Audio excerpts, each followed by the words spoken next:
Hello and welcome, esteemed gamers, friends, listeners. It is Leighton here from Leighton Night with Brian Wecht, and I just wanted to tell you that if you're looking to get even more podcast goodness to put in your face, then we've got just the thing for you, which is the official Leighton Night Patreon. We have several tiers where you can get access to recommendation lists for every episode, listen to Patreon-exclusive mini-sodes, get into the super awesome fan Discord, and watch videos like Brian's songwriting process for jingles on the show, or me taking apart and cleaning my mechanical keyboards. It's really fun and cool, and we super appreciate your support. It's neat. We would love to see you there. Without any further ado, here's the episode. Enjoy. Love you. Bye.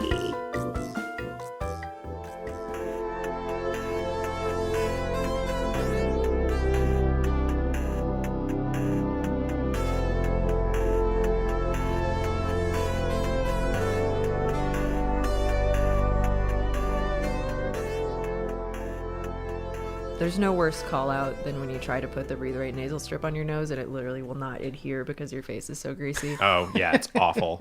It's the ninth circle of hell. I tried one once for snoring, and it had no effect, according to Rachel. Like, none whatsoever. Oh. And then I read that it's not agreed that they actually help with that at all. When I still lived with my parents, I lived in the basement of our very poorly converted house, and so it was black mold everywhere. Is in Ohio. Yeah, and so like if I would wear a Breathe Right strip, I would be sick the next day. Like if I wore it in my sleep, I would be like nauseous and horrible. Oh, Jory. I was probably breathing in like unbelievable like mold, xenon or whatever. Mold I forget boy, Jory Griffiths. There's all kinds of weird toxins and chemicals that I feel like people who lived in like the 60s and 70s are aware of that never get talked about anymore. Like I was breathing in like fluoride halon gases that were killing my Try brain growing cells. up in New Jersey. Are you serious? What about New Jersey? Oh my God. So in my town, Pompton Lakes, apparently, what I'm about to say might be legally actionable, although I hope not. There was a chemical company, which I think is... Is there a Mark Ruffalo film about this story that's being released? There really should be something like that, because I think there's, and I'm not an expert on this, in my exact town, according to some investigative journalism I read semi-recently, there was an unusually high cancer rate. And, sometimes fluctuations happen, right? It's very difficult to determine causality. Sure. But also, it was apparently known that there was some unethical dumping and things like that going on with the chemical company. So, like, is it actually... the cause and effect thing, who the hell knows, right? Yeah. It's really, really unclear. But certainly a lot of people where I grew up got pretty fucked up forms of cancer. Brian, can you please do me a favor and not die? I'm trying. That would be great. I'm trying not to. My goal is not to. That's such a sweet thing to say. Thank you. Jory, I also hope you don't die. Wow, I was fishing for it, and it came true. It's Leighton Night, episode 2, everybody, and we are actually recording. I think we're beyond the test audio phase of recording, and we've already, 30 seconds in, and we got into cancer. I mean, which is great. Last episode, it was child murder. This episode, cancer. Just lots of fun stuff in the store for those first 5 minutes of the episode. It's really a compelling advertisement for the live shows where we get into this stuff. There's a specter of inevitability hanging over the whole thing. Yeah, that's me, baby. That's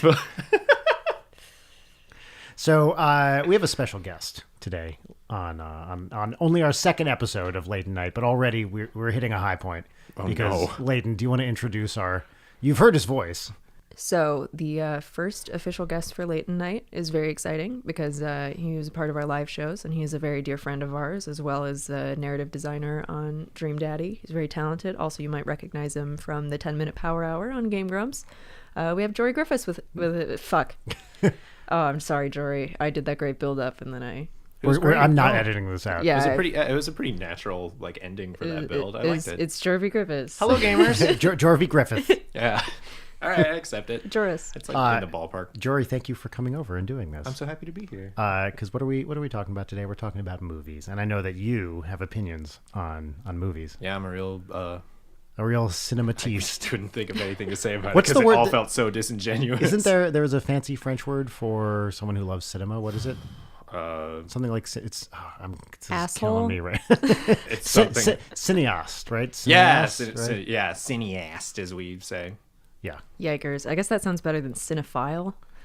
Well, they all sound sexual. Like, I mean, Cineast is more juvenile sexual, but it still sounds like it. I guess for the kind of person who would self-identify with that, maybe it is sexual, or it's just watching Nicholas Winding Refn's drive dick in hand, which I think is the only way people watch that movie. Specifically watching the Christina Hendricks death scene that's like super fetishistic. Yeah, it's like, hey, let's explode her head. Yeah. I haven't seen that because I read about, I know it's so good, right? But no? Or No, do you disagree God, with that? fuck that movie. Oh, you hate it? This is okay. We're getting right off the bat with my hottest film take. Let me tell you why I haven't seen it. Because I cannot handle realistic violence in movies. And I read about the scene where Albert Brooks, who I love, cuts the guy's arm. Yeah. And it sounded too upsetting to me. And I was like, no, I can't see the entire movie because that one scene bothers me. Well, that's one of those deaths that is like, it's clearly being shot. Don't get me wrong. It's the violence feels very fetishistic, but it's more for tragedy than for anything else. Because like you just like introduce a nice old man character who then dies in a way that feels super plausible. Yeah. Yeah. But I want to hear your take on it, Leighton. What were you about to say? Every film bro, and I self-identify as a film bro, every film bro loves Drive 2011.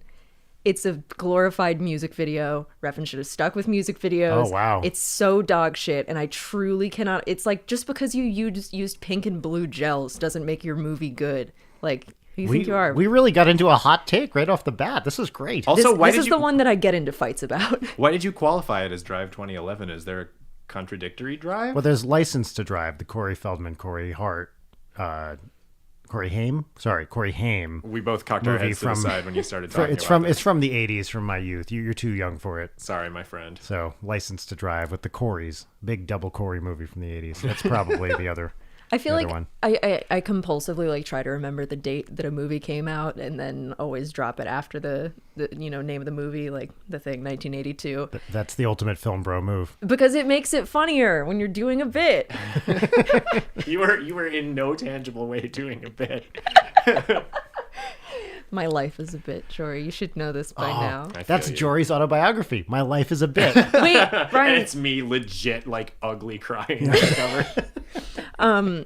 So Brian, with doing this show, I don't understand why we don't have a soundboard already, but you happen to have a very special soundboard. You know what? For our good friend Jory here. I do. I've had this for, I think, 3 years now. Hold on. I think so. It's under my, my iPhone is organized into folders. And this is under the entertainment folder. I mean, you're right. That's like the biggest privilege I've ever had in my life. Okay, now I can't remember which it is. I believe it's... is it this one? That's a good bit. Yep. That's a good bit. That's a good bit. You guys didn't have That's a to good bring bit. me here. You could have just pulled that That's a thing good out. bit. And then we're like, yeah, I just thought A Quiet Place was a garbage film. And then... That's a good bit. But it's not a bit. I've heard you espouse that opinion many times. That's a good bit. Thanks. Okay, now I have to bring this out constantly. You're right, you can go. Huh? You can leave. Yeah, we okay, have that's the fine. phone. I get it. We solicited questions for this one. Why don't we just dive into them? I mean, I don't have anything else to say before we start answering people's questions. Let me, Yeah, I've just been sitting here, no thoughts, head empty. a smart broadcaster would have pulled these up before we started recording, which I didn't do, so now I got to find them. All right. Let's see. I'm just going to kind of go through. This is a light one. This one's from Hannah. Hannah says, I have certain go-to movies that whenever I'm having a bad day or feeling down, I automatically put on. What's yours? This is a good way to start, right? Like, Yeah, I like that. Interesting. What's your feel-good movie?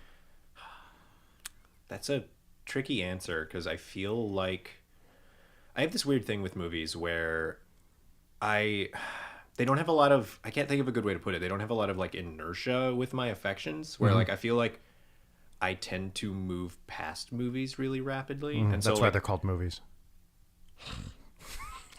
that made me smile real big. It wasn't audibly perceptible to the audience, but I liked it. As a kid, there was like a period of several years where I had a tape of Monty Python and the Holy Grail that I had taped off of the History Channel. I think you're the first white person to ever watch Monty Python and the Holy Grail. I wasn't saying it like it was special. I set up a context that made it clear that I didn't think it was. Sorry. I mean, it is a documentary, which is why I was on the History Channel. I have to learn, and this is something I'm working on, is to not say something bitty in order to intentionally derail someone's emotional point. So, Jory, I apologize. Please continue. Brian, you're the best, and I appreciate your best. provocation. It feels like there's a Fuck certain both amount of you. respect. Talk about the movie. Yeah, okay, Monty Python. That movie was like really important to me for a long time, and I watched it like there was a period where I probably watched it like 3 or 4 times a week, and it's like as a result of that, it's like that is the first thing that like deep recesses of my brain thought of when I heard Hannah's question, but I basically can never watch that movie again as a consequence of it having been so important. Totally. So yeah, I have a really hard time giving an answer to that question. Does anybody have a concrete one that they can think of? For me, it's Who Framed Roger Rabbit. For sure. Interesting I answer. love Who Framed Roger Rabbit. I've seen it, I don't even know how many times, possibly hundreds. It's just, I find everything about it wonderful. The acting's great. The animation's great. I think it's legitimately funny. I love Christopher Lloyd, Bob Hoskins, just everyone in it. I think it's fantastic. Yeah, When I saw the movie in the theaters when I was, 13. I can't remember exactly when it came out. If it was 88, I was 13 probably. And that opening scene when they transition from the short into the live set, like broke my brain. And still to this day is one of the like, holy shit, movies can do anything moments from my life. I don't remember the order in which I saw these movies, but there were like occasionally still tapes coming out when I was a kid that and I might even just be thinking of Gremlins 2, which explicitly the did best. it as a reference where So like good. they would start with like a Looney Tunes cartoon as like a pre-roll. Yeah. And I think that that's what they were playing on with that opening scene Totally. of Who Framed Roger Rabbit. And like in my memory, it like I think I was really excited by stuff like that where it's got this like meta edge to it where you're like that's what Gremlins 2 is all about, where Yep. it's like we cut to Bugs and Daffy doing some bullshit in the middle of the movie. Yeah, but even just that idea of look at how realistic these animated characters look in this live action world, which now is almost hackneyed. Yeah, Right? yeah. That kind of combination. Richard But Williams, R.I.P. That's the best. What about you, Leighton? I think my immediate go-to is Hot Rod, starring Andy Samberg. I've never seen it. Oh my God, Brian! I think the thing that makes it so wonderful to me is that like I just like can't watch comedies anymore, or at least like modern comedies, because they try so hard to have a plot. It's like, oh God, with this, end of the second act, like, babe, wait, I can explain. Like, I don't give a shit. Just give me bits. And so Hot Babe, Rod. wait, I can explain. I love that. That is awesome. I mean, that's like, We need a supercut of that. second act Oh, conflict. that's fucking great. But Babe, wait. but Hot Rod is literally only bits. The plot is just non-existent. I mean, it's it's a very basic plot, but it's solely like that movie makes me laugh like no other movie does. I would say also any John Waters movie, like Serial Mom, Female Trouble. It's Serial Mom's the best. it's amazing. I constantly think about Matthew Lillard Yeah. saying, "Hey Dad, have you seen Henry, Portrait of a Serial Killer?" I just remember she's wearing white shoes after Labor Day scene. Oh, it's the best. It's so delightful. And then I think if I was going for horror stuff, Texas Chainsaw, easy. That makes me feel very good. And also Texas Chainsaw Massacre: The Next Generation, which was Renee Zellweger's first Right. role, and also Matthew McConaughey is in it. Classic. Yeah. It's such a stupid movie, and I love it so much. Yeah, I hadn't seen that movie until you showed it to me, and it rules. Yeah, nothing is. Me at my most zen is watching Leatherface chase a girl around. I just sit there and I'm like, oh, this is living. That movie has like it's a cast of like really fun, like simply deconstructed but really humane characters that I really enjoyed. They give the actors a lot of shit to do, and it's that ending is so just like meaningless and bonkers. Like it ends on a non sequitur that doesn't go anywhere. It's so smart. That was you said something interesting, and I'm very interested in this non sequitur instead of non sequitur. I think that's a very interesting accent, a syllable you chose to accent. Is that on pretentious on my part? No, it's just how you say it. Well, because I probably should be saying it like non sequitur, like Or what? I don't think there's a right way, but Yeah. The accenting on that was unusual enough that I took note of it and approve. non sequitur. For horror, Evil Dead 2 will be always way up there.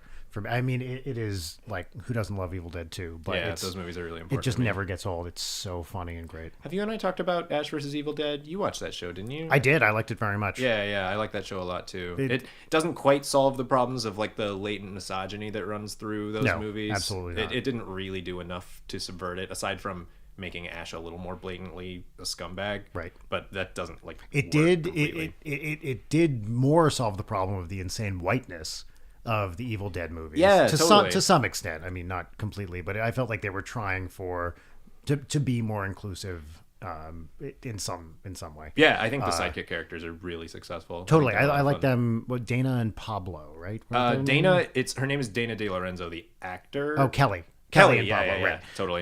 Yeah, I thought they were both great. I thought Lucy Lawless was amazing. Lucy Bruce Lawless is- McCullough was great. Yeah. Bruce McCullough. Bruce Campbell. Yeah. I do love Bruce McCullough also. Yeah. But Bruce Campbell. I thought it was genuinely, it recaptured the kind of vibe of the Evil Dead movies and generally was just a fun, easy watch. And some of the effects were great. Oh, the too. effects are consistently awesome. Like Yeah. it's all. I imagine doing that stuff practically is cheaper than doing CG, but at this point I could be wrong. It Yeah. might be cheaper just to hire an intern to And it was do a CG. clearly thing, a but mix too. Yeah. But yeah, some of the practical stuff, the scene in the morgue. When, Oh, I don't even know how blue is this podcast. Well, I don't think it matters, right? What do you think? Go blue, my friend. There's a scene in second season episode of Ash vs. Evil Dead where a corpse that has been partially what's the word for being morgified? Morgified. Morgified. There's a corpse that's been like partially morgified, but not even close to completely. Is being dissected or autopsied or whatever. And I think. it comes to life. Vivisected? Like, yeah, Ooh, yeah, yeah. yes. And like with no head or anything, it becomes a deadite, and it's like shit-filled intestine, like is like and spraying diarrhea everywhere. Like wraps around Ash's neck and pulls his head up through the body's asshole. So that Bruce's face is coming out of like its open chest cavity. Yep. And like it's all like it's so like Looney Tunes. Like, It's- tons So of this fun. is like a reverse Ace Ventura kind of situation. Ooh. Oh, you're talking about Ace Ventura when nature calls, Yes. the birth scene? Yeah, yeah, Yeah, yeah. it's similar to that. All right. Next question. Leighton, do you want to pick one, or should I just keep going at this? I'd love to pick one, but I would need a moment so I can. Here, you can use my phone if you want. It's riveting. So this question comes from Laura. What is your favorite David Lynch movie and why? Why don't you start this one? That's such a hard. We're not allowed to count Twin Peaks, right? Well, my answer was going to be Twin Peaks season 3. According As to one movie. Cahiers du Cinema, the greatest film of the 2010s. Is that true? Yeah, they said that season 3 was the best film of the 2010s. I think It's just an that's a 18-hour legitimate movie. take. Okay. I think since we seem to be all unanimously on season 3 as a movie, and that's our pick, we need to pick another movie. Okay, great. And we can circle back around to The Return because you two are like the only two people in my life who have actually watched The Return, which drives me bonkers know. because you have to harass people into it. It's Yeah. the legitimate best. It's an 18-hour commitment, but And I will say, like, that the script was clearly written to be, how many was it initially? It was like 13 eps. Oh, was it? I And didn't yeah, know that. so when it was around the time, like, David Lynch was about to drop out of the project because it wasn't getting enough budget, and he, like, probably as part of getting more budget, they just wanted more eps, and it feels like they didn't write more material to fill in for that, because there's like that middle episode stretch where like just nothing is happening. Like that's like where the like 3-minute long floor sweeping scene is, where Which they- I love. yeah. I love it too in a way, but it's not like I want plot out of Twin Peaks, but it's more just like, But honestly, after episodes, whatever it was, 12 through 20 of season 2, like, I'll take that in the middle of season 3. hard agree. Any day. yeah, absolutely. Anything other than James and Donna, Oh, God. soap opera, whatever that. Yeah, no thank you. All right, so Leighton, what's your other Lynch pick? I'm going to say Blue Velvet. I would say Mulholland Drive, but Blue Velvet is like a perfect movie. I own it on VHS, and I've been saving watching it on VHS for like a special occasion. And also, it was filmed in my hometown, so it's Was it really? yeah, Wilmington, North Carolina. I didn't know that. It's very strange watching that movie because it's just like, oh yeah, I've been there. Oh, that's wild. Yeah, it's like, oh, this is down the street from where I worked at a screen printing shop in high school, and so was Stephen King's Maximum Overdrive. Oh, my God. Yes, Oh, please. Whoa, you haven't told me about that. That Yeah, rips. I didn't know this. I think I had like locked it away in my brain, and then I finally watched it like drunk as shit on Halloween, and I was like, what the fuck? All of this, like I know exactly where all of this was, and I probably know like dozens of people who worked on it because my dad's in the film industry. I digress. That No, movie, but I love hearing that. That's Maximum Overdrive has like a weird hallucinatory quality where just like horrible movie, but it keeps doing stuff that just doesn't feel like how movies work. Like the Yeah. one, like she's not, I think she might be the female lead when like at the end you she mean like the truck? yeah that threw me for a second. That 'cause would be Christine. there's just like the moment where the woman comes out and is like, "We made you, we made you," and then she gets shot, and it's like she didn't have to do that, and like her coming out and getting shot just isn't the kind of People thing that make usually happens in movies. Dumb decision. So that movie, you know, given like I was a young child, you know, born in 75. So the 80s horror kind of stuff, I was young enough to be terrified. I think we were talking about this maybe even last time by VHS, like cassette boxes or posters. I saw like ads for movies in the paper. I feel that. And that was one where I saw a preview for it or saw it. I can't even quite remember, but the idea of it fucking terrified me.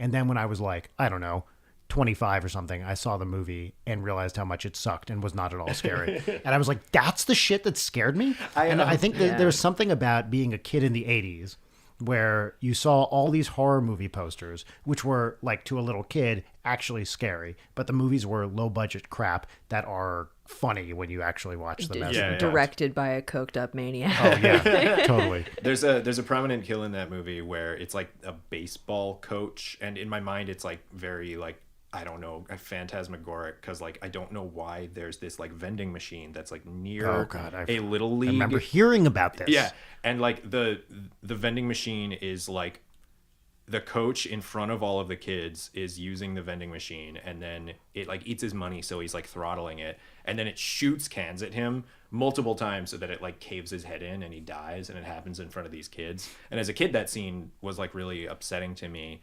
And it got kind of lodged in my brain, so I realized I was kind of latently afraid of vending machines for a really long time. That's why this is called Latent Night. And eventually I played a game called, there's a game called Night Cry, where there's like a really prominent vending...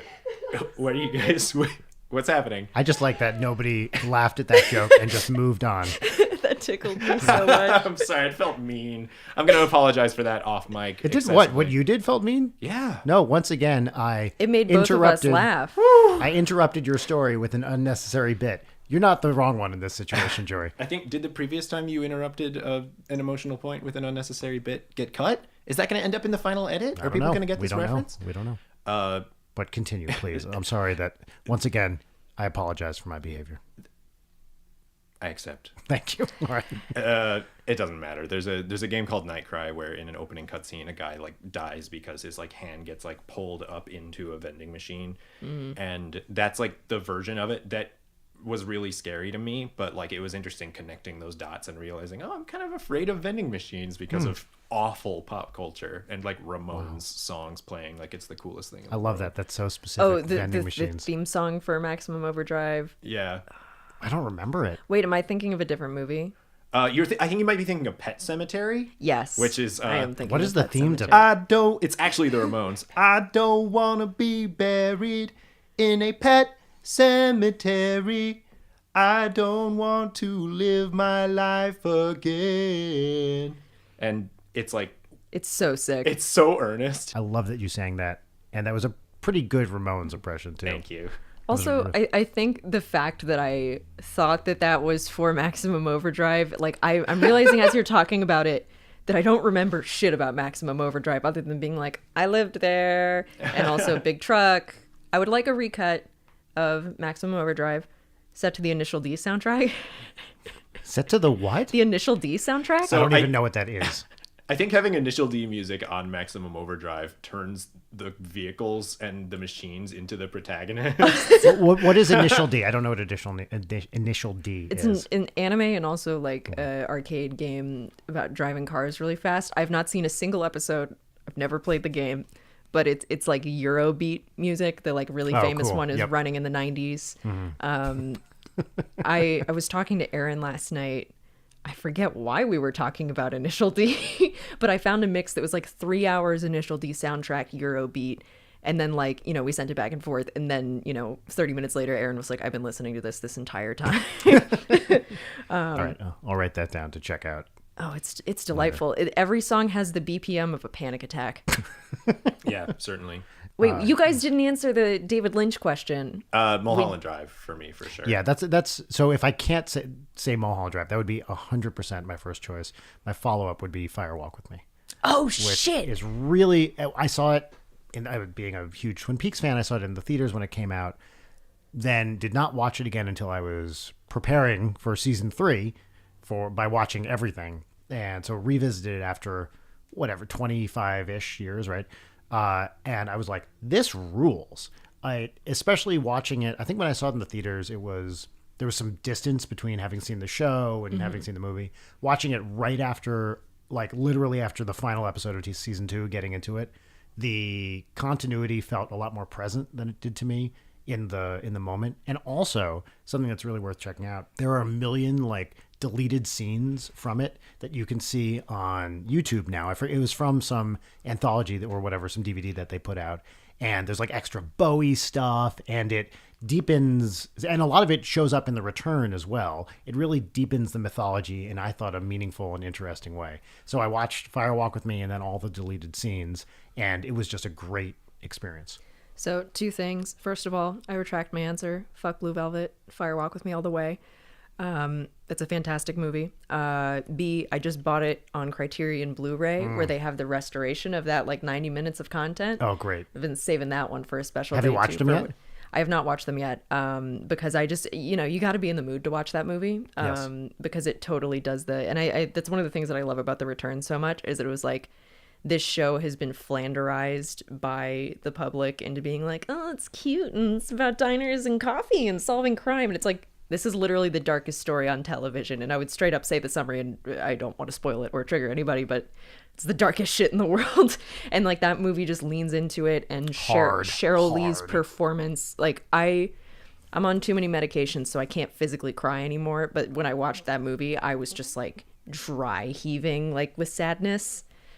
Yeah. It's great. Highly recommend. Yeah. I feel like I'm interested in that was like right around the time David Lynch professionally was transitioning in like he was still in the public eye because of like Elephant Man and Dune and shit. And then Fire Walk with Me was a film adaptation of a massive hit TV show, but it was also at the same time him like transitioning into what feels like the modern David Lynch career. Which it probably Lost Highway is the first instance of, really. Right? I still haven't seen Lost Highway. I Neither love have it. I. At the time, I remember seeing it. I think I was in college. I went to see it with a group of friends. Everybody but me fucking hated it. Thought it was insane nonsense. I absolutely loved it. I thought everyone was great. The scene where there's a great scene. I don't want to spoil anything, but Bill Pullman talks to Robert Blake at a party. Robert Blake plays kind of a weird, ethereal, like man from another place type figure, and it's a wonderful scene just in its just as a standalone thing. Also, the soundtrack for that is, so the like official movie album has a bunch of great stuff, including some Rammstein stuff. I think there's a Lou Reed song. There's a Bowie song. Whoa. There's a bunch of Badalamenti stuff, which is really, really great. The main character in the movie is a jazz saxophonist, and there's some really like interesting, cool jazz stuff. I love the soundtrack for that too. Wow. Also worth mentioning because Jory and I watched it recently. I mean like 9 months ago.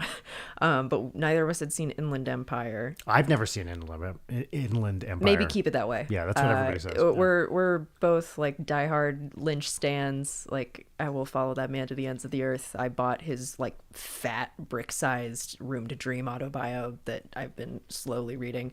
But that movie is incomprehensible even by his standards. It's so and it's ugly. Real long too, right? It's 3 hours and it feels like longer than that. And I think I watched Perfect Blue recently, which is a really, really fantastic anime movie that executes that idea so much better of like, oh, she's an actress, but you don't know what's a scene and what's real life. Anyway, Perfect Blue, watch it. Inland Empire, maybe don't watch it, except for the rabbit stuff. Yeah, everything good about Inland Empire is like, and this also contributes a lot to the bloat of the runtime, is like it's got like just like multiple little things that are taken from David Lynch short film projects that are just like squeezed in. And at the time that I saw Inland Empire, the only thing that stuck with me was the rabbits stuff. And then it turns out that is just inserts from a short film that he had made. Oh, really? Yeah, and it's like the short film is way more interesting. Did you than the both movie. watch, what is it? What has Jack done? What did Jack do? Yeah, we watched it during lunch last week. It's real fun. I really enjoyed it. I think that it probably could use being 7 to 10 minutes shorter than it is, because I feel like the joke plays itself out in the first few minutes. And What then it joke, doesn't really Jory? go anywhere. It's deadly serious. We've got something to talk What about. did Jack do? Like, But that actually specifically is something that I liked about it, which is I was on the verge of like being like, this is too long. And then I can't remember the specifics, so this is not a good thing. But I remember it winning me over again, just at the point where I was like, all right, let's wrap this shit up. well, like, he's trying to do like a gag where he's doing like the noir dialogue, and then the things that sound like turns of phrase, like he's talking about like I forget every word from that film already. Yeah. But, like, Tutubon. yeah. I remember Tutadabon. Clearly the Tottenham, star of the film. Yeah. But like when he's like, I'd do anything for a chicken or a rooster, like that, Yeah. that stuff, like it's sort of trying to do a play where it's like, that sounds like something that would be said in a noir film, but he's literally talking about a rooster. And it's like, he sort of wins you back in the middle, and then the song is really cute and funny. The song was great. Yeah, I love that. And Jory, did you buy that vinyl of the song? I did, yeah. You can buy a vinyl of the song, really? Sacred Wow. Bones Records, which Oh is my God. it's a vinyl label that puts out a lot of like horror and movie soundtrack stuff.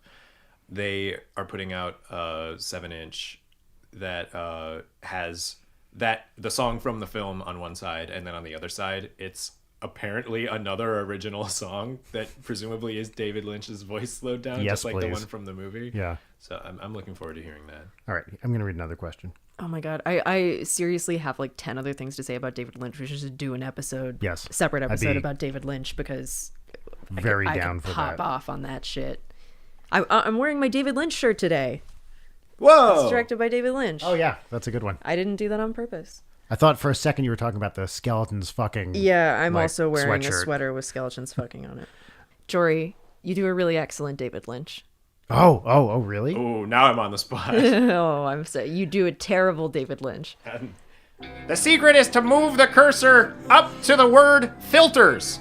If you get the mouse and position it over the word filters, it's fairly simple to maneuver it down, go to the rendering category, and press lens flare. That's 90% of image making. Are you It's just... what? I'm sorry to interrupt your good bit. Are you describing the album cover for What Did Jack Do? I am. Go check it out. It's great. Oh my God, Jory. How can you top that? This one's from Willow. I love this question, and we sort of started down this path before. What movie did we see at way too young of an age? Like, the way I interpret this is, what did we see that scarred or I took like out- negatively affected us? I took out some of the context of that email just so I could fit it in the document, and I think it was like Willow watched RoboCop, and that messed her up.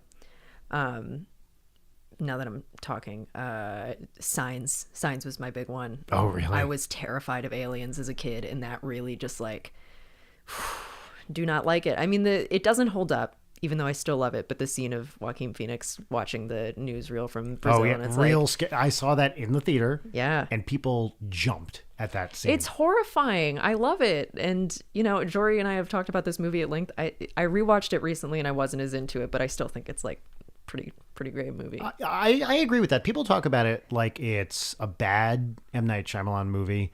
I disagree with that. I think it's a really well made, interesting film. I hate the message behind it, but I had a great time watching it. I feel very torn about that movie because like I think especially when it came out, like as a budding young atheist, I was like, no way, man. Yeah. And I mean fuck Mel Gibson, but like the ending of that movie, I think it works really well as a Christian film. I think that I agree. the themes don't resonate with me, but I think that that story, like that ending, last time I watched that movie, I think I teared up. I think it's like really beautiful and compelling in some ways. I totally agree. Like, and when I say the message, I'm not talking about the religious part for me. I didn't think you were casting a Bible to the ground as you said that. Specifically what I'm talking about is everything happens for a reason. And I hate it when people say that. I think it's damaging and destructive, and it like can really fuck people up if something bad happens to you, right? And then you're like, well, what did I do to deserve this? This is, I think, a fundamentally negative message that no matter what bad shit happens to you, deserve it. And the other side too is anytime something good happens to you, like sometimes random good shit just happens, right? I think to use that movie's plot as an illustration, like it feels like everything happens for a reason. Either God or Mel Gibson's dead wife caused this thing, this stack of things to happen that made them able to beat the aliens. But so maybe like, you know, it starts to ask questions about like, did M. Night Shyamalan's character kill Mel Gibson's wife for a reason? Did this woman die so that then later the aliens could be beaten? Did M. Night Shyamalan's character's life get ruined and I forget, he lives in grief. I forget if he's like an alcoholic or something, but so like that's the kind of way that everything happens for a reason gets kind of polluted. Is it's like, well, I wish my wife didn't die. Like, absolutely, I don't care if everything happens for a reason. None of these reasons were why it scarred me as a child. I was just like, big scary alien alien gonna get me. I get it. For me, it was Time Bandits. I didn't see Time Bandits as a kid. I only saw it when I was like a teen, but it still feels like the answer. Dude, okay, so two things about that movie. That specifically, I forget how old when I was when I saw it. I must have been under 10. I forget exactly what year it came out. But we got some sick Time Bandit spoilies incoming. Yes, that's right. If you haven't seen this movie yet, you're only 35 or whatever years too late. Number one, it's literally, there's a young child in a bedroom where a group of people show up in his bedroom in the middle of the night and kidnap him. And basically, he's being pursued by that weird disembodied head thing. And the scene where they push the wall and it becomes this big corridor and then tumble into another dimension or whatever the fuck it is. The idea of your safe space, your room as a young child being a potential portal, both incoming and outgoing for bad people and to another dimension where the giant head is going to chase you, scared the shit out of me. Also, at the very end, when the kid's parents touch the lump of concentrated evil and blow up, and then Sean Connery as the firefighter is like, "Later, kid." I was like, wait a minute, the kid's alone. Like, his parents just died, and the one like authority figure in the movie, like the friendly authority figure, basically just told this kid like, "Hey, you're on your own, buddy. Good luck. I'm gonna peace out. Oh, see ya." So upsetting to me, the ending of that movie. I had only read about that movie for a really long time before I saw it because I was kind of a Terry Gilliam head. Again, like, wow, how unusual that a young white man who likes movies would be really into Terry Gilliam, who recently outed himself as a fucking asshole. Recently? Well, yeah, no, there was more recent stuff, but it just seems like he maybe wasn't the best guy for a while. Yeah, he got really explicit with it like a year ago when he started on the whole kick that he's still on. And then there was something like within the last month, right? Yeah. Where he said something really awful. I can't remember what it was. He's just, in general, like all about how white privilege is normal, more or less, is his perspective. It's not great. Seems like a disembodied foot should like come out of the sky. Yeah, stomp on him. That guy's saying a lot of the kind of things that get people crushed by 16-ton weights. That's not smart. And have a bunch of little cutouts of villagers being like, when I was a kid, though, and read about that movie, I always assumed that the parents dying was an inciting incident that like led to the kid going off on an adventure, and then it happens at the end of the movie. Mm-hmm. Basically, there's some thematic resonance to it, but it's mostly just a horrible thing that happens without cause. That's exactly right. It's so wild. I think you can see it as like, you know, he's talked about, what is it, Brazil, Time Bandits, Baron Munchausen being part of a trilogy of young, I flip that around. It should be Time Bandits, Brazil, Munchausen, young man, middle-aged, old man kind of thing. But so viewed in that context, well, first of all, it's still deeply troubling because it's like, all right, here's the young man. Oh, wait, he grows up to be an adult and is now in a dystopian, lobotomy society or whatever. But it it's the end of the movie, and it viewed on its own, it's like this kid is just fucked. Yeah. So it's upsetting. Such a weird choice. And then they were trying to shoot a sequel to that movie for years and years that conceptually maybe would have resolved that a little bit, but who knows? Also, the title's fucking stupid. Time Bandits. They don't steal any time. That always bothered me as a child. Like, I get it. Okay. They're bandits through time. Jory, I get it. I said I get it. I didn't think you didn't. I'm sorry. Yeah. Jory just put his hands up defensively. It's okay. I lashed out and I shouldn't have. It was the body language of someone who was being held at gunpoint. I'm really glad that 90% of this episode is going to be you two apologizing to each other. Speaking of things coming into safe spaces and that being scary and also related to aliens, I was terrified aliens were going to come into my room at night and take me. And this was a debate that I had with my best friend who was also terrified of aliens, but she lived on a retention pond. Like, her house was right next to a retention pond, and I was like, I don't even know what that is. it's just like a trash pond. Okay, trash pond, got it. Where like all the water drains, and we were like, okay, well, if we stay at your house, we're safe from the aliens. But because, science logic of aliens ate water. Anyway, the debate was always, if an alien came to you in the night, would you rather it be one that is very tall or one that is eye level with you in bed? Oh, so wait, hold on. You're laying in bed. You're laying in bed. And you can turn your head to the side, and there's an alien head at eye level with you. Yeah. So maybe like a 3 foot tall, 2 foot tall. Yeah, like a little gray, or one that's just like a kid size. Yeah.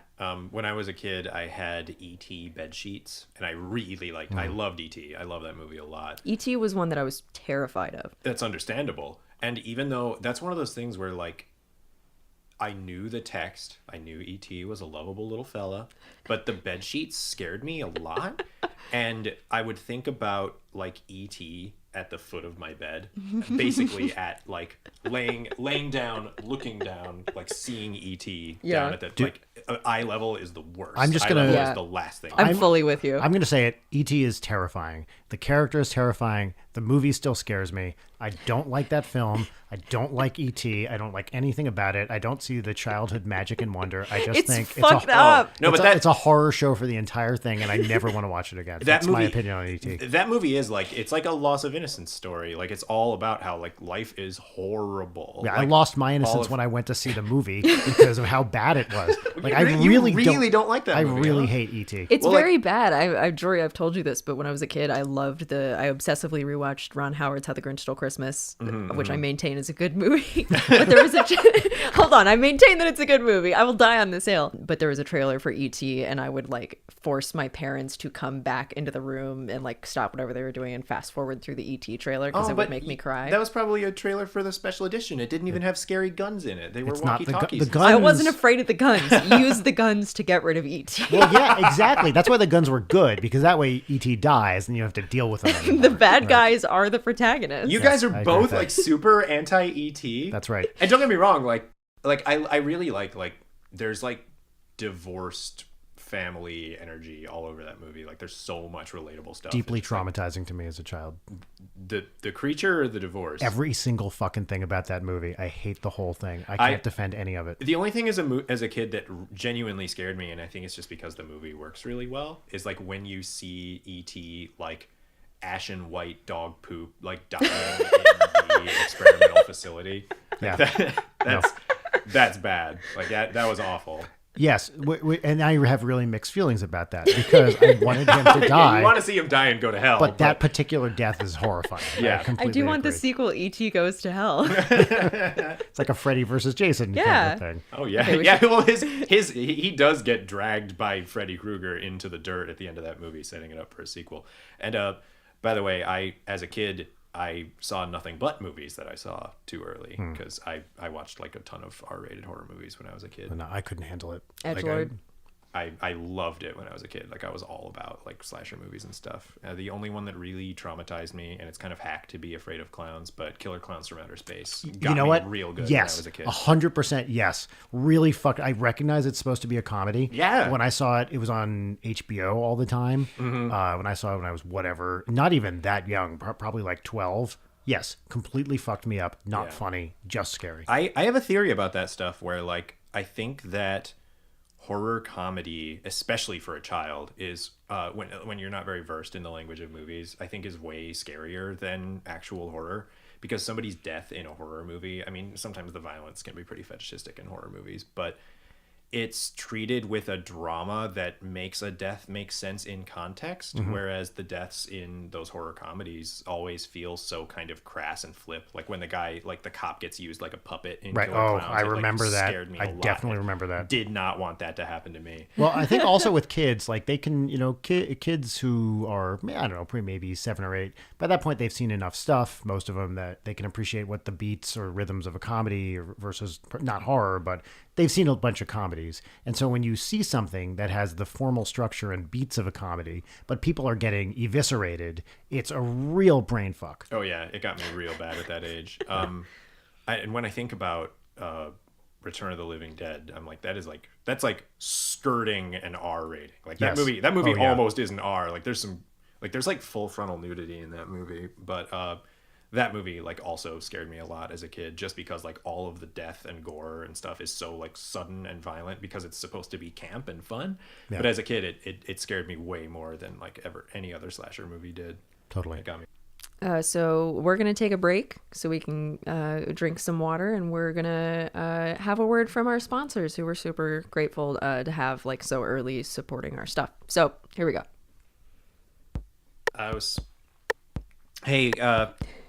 Hey everyone, my name's Jory. I was having problems with Bluetooth connectivity on my headphones. And I was trying to listen to music and it kept going boop boop and cutting out on me, and I was having a lot of trouble with it. So I went to Best Buy and I got a range extender. It's a generic brand range extender for Bluetooth, but I've been having a lot of success with it, and I think you will too. So go to bluetoothrangeextender.com /Leighton, and you're gonna have less problems. You're gonna be able to listen to music in the shower. Your phone's gonna be in your bedroom, and the speaker's gonna be in the bathroom, and you're not gonna have any more problems with Bluetooth. I think it'll work real good for you, like it did for me. Thanks a lot. Bye bye.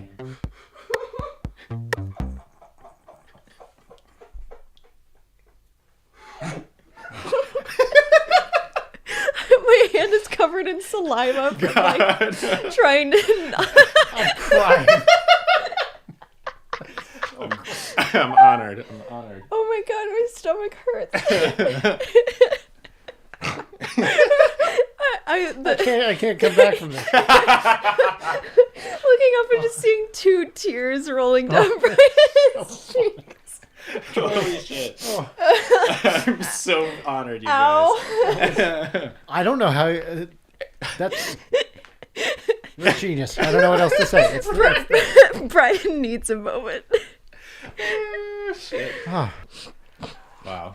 I'm so funny. I'm honored. Thank you both. The beep boop. Oh, all right. Jesus. Okay. And that was a great ad break. Let's Yes. get back Very into important sponsor. All right, Leighton, do you want to read the Yeah, next question? sure. Do you want- This question is from Andrew. On what basis do you decide which movies are worth seeing in a movie theater versus waiting for a wide home release? For me, I have weird viewing habits because of what my job is. So I pretty much only go see movies during the day because at night, we have a little kid, so we need a babysitter if we're going to go out. I feel like I'm Gene Hagen in Singing in the Rain. Okay. She's the one that goes, I can't stand him. Whoa. Yeah, it's the classic is she's a silent film star, and then they get the talking into whatever. Millennials like me, we just haven't seen the classics. Leighton is literally 10 years younger than you are. Oh yeah, we have an interesting 10-year age gap between. Yeah. Oh yeah, That's totally. right. We got a good How old are you, Jory? decade range covered. I'm 31. And I'm 44 and you're 22. Yep. Anyway, so I can't think of the last time I thought there was a movie worth getting a babysitter for. So often Rachel and I will just go see movies at like 11 a.m. in the middle of the day while Audrey's in school if we can. So for me, it's just like the last movie I saw in the theater was Uncut Gems because Hell yeah. I wanted to see it. I heard great things. I loved it. and I saw like a 10 a.m. showing it was in the Dome, also at the, if you guys, very LA specific thing, but there's an amazing like movie theater in Hollywood called the Cinerama Dome. I will see anything in that thing. It's from the 60s. It's fucking awesome. Yeah, there's a veggie grill right outside. Hell yeah, there is. Yeah, it's awesome. I've been to that veggie grill many times. Like, so anyway, if a decent movie is playing in the Dome, I'm going to go see it. So for me, it's just like, do I want to see it? Do I have time during the week? All right, I'll go check it out. But it's maybe it's like once every other month do I actually go to a theater to see a movie. Yeah, at the most. Interesting. Yeah, I this is again much more LA specifics. So to try to keep it brief, it is exciting living in a city where they play early run, first run movies that are, like art housey and stuff like that. Like it happened to me several times where I didn't realize I was doing it, where I was like seeing like A24 movies like weeks before they open in like more extended runs. And that type of thing is very exciting in LA, because when you see that stuff in Ohio, you are guaranteed to be the only person in the theater for the 3 days they will show it before it gets pulled. Right. But here, like seeing Uncut Gems just like surrounded by people who were just like reacting in like such a, because like chatter in movie theaters can be kind of annoying, but for me it almost always enhances the movie. And really? like, yeah. Oh, I'm the exact opposite. It depends. Shut up, as far as I'm concerned. Sorry. It depends on the genre of movie and the quality of the movie.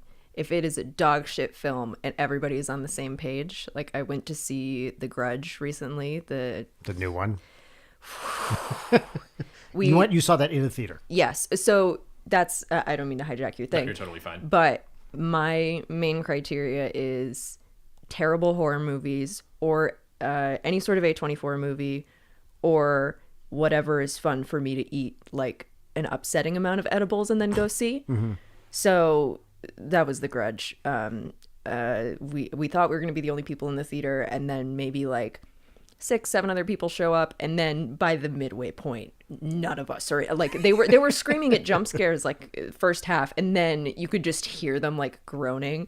The moment it cuts to credits, everybody stands up and goes, shit ass fucking motherfucking shit movie.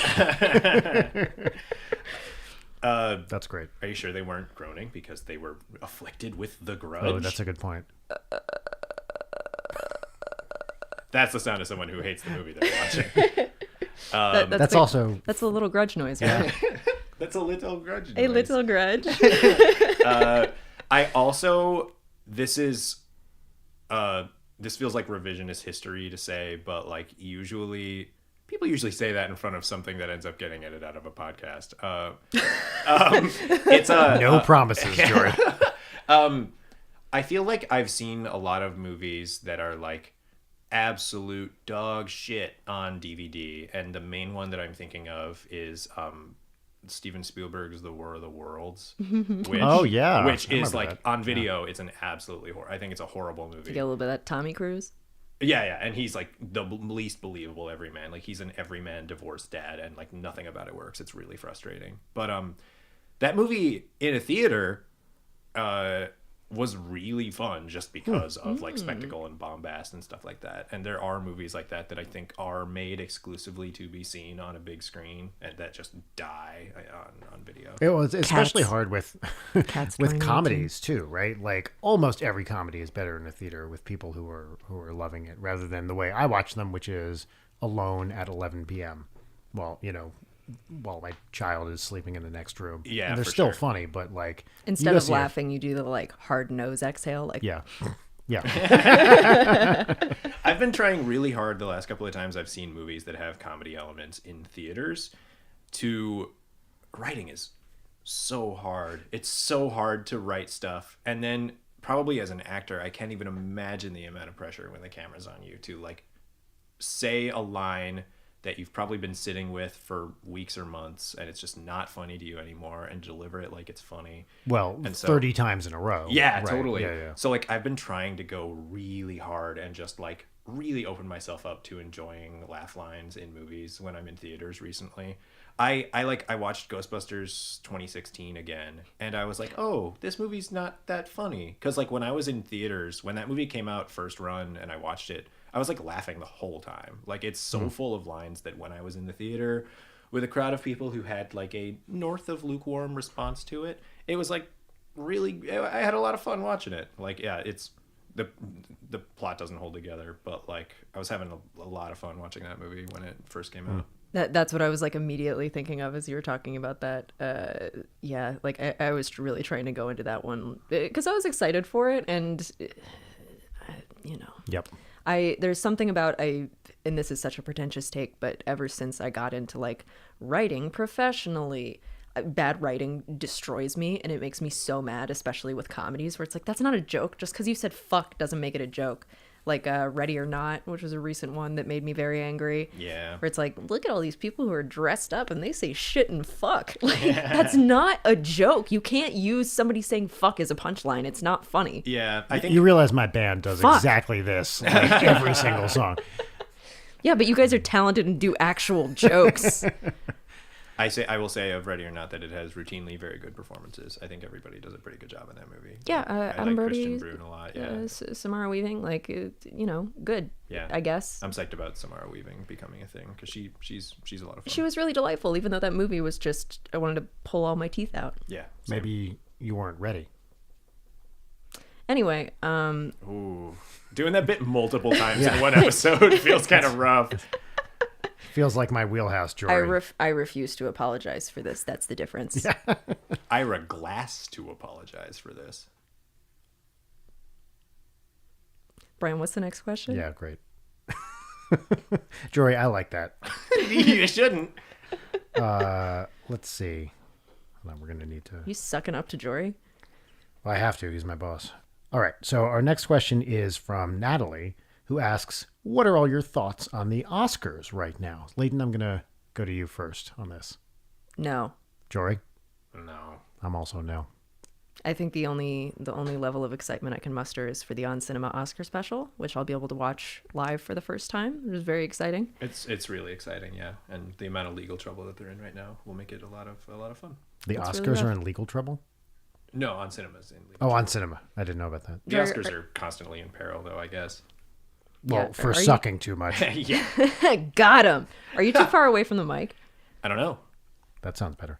Christian asks, do you have strong feelings, positive or negative, about a film adaptation of a piece of work that you had a personal connection with?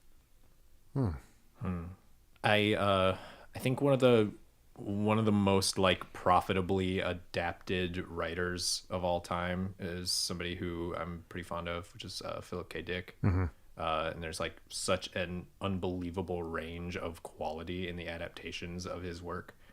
Where like obviously Blade Runner's a really great movie. Yeah. And it's pretty loosely adapted from the source material. But I'm a pretty big fan of I'm not a Linklater head in general, but the Scanner Darkly movie starring Oh, yeah. I wanted Keanu to see that. Reeves, Was that good? I like that movie a whole lot. Partially just because it's like the only thing that's adapted from Philip K. Dick that actually uses a lot of his prose, and his prose is just like so beautiful that movie is full of just like little moments that are just like so graceful and so wonderful, delivered by Keanu Reeves impeccably.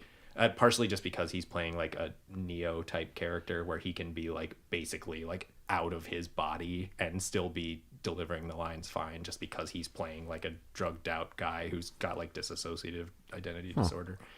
But then also at the same time, you've got like Paycheck and the Colin Farrell Total Recall, and Which I never saw. It's Like- a rough watch. It's so well, especially because like I grew up watching the original too. Right. Speaking of movies that I was too young Oh, for. I was terrified of the scene in the original where the bad guy gets his fingers eyes. sliced off. Oh yeah. See you at the party, Richter. Oh, God. Yeah. Yeah, like all the eyes bugging out and stuff too got me real good. I Yep. think I had nightmares about that when I was a kid. And then also it's not a movie, so sorry. I'm really sorry. No, Jory, that's fine. I'm so sorry. Just if it that's doesn't- fine. If it doesn't fit. That's to you, fine. I'm I sorry. believe in you. Go ahead. The Man in the High Castle Amazon series is just like that book is a little bit problematic in some ways, because like even if it's a negative fantasy, it still is a little weird to fantasize about the Nazis winning, kind of like the Benioff and Weiss wanting to do a story about the Confederacy winning Right. the Civil War, and it's like why do you want to fantasize about that? That's interesting. But Man in the High Castle, the TV series, So boring. by the end of the So boring. it's extremely boring, and it's in like really weird taste, but it also just like by the end of the first episode, it has completely missed the boat on what makes the book interesting. Yeah. Not to get too deep into spoilies, but the book is just like a very Philip K. Dick like existential. What is reality, and what do characters do if they're living in a false reality? And in the book, basically where it ends is, well, they get really bummed about it. And in the TV series, by the end of the first episode, it's made very clear that the fact that they are living in a false reality and they observe a reality that is not their own immediately becomes, the Nazis are going to try to invade this other reality.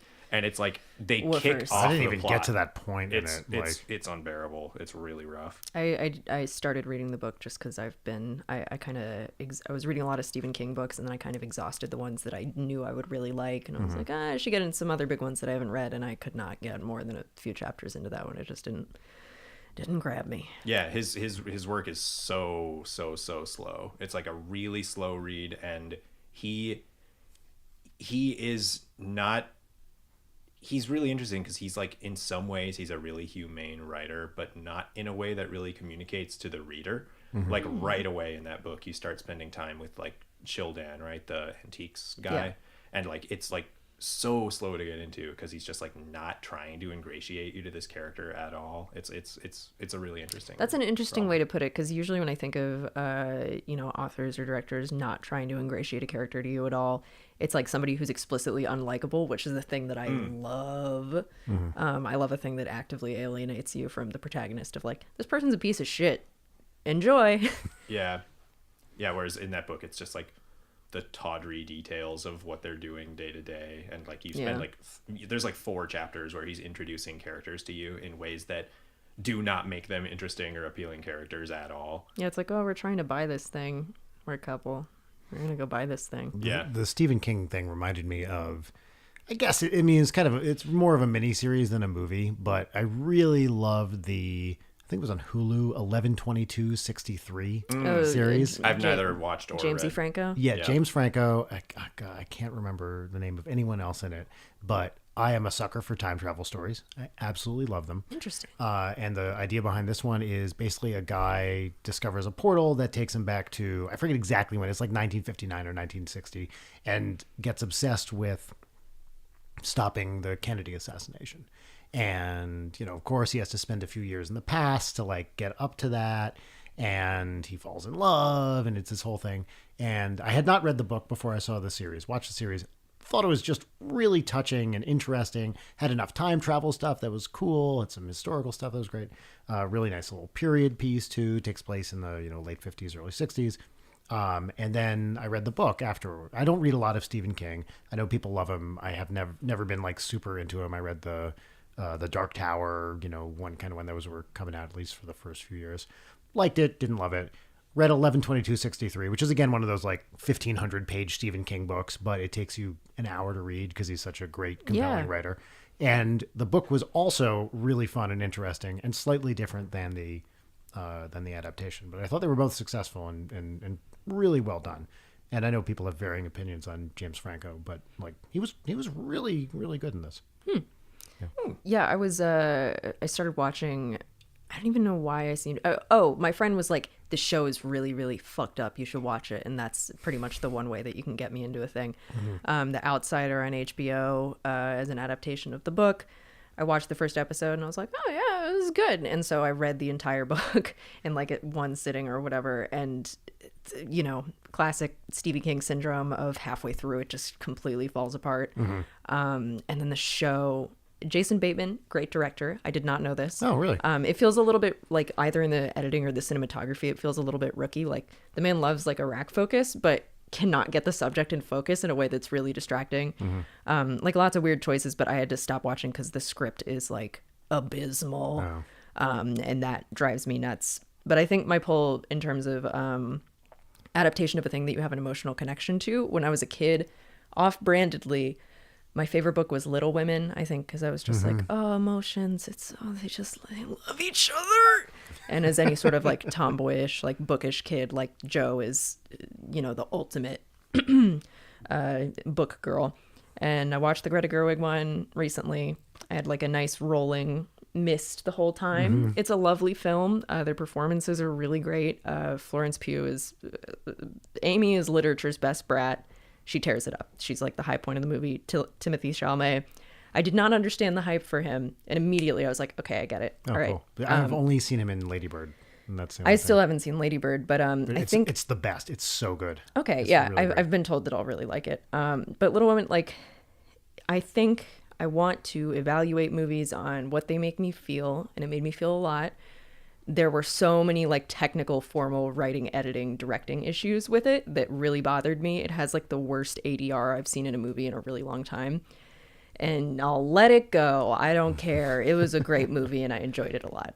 Cool. That rules. Yeah. I still haven't seen Doolittle, but I'm really curious Are about you Doolittle. Let's go see it. Are you actually planning on seeing Doolittle? I mean, maybe we should, but everything I've heard about that movie was that like virtually every line of dialogue is ADR and was clearly written by punch-up writers. Well, did they get actual animals to talk is really my question. I don't know where to begin with this. So then it's probably ADR. Like if they here's a quick diagnostic, Jory. If they are showing you a dog and the dog is talking, that's something that was not said by the dog on set.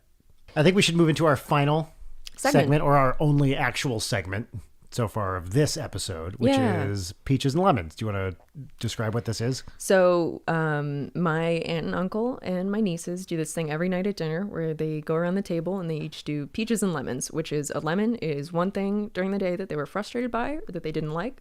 And then 3 peaches, which are things that you were excited about or grateful for or generally just feel good about. So, Jory, I'm going to put you on the spot. Oh yeah, really? Well, I So go it's over here and burp. one lemon, 3 peaches, right? That's what we're doing? Yeah, 3 Peaches, also a great song by Neutral Milk Hotel. Oh, how earnest are we being with this? You can be as earnest as you want. Yeah. Like it's not a bit. You can be honest. This is like replacing the emotional check-in from the live shows. I am going to play the no matter what you say. That's a good bit. Recording immediately afterwards to undercut anything you say that's serious. So just bear that in mind. All right, so That's a good bit. so the air is going to be taken out of what I know, say, I would- regardless of what happens. I would never do that to you, Jory. Did that pick up? Should I do that again louder this fine. time? Should I do it right into the mic? It's great. Keep going. I would say just today or Today, yeah. so a real lemon is that I just like woke up with an awful tension headache, which has been happening to me a lot lately. I feel like I've been having a lot of nightmares that I don't remember. So like when I've been like waking up right in the middle of a REM state, I've been waking up realizing I was just having a nightmare. But for the most part, I've been waking up with like a body tension that's making me realize that I was having nightmares.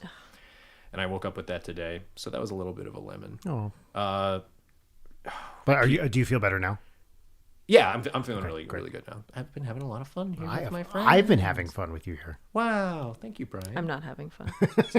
That's my lemon. I got 2 lemons now. I just got 1 peach from my boy Brian. Yeah. That's not how this works. All right. What are your peaches? As much as I get very self-conscious about this kind of thing for some reason because I like to be emotionally open, but at the same time, it's hard for me to be like, it feels like maybe it's a little self-ingratiating to say peaches aloud, and that's more of like a me thing than it is. I get it, but I'm giving you permission to be grateful.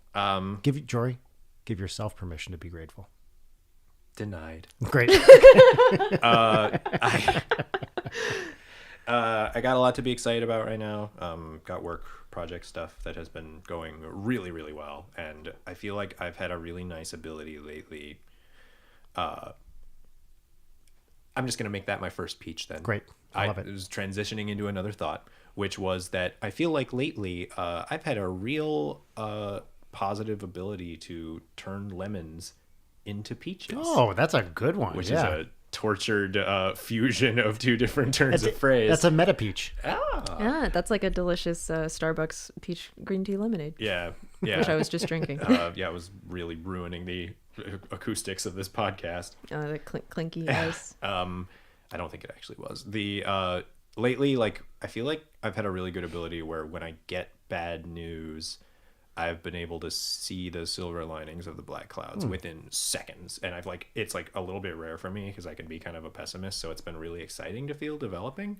I've had a lot of that in the last couple of days though, that like, I have a big tendency to procrastinate because I just like get obsessed with like the negative downsides of something. Word. And I feel like in the last couple of weeks, I've been noticing a lot, like, I think about the bad thing and then almost immediately I find an advantage in it that's going to make doing that thing or dealing with that thing an interesting growing experience or an opportunity to find like growth. If not a personal thing, then like finding an advantage to it that will make a work problem get easier because I'll, what's the awful shit is the mother of invention. I don't remember the expression. Necessity. There we go. Yeah. So there's I think that's a second peach. That's 2 peaches. Okay, 'cause I have a peach that is relevant to sayings, but I'll come up with that in a minute. Okay. Should I finish one more peach? Yeah, Yeah, sure. that's how this works. I'm not thinking of I'm not thinking of a third one. It's not that things aren't going really well. I'm just I'm freezing up. That's fine. All right. We can loop back around. Yeah. All right. Leighton, do you want to go? Yeah, sure. My lemon was that I went to Starbucks on the way here, and the parking lot was one of the worst parking lots I've been at. This is 2 episodes straight where I've complained about parking lots. But yeah, I just hate drivers, and I hate cars, and I hate having a car and driving around in a car, and then you've got like 4 people in front of you, so the moment somebody backs out, they're like, ooh, that one's mine, and you gotta wait your bullshit. Wish I could fly or just like take flight like in Second Life. Hell yeah. Yeah. I was that the whole time you were saying that I was like, this is the most unrelatable thing I've ever heard, and then you turned it around right at the last I've second. been watching the new Picard show, and they had a scene in the second episode where they're just like, there's a big set of transporter doorways right in front of Starfleet headquarters, and people are just like materializing and walking out, and it's the fucking best. That sounds dope. Right. Don't have to deal with the 101. Don't have to deal with the 2. Don't have to deal with the 5. Get a new transporter and go. People love LA specifics. Oh, they love it. I mean, it's like sort of the fetish of like bimboification, and then you got LAification where you just like never shut up about parking lots and traffic and the highway. Anyway, 3 peaches. I went on my balcony this morning and maybe followed me out, and she just immediately goes for the patch of sun and just like curls up, which is lovely. My second one is also dog and sun related. Brian's dog Coco was just rolling around in the grass in a patch of sunlight, and that really does the heart good. She gets active for at the most 5 minutes per day, and we caught her at exactly that moment. It was beautiful seeing it in the wild. We need some David Attenborough commentary. And then my third one is that Jory and I are hanging out tonight, right? Yes, and now I feel like this should have been my third one. I fucked up. It's fine. Fuck It's you. fine. We'll get good food and like wreck some shit in Dead by Daylight or something. So I'm excited about that because I haven't been able to hang out with Jory in a while outside of work. Oh yeah. That's great. Yeah, you're not invited. That's fine. I can't come anyway. My lemon. What do I have? Oh, okay. It's also worth noting that it is not nighttime. It's like 1:20. Yeah. Here's my lemon. This is a minor one. Every Friday morning at Audrey's kindergarten, they have what they call community reading, where you can bring in books and you read with the kids. And I was crushing it reading this one book, and the 3 kindergartners in my group could not have been less into what I was giving them. Like I was, hamming it up and delivering these lines in the book, and I thought it was being really funny. And these 3 fucking little kids, just like stone-faced, no response, and one of them walked away in the middle of it too. Whoa. Really uncool. Got to walk out. Wait, what was the book? That book was The Detective Dog by Julia Donaldson. Well, that sounds like your first problem. It's a great book. Julia Donaldson, author of The Gruffalo and a million other things. She's awesome. This book is great. She's one of the few writers out there that actually writes things that scan well when you read them, which is my number one pet peeve with children's books.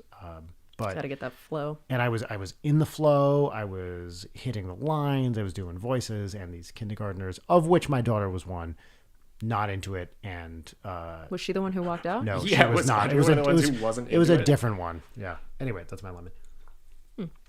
Peaches. Also, you know what? This is also kindergarten related.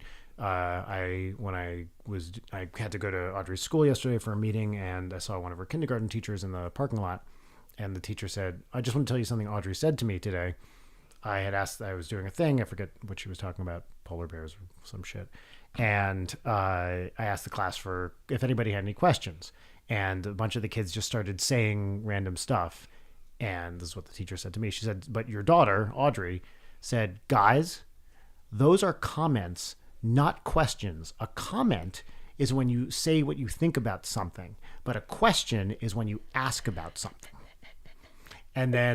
And I was like, "Whoa!" and then the teacher told me that she gave Audrey a little high five. And I asked Audrey about it later, and she repeated that, close enough to verbatim that I was like, "Oh yeah, okay, that actually happened." Whenever a 5-year-old tells you that they said something in the past, you can't believe them because they have memories like sieves. And also chronic shower argument 5-year-olds. Oh yeah. Yeah, I totally feel like when a 35-year-old tells you they said something badass, it almost certainly didn't happen. Yeah, but when the teacher plus the daughter does the same thing, I was like, "Oh, that rules." Multiple witnesses. Yeah.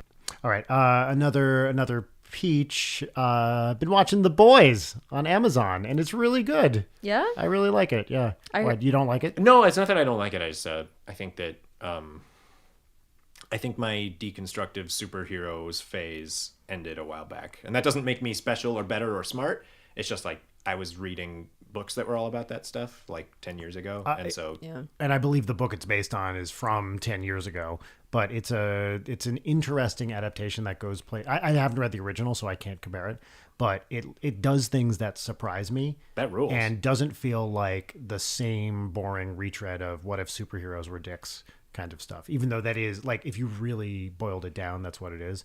But I think generally it's really interesting and well done. That's awesome. I think the way that was pitched to me was like, Leighton, you'll like it. There's gore.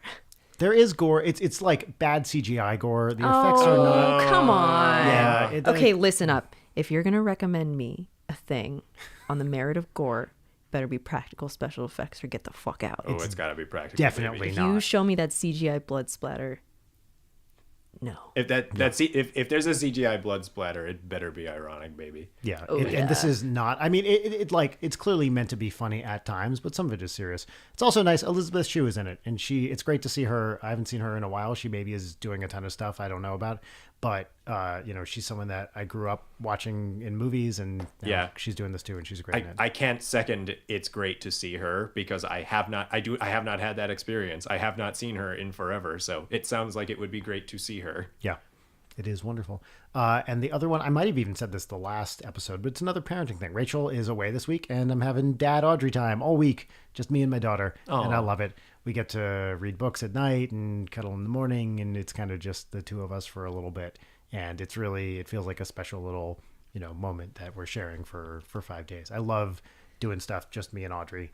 And it's a nice little thing. And it's like we're in it together. We'll survive till Mom gets back kind of thing. We had Commander Meouch from Twerp over the other night on Wednesday, and we ate dinner, and he and Audrey played Captain Toad Treasure Tracker for like an hour and a half, like way too long. Delightful. And it was really cute and really fun. So That's it's nice to have adorable. that moment with my daughter. Yeah, those stories are always delightful.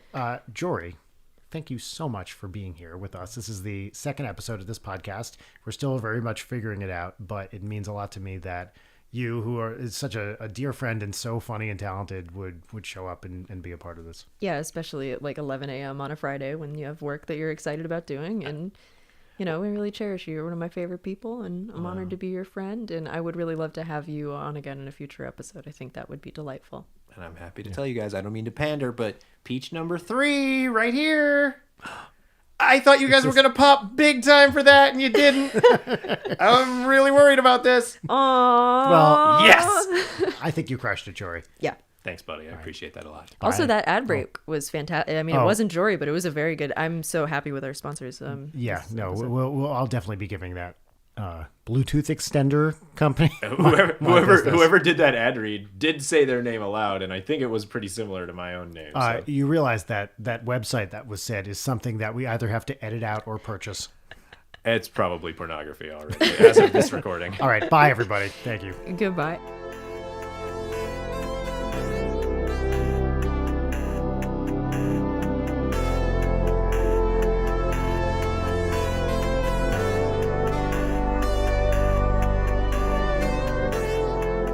This is a big deal today, everybody.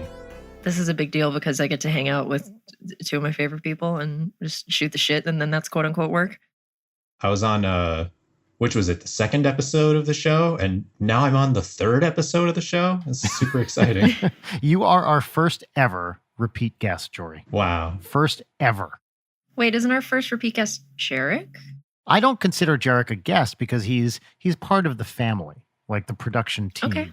All right. So, okay. I mean, technically, yes, you're correct. But our first non-production team. I didn't mean to undercut Jory or Jarek's significance to the show. I'm getting some whiplash over here. I don't know how to feel about it. Yeah, Jory, since episode 2 of Late Night compared to episode 3 of Late Night where we are right now, a lot has changed. The dynamic is very different. And I'm sorry that you're getting thrown into this triangulation. You've recorded a bunch of unreleased episodes? I don't really understand. Yeah, like a year's worth. It's like a Wu-Tang album kind of situation. So, Is Strelly going to buy this? Yeah, I've got him on the hook. I've got him on the hook for it. I've negotiated him up to $5. Oh, really? I think I've got him in the bag. He's pretty tight on the pocket, so that's pretty good. Seems like a good guy. Yeah, just a decent human. Do you think we could work him up to $10 maybe? I'll see what I can do. Or maybe we can just insanely inflate the price of our entire back catalog of late night episodes until it puts people's lives in danger for the sake of our own greed. I like that. It's very American. So does he. You just got to get to know him. You just got to interview him for a couple of months and really, you got to write an obituary for him and then you'll understand him. Wasn't he in the news again recently? Yeah, it was a reporter was writing an expose about him and then fell in love with him and is now going to marry him once he's out. Yeah, I read the first paragraph of that article and I was like, I don't need to be putting this in my head. Oh, same. I feel very understood by that. Oh, well, I read all of it. Oh, Leighton. Well, listen, as somebody who makes horrible, horrible, horrible decisions in terms of who I pursue romantically, reading that was just like a horror movie. It was like, oh, girl, no, no, girl, no. Yeah, that did have to be validating. Well, it's like, at least I'm not this bad. Yeah. But the thing is I can understand how you got here, girl. God help you in your repeated lapses of judgment. What was her deal, Leighton? So she was a tech reporter assigned to cover him and then fell in love with him and now... If I recall correctly, I think the real turn is that he ended up ghosting her. What? I didn't hear that. That is a delight. And one hates to say I told you so, but... Yeah. Oh. Yeah. She got ghosted by Martin from prison after torching her entire career and marriage. Well, oh, she was married. Oh, I forgot she was married. Oh, no. Oh. I don't want to project any kind of condescension or anything like that when I say this, but if you fall in love with that man, you have to be going through something, right? I would think so, especially when you've just done a very deep dive into the person, right? It's not like, oh, I met this really cool guy. Oh, maybe there's a skeleton in his closet. It's like, no, I just did a detailed report on every reason this guy sucks, and now I love him. Yeah. That doesn't seem like something someone in their right mind would do. Maybe she was just really hoping to listen to that Wu-Tang album and It was the long con. Or maybe he's just really hot. Really hot. He might be the hottest person in the world. Yeah, we've only seen him wearing those Men's Warehouse suit jackets. We don't know how cut he is. Brian, do you want to go on record for that? Is that he's your number one hottie? I'm saying that there is a logical possibility when he gets all shrellied up that he looks just unreal. He is the most attractive person. He is actually irresistible. That's what I'm saying. I think we're going to have to send a convoy over to him. Brian, can you brush up on your journalism skills a little bit? No need. They're already perfect. You're ready to fall in love. Oh, that would be the ultimate if I did an investigative journalism piece. Actually, on this woman, I could do it. And then fall in love with her. And then she could ghost me. And then she would feel better about herself. But it was a long con because I was doing it to get her to feel better. Do you tell her that? No, I don't tell her that. But it comes out in the article I write. Of course, as we all know, as good journalists do, you don't say shit about the thing to the person while you're talking to them. And then the article comes out and it's like, oh, okay. That's right. And it'll be the first article on the new Gawker when they reboot it.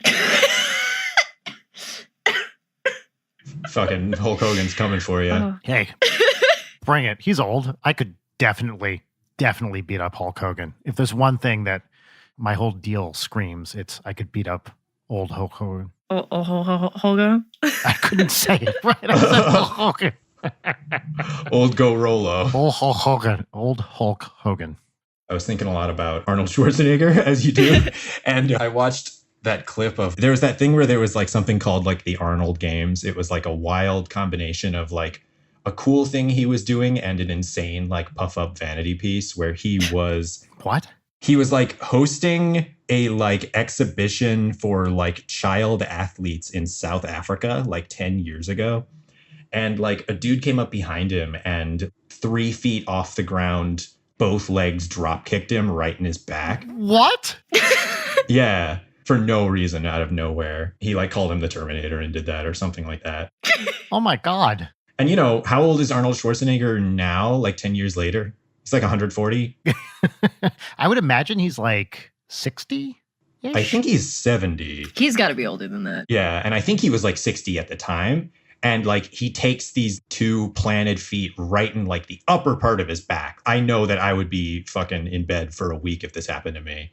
And he just like stumbles and then looks back like, what just happened? He's 73. Yeah. Holy crap. They're sort of not full of shit. Like a dude like that actually is pretty tough. I couldn't do it. Do we want to put this to the test? That's a Patreon goal. We get 400 and then I will dropkick Brian both feet in the back.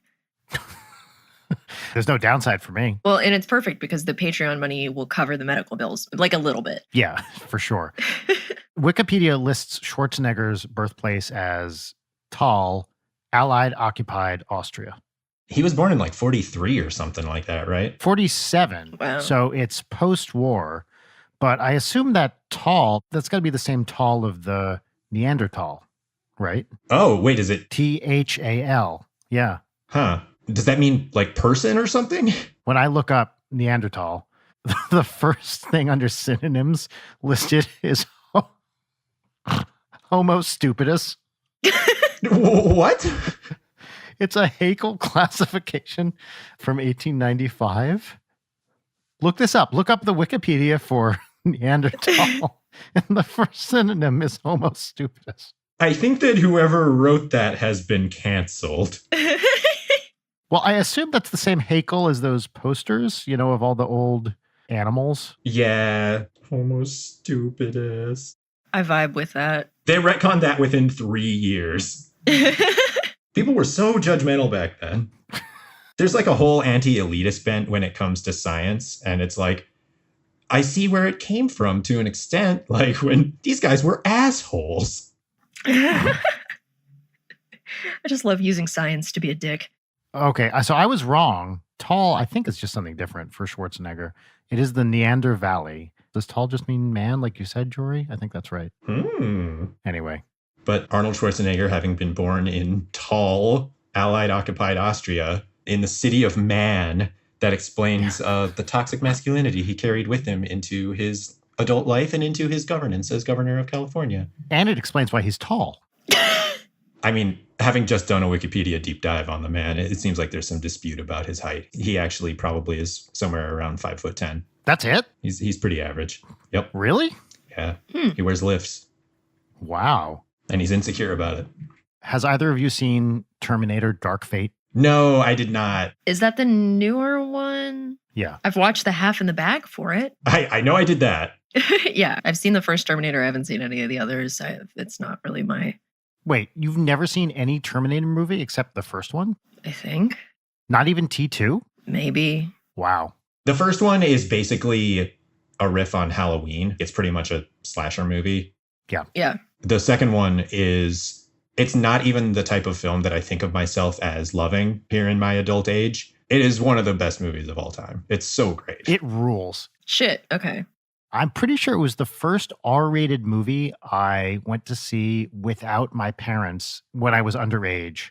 I was at summer camp, this camp called Camp Dudley, which is on Lake Champlain in upstate New York, the oldest continuously run all-boys camp in America. And I had a mixed experience there, although generally very good. But once a term, I don't know what you call it, they would take us to the local mall which they would bus all these campers to, and you could go to the food court. You know, it's like you go to summer camp. It's like the one taste of the outside world you get.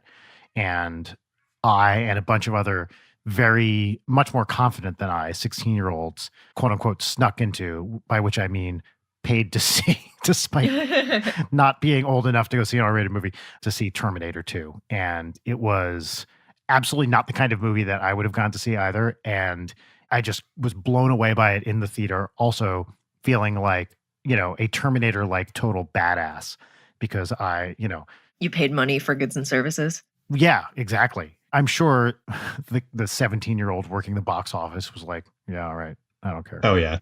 I always kind of marveled movies and media and stuff like that would treat seeing an R-rated movie like it was unbelievable for a child to do. Because, yeah, when I was a kid, it meant nothing. And they were like all I watched. My parents would take us to see R-rated movies all the time. I mean, all the time. Yeah. So it was not a big deal just to go see an R-rated movie. But doing it without a parent or guardian present was pretty hardcore. Yeah, you felt like you were doing an infiltration mission. Like armed guards would surround you if you revealed your age at any point. I was legitimately terrified. There is no rule so stupid that I won't feel bad for breaking it. And it's like, it's an R-rated movie. Oh, I still get goosebumps thinking about the nerve it took for me to go see that. What a close shave. Beautiful. Yeah. To get back to your point, Jory, Leighton, it is a great film. It may be, up there with Aliens as the preeminent like action blockbuster, especially 80s, but actually be a good film. I haven't seen Aliens either. I think we've talked about that on the show, that I haven't seen Aliens. I didn't remember that. I think Aliens in its way is a really good movie, but I find it really hard to watch just because I think it's too militaristic, I guess. Definitely. I get what they're doing. It's just like not for me. Makes me feel like I'm being a big contrarian that I like the first one so much more. But yeah, the kind of returns diminish on that franchise, as everybody knows anyway. I think it's a pretty good analogy between Terminator and Terminator 2 and Alien and Aliens. I mean, not a coincidence that we're talking about James Cameron films here either. But, they went from kind of a low budget first film. Was Alien low budget? It probably wasn't super high budget. Yeah, I mean, the sets look nice. But then they were massive hits and spawned these like even bigger hit blockbusters. The story about the pitch meeting, because I mean, obviously Cameron didn't direct the first one like he did with Terminator. Right. The story of the pitch meeting of Aliens is that Cameron is in the room. They have like a whiteboard where the pitch starts and he wordlessly writes on the board, Alien, the title of the film he's pitching a sequel to. And then he writes an S. Aliens. What a sequel. And then he draws a vertical line through the S. A $sign. As far as the story goes, that was basically the entire pitch. I am getting such deja vu from this. I feel like last time you were on this show, we talked about this exact thing. I could be completely wrong. I don't think so. We didn't. Okay, good. We've been having a great time both times. I really wonder what the efficacy of that pitch would have been if instead of the $sign, it was just like, okay, I'm going to draw 3 vertical lines next to each other and then 3 more right below it. And then we're going to connect with a little diagonal. It's Aliens with the Stussy S is what I'm trying to. I think Fincher tried that in the 90s. Yeah. Yes, it didn't work out with 7. I saw Alien Cubed in the theaters as well. Aww. Yeah. With my needle-phobic cousin who, yeah, when there's a very, very large needle on screen injecting, I think Ripley, was not a popular thing. And she was very upset. Yeah, I bet. I remember I saw, speaking of R-rated movies as a child, I went with friends to see Alien Resurrection, which was, even as a child, there's that age in your young life where you're starting to get just disillusioned enough that you figure out that something can be bad and you can have a bad time. Oh, yeah. Audrey's there right now.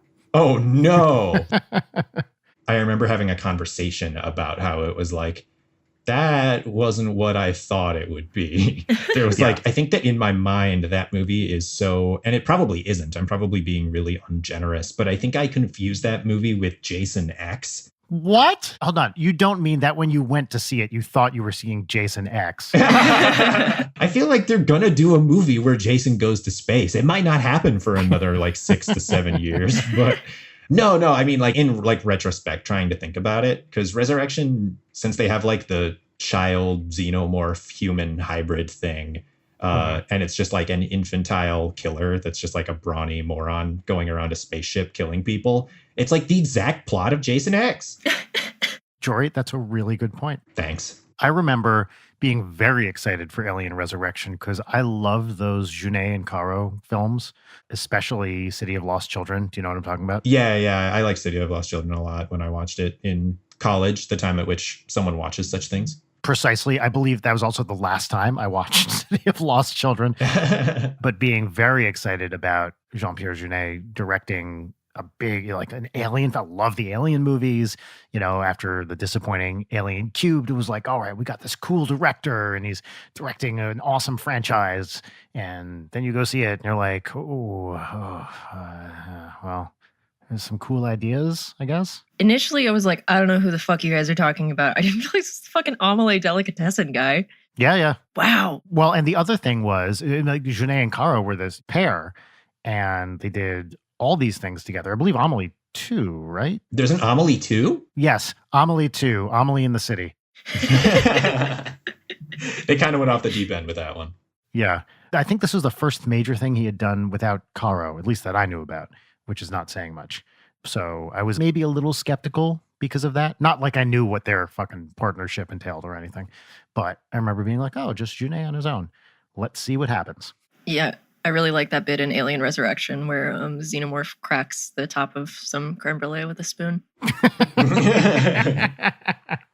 I believe it does crack someone's skull open with its claws. I don't want to paint too much of a portrait of what kind of child I was like, but I think that was one of the only moments in the movie that I was entertained. Yeah. The suit in that movie is so silly looking that there's like a serious Power Rangers vibe as it like reaches out and just like places its hand around an actor's head. And then there's a reaction shot of another character looking shook. And then it cuts back to the monster and there's just like red goo all over its hand. And it's like, all right. God, I love red goo. The one scene in that movie I remember really liking was when she discovers that they've tried to clone her a bunch of times. And she goes in that lab and there's a bunch of like deformed Ripley clones. That has stuck with me. I don't remember that at all. God, what a beautiful thing. Honestly, this isn't even a segue. This is just me being like, I'm going to talk about another movie now. Do it. No, it's great. Have you guys watched Knock Knock with Keanu Reeves, directed by Eli Roth? No, you have told me about it. I know I've told you extensively about it. Same. I got to show it to Allie for the first time the other night because we were both currently on a cyberpunk-induced Keanu Reeves thirst quest. Yeah, and Keanu kicks, yeah. Yeah, and that movie it's incredible. I think it might be like the platonic ideal of a perfect bad movie. It's Eli Roth and then Ana de Armas and then Eli Roth's wife. God. And Keanu doing the worst job. You guys have seen the "it was free fucking pizza" monologue from that movie? Yes. I don't think I have. This is culturally important for you to see, Jory. I think this is how I found out about the movie, is someone linking to this monologue. Yeah. Its reputation really precedes it because I had seen this for years and years, like on Tumblr, it always made rounds. And I thought that by the time that I watched the movie, it wouldn't kill me as much as it always has. And in context, it is arguably funnier. This is like the most he says the entire movie. Oh, the thumbnail is him yelling. This like latter-day Keanu Reeves where he just looks like Dave Grohl. Yeah. Death? Death? Oh. You're gonna kill me. You're gonna fucking kill me. I Why? haven't watched this in forever. Why? Because I fucked you? You fucked me. You fucked me. You came to my house. You came to me. I got you a car. I brought you your clothes and you took a fucking bubble bath. You wanted it. This you sucks. wanted it. You came out to me. What was I supposed to do? You sucked my cock. You both fucking sucked my cock. It was free pizza. Free fucking pizza. It just shows up at my fucking door. What am I supposed to do? We're flight attendants. Come on, fuck us. No one will know. Come on. Keanu's hard to talk about because I adore him and he rules. But watching this, it's so bad. And yet I found myself thinking, this is some of the best work he's ever done. So this is what really interests me about him. Some of those early Keanu performances are pretty tough. His performance in The Matrix also, while cool, is not the best acted thing in the world. I think that movie has the Terminator 2 thing happening for it, where it's like the right role for him. It's like Yes. he can be kind of alien and aloof and robotic in that movie, and it works. The first thing I ever saw him in had to be Bill and Ted, which he's legit great in, of course. I love that movie. But I remember him being a joke for years. And just in the last, I don't know, couple of years, maybe even year, the tide really seems to have turned on him. Actually, probably since John Wick is when it really happened. I think John Wick was the Keanu Sans, yeah. Because he's great in those too. It's just like on his bandwidth, and he doesn't have to do all that much aside from the physical stuff, which he is incredible at. That's mainly what I'm talking about, is that stuff. It's something I think he legit loves to do and is quite good at. The acting is fine, but the physical stuff I think he's fantastic at. Leighton, do you disagree with this? I haven't seen the John Wick movies. My thing about Keanu Reeves is I think he's legitimately one of the worst actors in the world, but I love him, and the worse that he is at acting, the more I like him. Yeah. Have you seen Dracula, Leighton? No, I haven't. Oh, wow. Oh, shit. He's so wonderful in it. It's a delight. What a brutal film in all the best ways. I've been meaning to watch that and Constantine for like over a year. Constantine it's got a lot of good qualities. And don't get me wrong, it's not a good movie, but it's super entertaining at times. I love Constantine. I agree. Objectively, from a filmmaking perspective, there's a lot of stuff you could do differently. Like you said, it's a really entertaining, fun movie. I also don't know anything about this character. So, Sure. I understand there's probably a lot of stuff you would hate if you were a Constantine purist. Number one is that he's American in the film, but whatever. Yeah. I hadn't started reading DC Comics at all when that movie came out. And so I just that is the canon Constantine for me. How could anything else be? And so him being like Cockney in the comics just doesn't compute for me at all. Yeah, me too, because I hadn't read any of the comics. I've since read a few of the trades, but not too much. Yeah. But I think that movie is great. It's really fun. I agree. Is it Billy Zane as the devil in that movie? I'm trying to remember. Peter Stormare is the devil. Oh, that rules. Wow. Is Billy Zane in the movie? Did I just invent that? Am I thinking of Titanic? Yes, you're thinking of Titanic. I don't think Billy Zane is in the movie. Let's see. It's Rachel Weisz. Help me. Tilda Swinton. Of course, Tilda Swinton is Gabriel. Shia LaBeouf. Yes, of course. I think that might be the first Shia LaBeouf movie, too.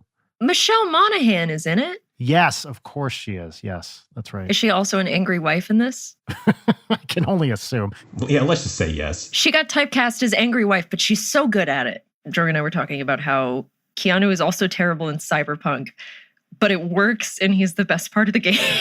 Yeah, it really is. I was initially really put off by it in the first cutscene where he shows up. Oh, yeah, totally. Beats the shit out of you.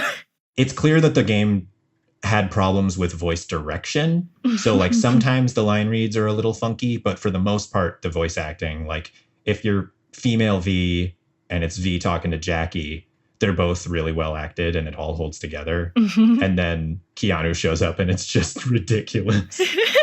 So on my first playthrough that I still haven't finished, I played the Corpo Life Path, and I just started a Nomad playthrough last night. And the discrepancy in terms of quality, Corpo makes no fucking sense. And Nomad is oh, yeah, okay, this structurally is so much better.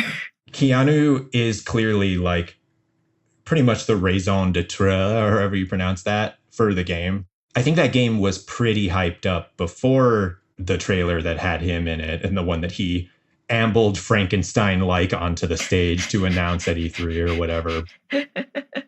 He definitely does bring the game to life for sure. And when you initially meet him, it felt horrible to me. It's oh no, are we really doing this? You mean the part where he beats the shit out of you, or where you're playing as him? I mean, I guess both. That's kind of the early part of the game. Yeah. I think that his performance, it works. And this is maybe something that works so well about Neo and things like that, kind of in that same Terminator 2 way, that it kind of seemingly accidentally informs the Johnny character and makes him into a guileless dork who's not really as brave and cool as he puts on. Yeah, absolutely. I think it's really funny. And it might be completely unintentional, but it's great. Sure, as with most quality things about that game, it seems like it's unintentional. But yeah, it's just so charming, and I enjoy it so much. I haven't played any of the endings yet, and I know that they're all terrible, so looking forward to that. I've heard really weirdly mixed things about the endings and the way the RPG elements of the game actually resolve. I've seen some people actually be really glowing about it. I hope this isn't a spoiler for you or for any other gamers that I think it does a Fallout-y Hold on, wait, Jory, stop. Let me give a spoiler alert. Spoiler alert. All right, continue. The game has an ending. That was the... You can't say that. Oh, shit. I think this is actually a good time to pause because we need to pause for a word from our sponsors. So we have a returning sponsor, Bluetooth range extenders, who we haven't heard from in a while. They've agreed to come on and sponsor the show again. So let's pause here for an ad break from our sponsor. Brian, have you not been getting the emails from Bluetooth range extender? No. I don't think we're CC'd on that. You guys don't know about the case? Uh-oh. Oh, no. Oh, my God. I was not supposed to be doing that ad read, you guys. Well, maybe we should pause instead for a word from their legal representative. Can you get him on the horn? All right. Yeah. Let's go for that. Oh, my heart is racing right now. All right, hold on. I'm just going to dial them up on the phone here.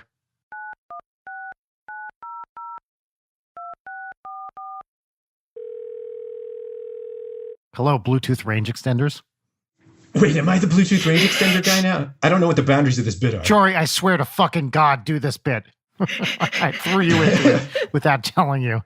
We could revel in how it's not working or keep going. What do you guys want to do? Oh, it's me, the legal representation for Bluetooth range extender. I'm very mad at you. This is awful. Brian, that was a pure bit ambush. Well, yeah, I wanted it to be. I was curious what would happen. Jory is a trooper under pressure. I mean, that last Bluetooth range extender ad was really, truly incredible. And this one, I would argue, is even better. Are we rolling into it? I don't know.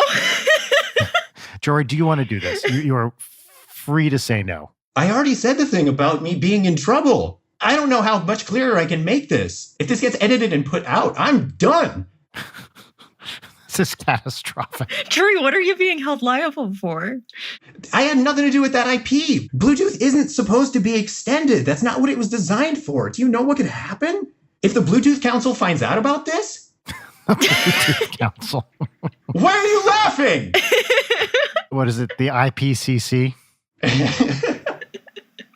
The reason I ask is because I just got a renewal notice from BluetoothRangeExtenders.com for that URL. And I was like, if I can force Jory to do this bit again, then I can justify paying whatever it is, $15 for another year of BluetoothRangeExtenders.com.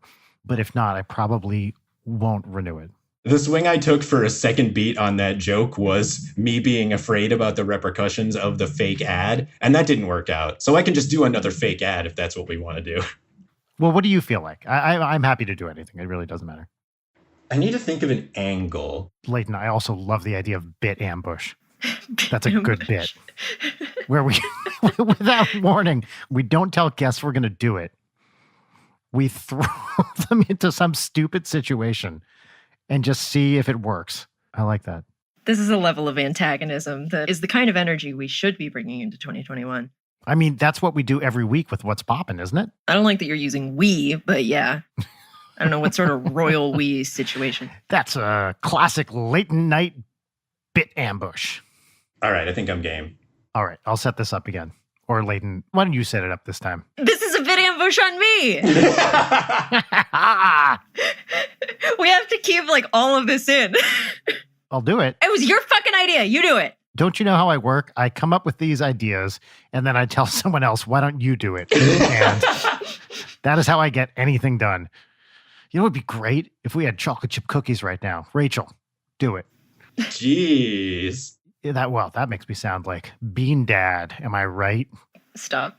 That's fucking timely as hell. Hell yeah. And on a podcast, no less. Classic Bean Dad 2021 reference. Ryan, you can't make that joke because I'm on a podcast with you and I'm up to be the replacement for Alex Trebek on Jeopardy, and a child wanted beans and now I'm not going to be the host of Jeopardy. Do you think he's actually in trouble? Do you think that's actually going to hang over him. It's less the Bean Dad Association and more the people have yet again dug up old tweets that are problematic. Yeah, totally. It feels like Jennings is at a juncture where he could bail on the dude and be fine. Jennings Juncture, yeah. Ooh, that's a good children's show.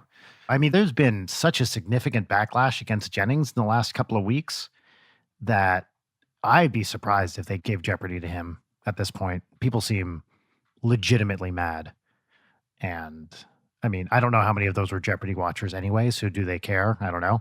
But I don't think Jennings is going to get the job, partially because of what happened. But what the fuck do I know?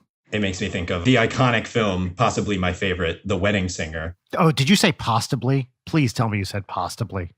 Yes, I did. Yes. I love jokes about spaghetti, rigatoni, rotini. Orecchiette, The possibilities are endless. bucatini. Oh, yeah. Speaking of bucatini, did you read this article about the bucatini shortage? I did read the article about the bucatini shortage. What? As a bucatini enthusiast, it's the superior type of pasta. Oh, is that the long tube? Yeah, it's the long tube. I'd never even heard of it. I didn't even know what it was until I read this article. What the fuck? You've never had bucatini? Not that I'm aware of, no. The sauce retention! Brian! Leighton, I get it. If I see bucatini, I'm going to try it. But I've always been a rigatoni man myself. And maybe that's just from a childhood of growing up with ziti and small, like large opening tube-shaped pastas as my favorite. Yeah. I generally don't like noodles, like long noodles that much. But after reading this bucatini article, You got bucatini pilled. I got red sauce pilled. There's an article that's about, like, why can nobody find bucatini anymore? And it's a deep dive on FDA shit and why there is a great bucatini shortage and cover-up of the bucatini shortage. Yes. There's a cover-up? Well, Is there a Bucatini council? Did we cut the last time I mentioned a council?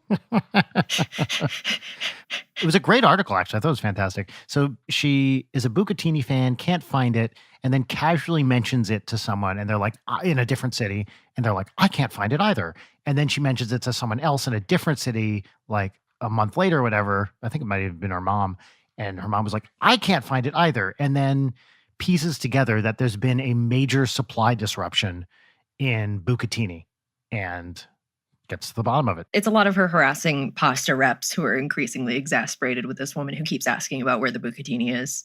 Anyone listening, if you're able to find bucatini and you haven't had it already, I just implore you to open your hearts, open a long, skinny hole in your heart for you to have maximum sauce retention of, spaghetti carbonara with bucatini instead of like regular spaghetti. Ooh, baby, that's the stuff. Anyway, we were going to do a bit and then we glossed over this bit that we spent 10 minutes trying to get into. Yeah, now we've spent 10 minutes talking about it that make it virtually impossible to cut out the botched attempt at the bit. And now I don't want to do it anymore, just to be annoying. No, fuck you. Fuck you, Brian. Jory, Brian, somebody. I don't know if you guys... Wait, what's the point of even doing this setup? The audience has heard us try and fail to do it. Do it, Jory. You guys, I got an email from my promotional sponsors at BluetoothRangeExtender.com, and they actually wanted me to come back here and give you guys another promo copy. So, do you guys, I don't know, is it about time for an ad break? I mean, I could probably get into that if you want. The podcast is recorded chronologically, right? Of course. Every week in the show, we do ad breaks, as our listeners know. And I think this is as good a time as any. We're 45 minutes in, so that's about 1/6 of the running time of this podcast. And I think that's a good time for an ad break. All right. We'll be right back with more Late Night with Jory Griffiths. Hey, everybody, welcome back.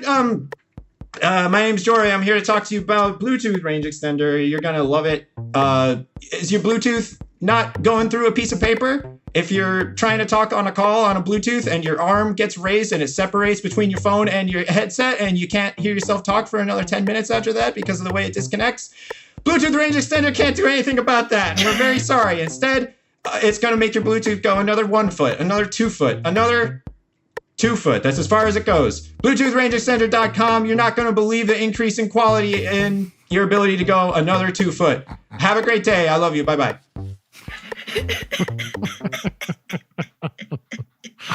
Excellent picture.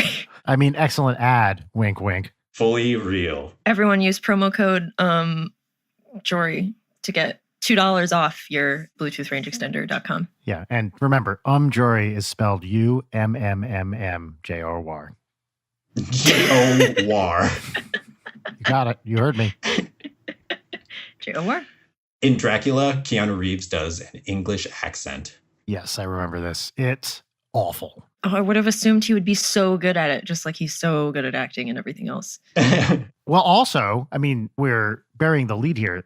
You know who's in Dracula, right? Dracula? A little guy known as Tom Waits. Oh, shit! Really? He's Renfield. Yeah. He's Renfield and he eats bugs. Oh, fuck yeah. They tried to get him to stop. He kept doing it.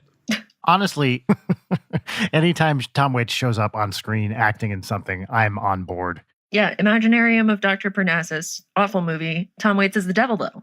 So, redeemed. Right. He's also in Mystery Men. And Wrist Cutters, right? I don't remember Mystery Men at all. Mystery Men was at the time, it was one of those films where it felt like a great movie that was buried inside a perfectly fine movie. Yeah, which feels like maybe that's a final edit thing. I feel like it was because it has all these really funny people in it. Janine Garofalo, Ben Stiller, Hank Azaria, Tom Waits, of course, a bunch of other people.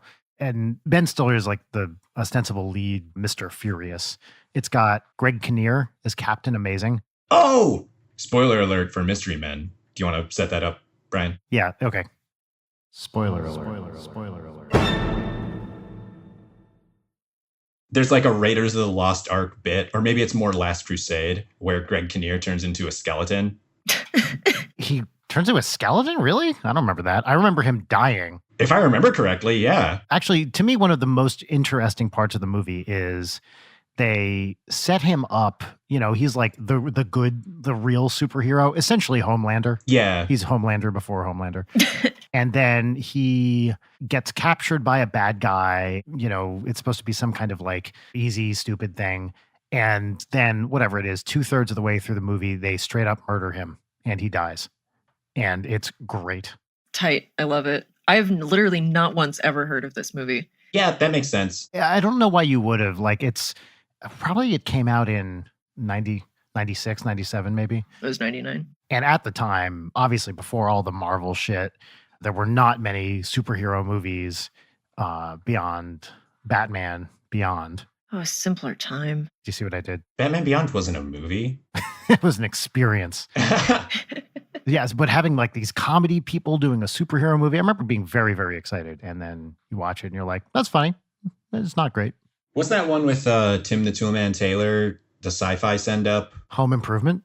Yeah. I remember people being... Because, you know, you didn't see a lot of really deconstructive meta stuff on TV like you did with that show. Yeah, right. Galaxy Quest is what you're talking about, which is great. That's something about that movie is like, it might have been the age that I was, but those two movies, I feel like they were out on video kind of in a similar time frame. It could have been years apart. No, that feels right. I remember watching Galaxy Quest and feeling like it was a Mystery Man type of thing where it was just like, okay. Galaxy Quest was one of those movies I walked into with like zero expectations. In fact, worse than zero. Like, this is going to be bad. And I think is so successful as a sci-fi parody in so many ways that it's honestly, I think, one of the best examples of the genre, especially Star Trek specifically, which is what they're riffing on. It's a delightful movie. Alan Rickman is amazing. He is amazing. Tony Shalhoub. Oh, yeah. It's one of the rare things where Tim Allen is watchable. Yeah, it's just that and Santa Claus 3. I've never seen any of the Santa Claus movies. Should I? I'm a shill for short, so I would say go for 3 and then watch Clifford. Yeah. Oh, well, Jory, if you think I don't love Clifford, oh, I love Clifford. I will watch anything and everything with Martin Short in it. Yeah, he's great. Clifford is one of those movies, too, where at the time, that movie got savage. Oh, yeah, totally. Leighton, do you know Clifford? Like the big red dog, Clifford? Or... Oh, Leighton, what I wouldn't give to be you right now. Oh, no. Discovering a universally reviled film. I think it's legitimately funny. Oh, yeah, Martin Short's performance in it is really funny and good. So the deal with Clifford is that Martin Short, an adult man, plays a child. And there's no, like, particular makeup or effects or whatever. It's just Martin Short playing what, like a 10-year-old or something? Yeah. Is he even doing like the dwarf thing? Like, is he walking around on his knees? Not as I recall. He's just 5'10". Yes. And it opens in the future when he's in like some kind of monastery or something. Oh, yeah. It is very, very, very funny in just a bananas way. It's a real swing, and I think it kind of works. Wow. Yet again, I have never heard of this. Seems like a disaster. The kind of bit of the movie that's like the backbone of the story and the performance is that Clifford is like, first of all, who's the lead? Second of all, what's his relationship to Clifford?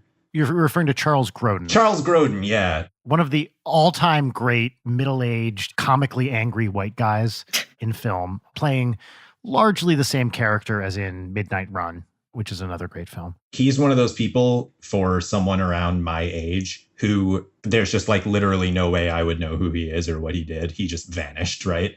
Yeah, well, I think he did other stuff behind the scenes and became less of an actor. I think he was also the dad in the Beethoven movies. Yeah, he was. But he was a writer and like kind of a comedy guy. I think he had a talk show for a while too.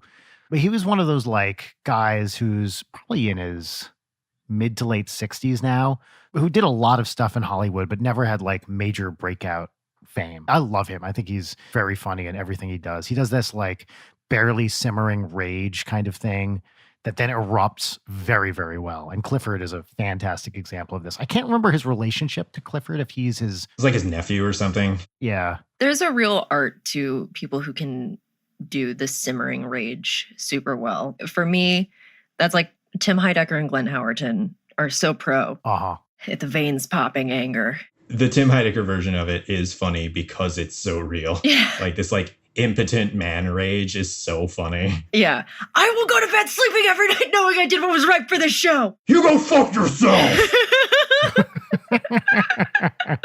Once again, everyone listening, I entreat you, please watch On the Cinema. It is the best in the world, please.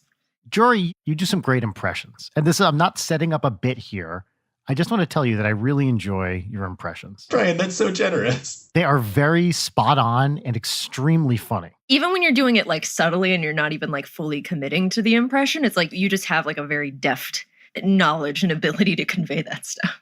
That's very kind. Thank you. Would it surprise you if I told you that I, as a child, had poor social skills and became what we like to call a class clown in order to try to gain any amount of social acceptance and avoid being a pariah? I don't know what that's like. I want to hear more about your class clown antics. So tell me what a young Jory was like. Did you do any stuff that got you in trouble?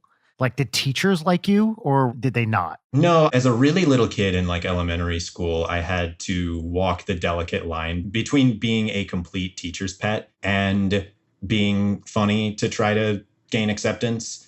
And I feel like it was in like junior high school and high school that I started actually actively not giving a shit and getting in trouble and sleeping through classes and stuff like that. Which was one of my trademark bits. Falling asleep in minute 1 and then waking up a minute before the next class started. It always kills, yeah. When I was in elementary school, to the extent that I did bits and things like that, it was just like chiming in, probably because I had watched like Mystery Science Theater. I wish I remembered any of these bits, but I acted like I was like the peanut gallery while the teacher was giving lessons. It's like the most like sweet child, like when I try to imagine, my skin is crawling right now trying to think about what I must have said and done because it must have been so fucking bad, but kids loved it and it made me tolerable to them.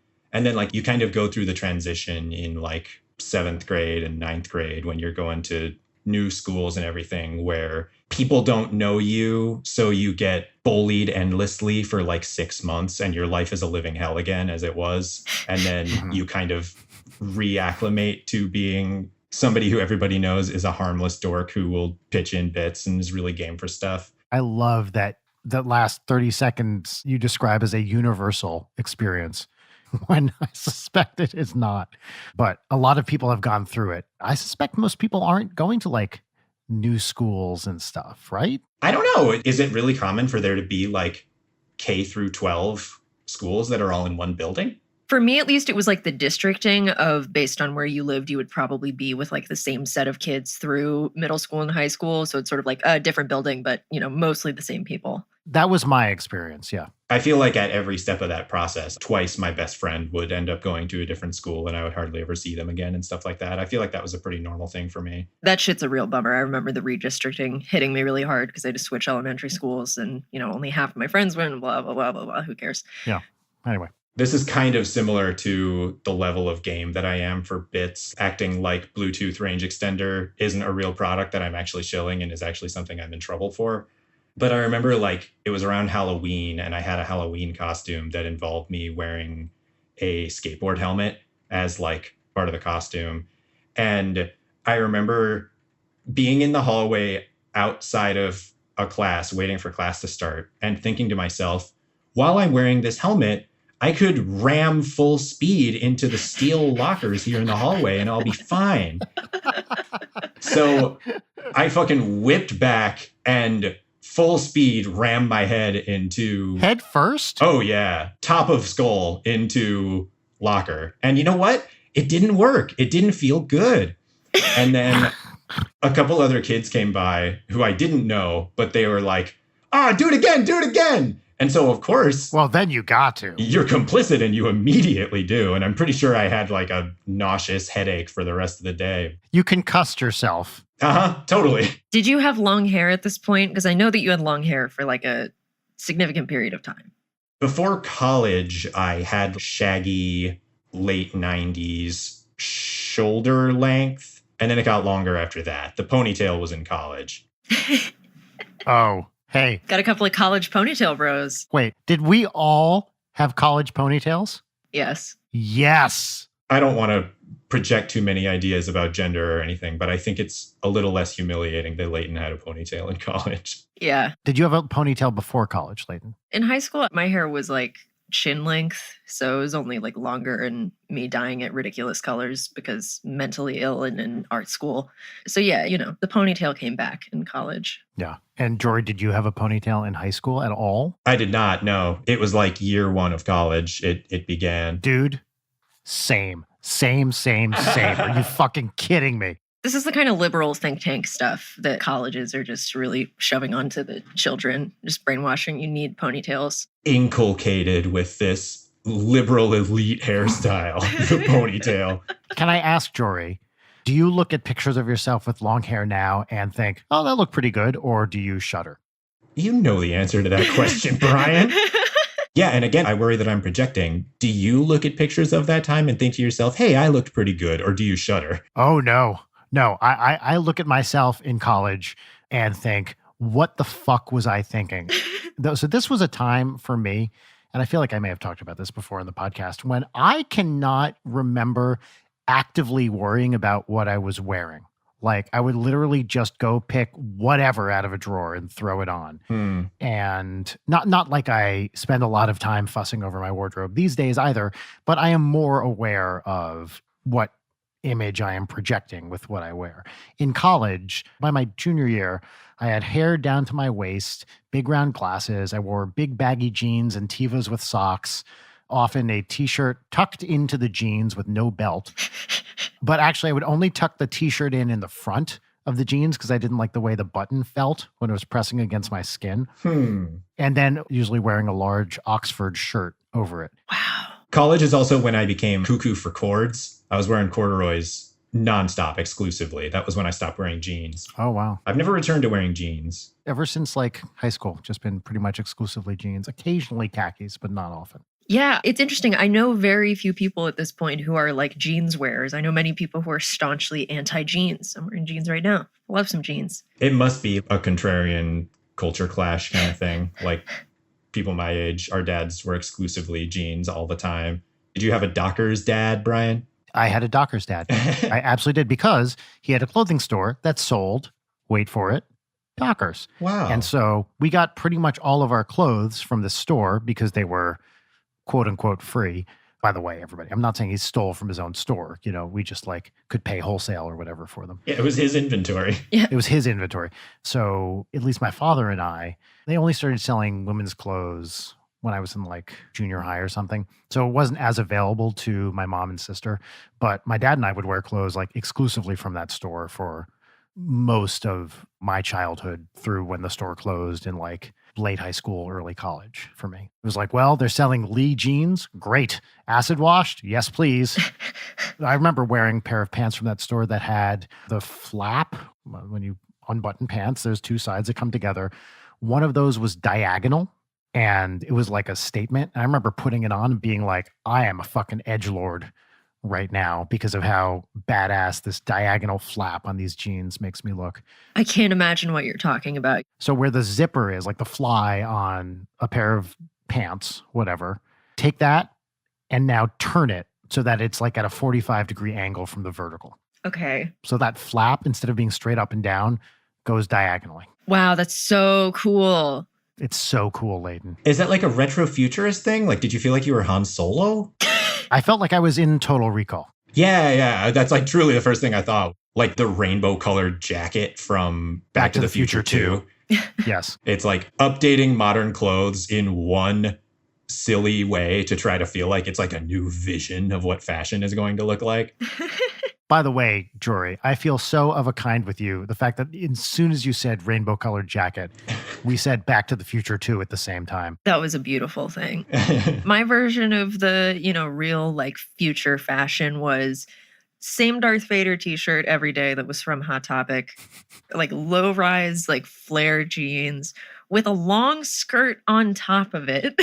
Oh, you did the jeans and Whoa. skirt thing. Yeah, folks, the mid-aughts were a strange time. Yeah, that, lots of layering, so many Star Wars shirts. The thing is that I didn't feel cool. I think even at the time, I was like, this is pretty whack. Yeah, I've never felt actually cool, including now. Same. But I remember the first time I saw someone do the jeans and skirt thing, it was someone on the subway in New York. And I was like, what is happening right now? It was very confusing. Why would you wear two pants? I need to look at pictures of jeans and skirt right now just to feel better about my current fashion. Just to feel less alone. I love that the first suggestion of like other stuff that you want to look up is Hannah Montana. Just really pioneering the trend. Hannah Montana crosses the cultural threshold where I know literally nothing about it. As it should be. I would be suspicious of you if you knew more about Hannah Montana than that, basically. Yeah, fair point. Wow, people still do this. Really? I thought society had progressed past the need for this. All I'm getting are images of women in like jean skirts. You got to adjust your search terms a little bit. I see some jeans, whatever. Who fucking cares? It's the dumbest shit in the world. I Googled jeans and skirt. Jeans and skirt isn't the right thing to Google here. Jeans with skirt. I remember seeing women, especially, it was like jeans and kind of like sort of boho skirts. Yeah. That's what I'm describing. Yeah. That was my vibe. Oh boy, even the iconic outfit Elliot Page wears in Juno, skirt over jeans. There it is. Yeah, I haven't watched that movie in forever. I think I remember the story, but not a lot of things about the vibe. Aside from the iconic hamburger phone. I remember the vibe, but not the story. I remember J.K. Simmons being like, love that guy. Who's that dude? Yeah, I think I already knew him as J. Jonah Jameson. You're probably right, yeah. Is it Jason Bateman in that movie? Yep. He is, yeah. I believe Jennifer Garner play the would-be adoptive parents. I remember that movie had a couple of little screenwriting tricks that really frustrated me, but I was at the exact right age to be really taken under by the beat about Jason Bateman that I think really works, where like he turns out to be like a grooming asshole. Yeah, totally. I was like at the perfect age to completely not see what was happening and love him and think he was the coolest. So that then when he turned out to be a prick, like the beat really worked on me. Yeah, totally. A little bit of meta grooming.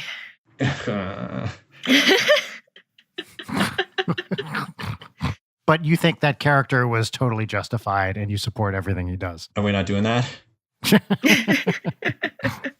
I'm backpedaling further than that. A really important part of the Jory story I'm realizing is I remember a Hot Topic opened at the mall near me.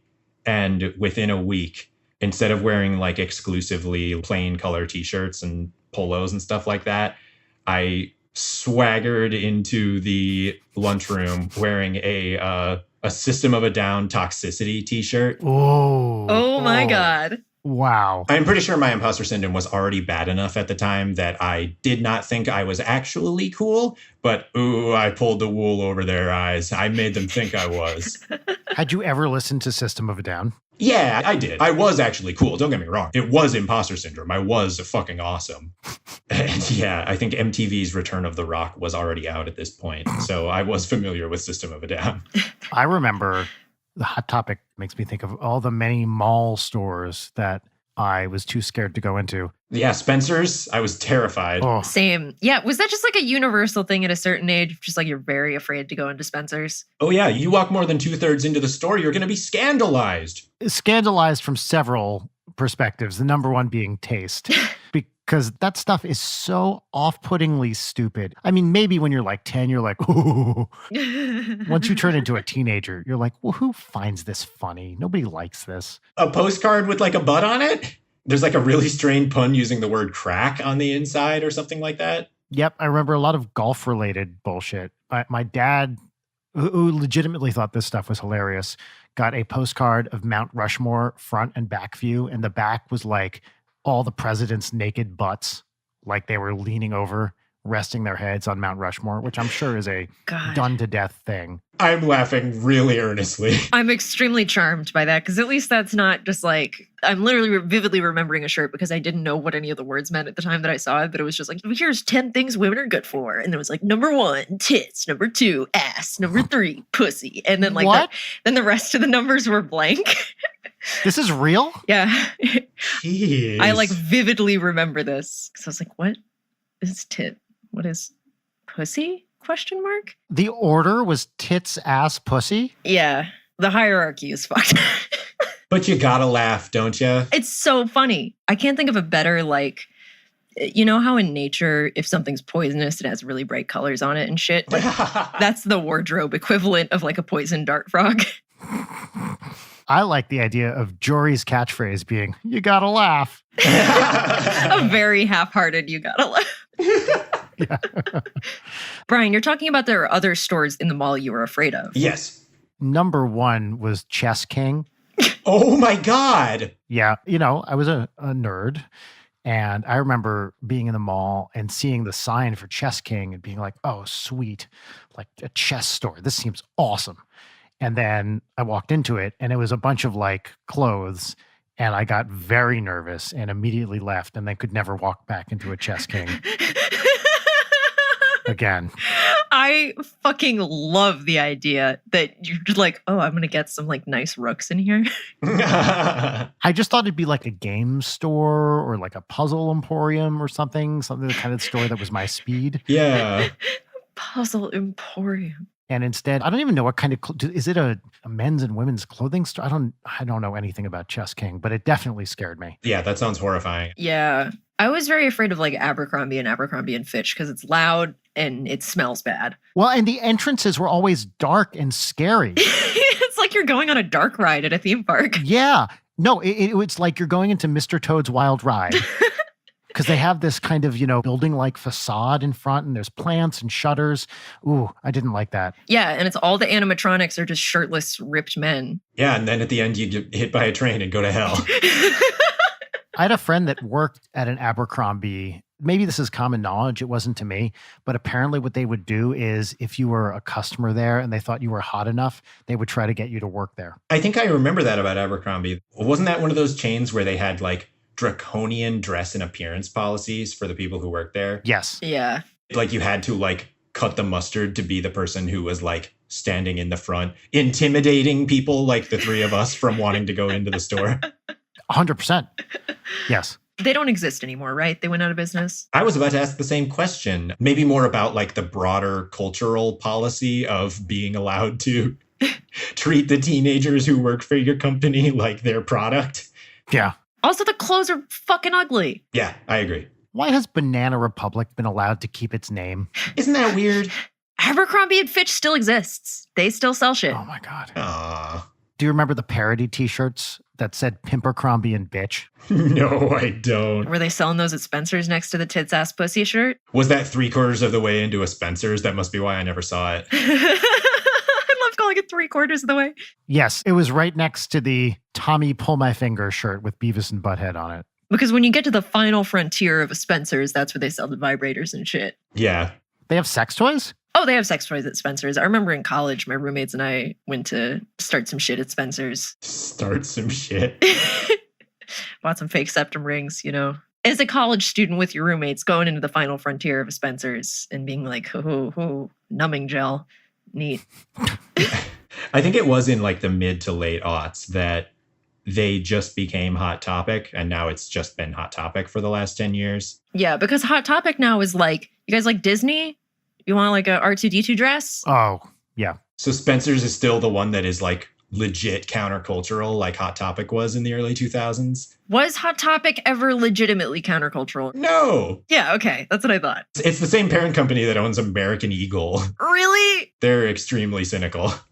So after an hour and 30 minutes of this show where we've repeatedly said our guest names, a guest who has already been on the podcast and is frequently talked about on said podcast, welcome to Late Night with Brian Wecht, which is a bullshit show for bullshit people by bullshit people. Sorry to call you bullshit people, everyone who said Hey. that. I think I just made a lot of enemies just then. It was really easy. Like that was maybe the most efficient way I could have offended literally everyone in this quote unquote room and also listening. Hi, I'm Leighton. The other voice is Brian. Hi. Mystery guest whose name that we don't know. Who the fuck are you? Hello, I'm Jory. Hi, Jory. Hi, Jory. Okay, enough about you, Jory. I want to talk. So, Leighton, your thing that you just said reminded me of a thought experiment I frequently do, and I'd like you to join me in this. So here's the game, okay? How can you, with the smallest number of actions, permanently alienate the most friends? Did we do this during a live show or something? Because we've had this discussion before. Yes, we did it during a live show. That's exactly right. We've had our audience answers, but I think also both of us have had answers that we would never say in public. That's 100% true. I specifically remember what yours was. Yes. And the trepidation with which you said it. The rules are you can't murder anybody. More broadly, you can't commit any crimes. You just have to do something deeply uncool. Or be a sex pervert. Yeah, you just have to do something that is a very bad idea, but doesn't break any like laws or whatever, moral codes or something. But I guess that's debatable. The fewest steps between point A and point B of ruining as many connections as possible, right? Yes, that's right. And you're right. I should have realized that I cannot say mine. I don't think anybody could truly say theirs is the thing about this thought experiment. Like it's inherently not good for public consumption.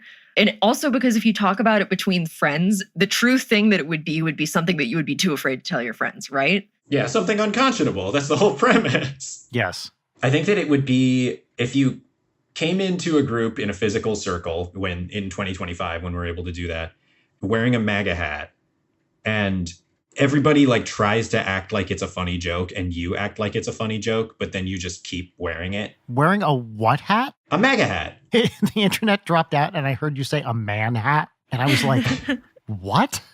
What does that even mean? Yeah, you know, a hat made out of the scalp of another man. Yes. It turns out there's one place where I have like deep gendered misgivings and it's about hats. Yeah.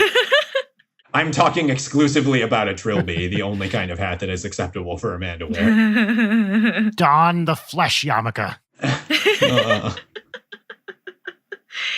I mean, there's literally a Curb Your Enthusiasm bit where it's like Larry David starts wearing a MAGA hat so people won't talk to him, but then everybody gets really upset. It's like, what's going on with you? I have been watching much of that show for the first time recently. Have we talked about this?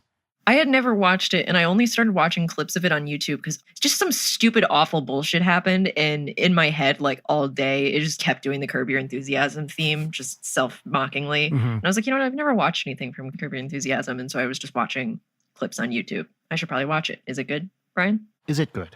The answer is yeah. I'd seen a bunch of episodes from early seasons before. I've been working my way through it slowly, and I just started season 5.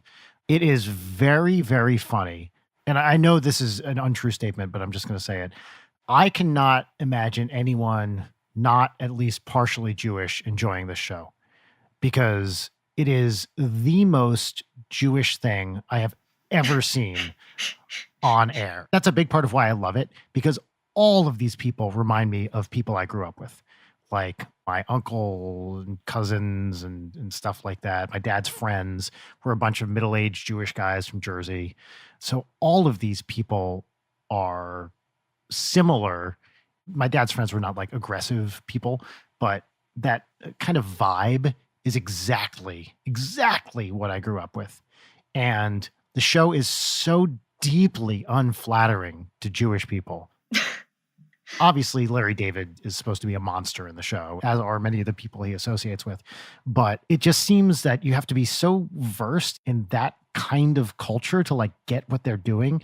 I don't understand how the Goyim can watch this and enjoy it. But I know plenty of people do. So like clearly people are. But to me, that show has probably caused a lot of anti-Semitism. That's a really interesting take. Yeah. It is not a flattering portrait of Jews, but it is very, very funny. I like it. Honestly, a lot of my enjoyment of that show comes from my parents' enjoyment of it. They were only alive through the first several seasons, but my dad thought it was like the greatest thing ever. And there's an episode where, so Larry is married to a Christian woman in the show, and her parents are there and they bake Christmas cookies and they make like a nativity scene out of cookies. And Larry eats the baby Jesus cookie. And I remember my mother having giggling fits over this. She thought this was the funniest thing that she had ever seen. And she would just be like walking through the house and she would just stop and start cracking up and going, he ate the baby Jesus. He ate the baby Jesus. That's a delight. You know, that episode was pretty recent in the ones I watched. And my mom's been dead for 14 years now. But I was just like, man, this is something my parents loved, like deeply loved in the last few years of their life. So that show is meaningful to me too. Not only is it funny, but it's a little bit of connection with my folks. Wow, that's really charming. The last season that I actually watched was, spoiler alert, are the Cheryl and Larry are divorced season and the Seinfeld reunion season the same season, or are those two different seasons? I don't know. I haven't gotten there yet. Oh, okay. So, sorry. No, I was generally aware of that. Yeah. I just watched the producers season 4. Okay. That season has like the best they ever did at having like a season arc. It's so good. Honestly, the end of that, when you get to see Mel Brooks and Anne Bancroft together, just like in the bar laughing, that couple is fantastic. I love Mel Brooks. He is one of my comedy heroes, has been forever. He was my father's absolute favorite. And watching him and Anne Bancroft together in this bar just for a couple minutes on screen, and she died probably not long after that. It was one of those things where I just lit up watching the two of them together because they are beautiful together. Yeah. Who is it recently who died? Was it Carl Reiner that I'm thinking of? Yes, Carl Reiner died recently. When he died, we all found out that he and Mel Brooks had been eating TV dinners and watching TV together literally every night for the last like however many years. Yeah, that was something I remember I knew because I had heard, I forget who it was an interview with, and they would just get together. I think they watched Jeopardy or Wheel of Fortune every night. That's so sweet. And I remember, this is from a few years ago, Mel saying that he wouldn't give examples, but he said Carl likes to watch movies that have one of the following phrases in it: secure the perimeter, and you look like you could use some rest. I just thought that was the funniest thing. That's so beautiful. Secure the perimeter. I remember the second one I might be getting slightly wrong. But they had been friends for 60, 70 years or something. And they clearly deeply, deeply loved each other. It's a beautiful thing. Yeah, that was a really wounding story to read after he died. I think that the Seinfeld reunion season was the last one that I watched of the show. And then recently I tried to watch the first ep of what was at the time the most recent series. Probably 10 or... Yeah. I think I just like the show got a little too canny for me. It's something about it is like the balance between plotting and improv feels like it's off, where like they have a really planned out premise for this high concept gag they want to do, and the improv doesn't get them all the way there. Something feels off about it, and I kind of stopped feeling like the show was super duper working, except for when is it, in season 7 or 8 or whatever, that they introduce JB Smoove's character, and he is just like a breath of fresh air for the show because he's so fucking funny on that show. Yeah, he rules. I will say certainly the early seasons, like many things made 20 years ago, don't totally hold up. Yeah. Of course. There's a lot of questionable stuff in there from a variety of perspectives where you're like, ooh, I don't know about that. Yeah. Since we're an hour, 40 minutes in, we should show some mercy to our beloved producer, Jarek, and Yeah, do some segments. we should. Do we want to blaze through some What's Poppins? Yeah, why the fuck not? Neat. So are you going to introduce your favorite fucking thing in the world, Brian? Yeah, here's the What's Poppin' theme song. What's poppin'? What's poppin'? Leighton, what's poppin'? I can only describe my facial expression as pog. Wait, I don't know what that means. Jory, the last time you were on the show in episode 2, the terrible curse of the What's Poppin' bit was not a thing. I don't know what you're talking about, Leighton. Don't gaslight me, Brian. I don't think I've heard the What's Poppin' theme song before. Oh, fuck. Well, Jory, That's what it... what did you think? Sincerely, I don't know quite how to react because is Pog that one Twitch emote? Yes. How do I know what pog means, but you don't? I'm not connected to gamer culture anymore. Things have changed. Genuinely baffled. What the fuck? You're the biggest gamer I know. Yeah, you're the pog champ. Oh, I did a close representation of what the pog face looks like in the Zencaster.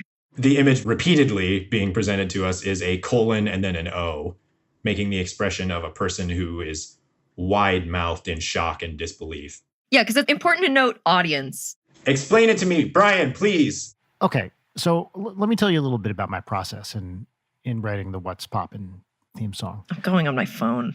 I wrote this song probably, I think the first time we did What's Poppin' was episode 3 or 4 when we had Ethan in as a guest. And we actually put him on the spot to come up with the name of the segment, which he did, What's Poppin'. And I was like, I need to make this music great, like really great. And so I took a step back, like you need to do sometimes before you kind of focus in on an artistic project, and just kind of thought about it. And I didn't write anything for a few days, just kind of let it bounce around in my head. And then I sat down and I was like, this is going to be the best thing I've ever done. And then I wrote it. So with that in mind, Jory, I want you to listen to it again. And when it's done, tell me what you think, okay? All right, ready? All right. Here it is. What's poppin'?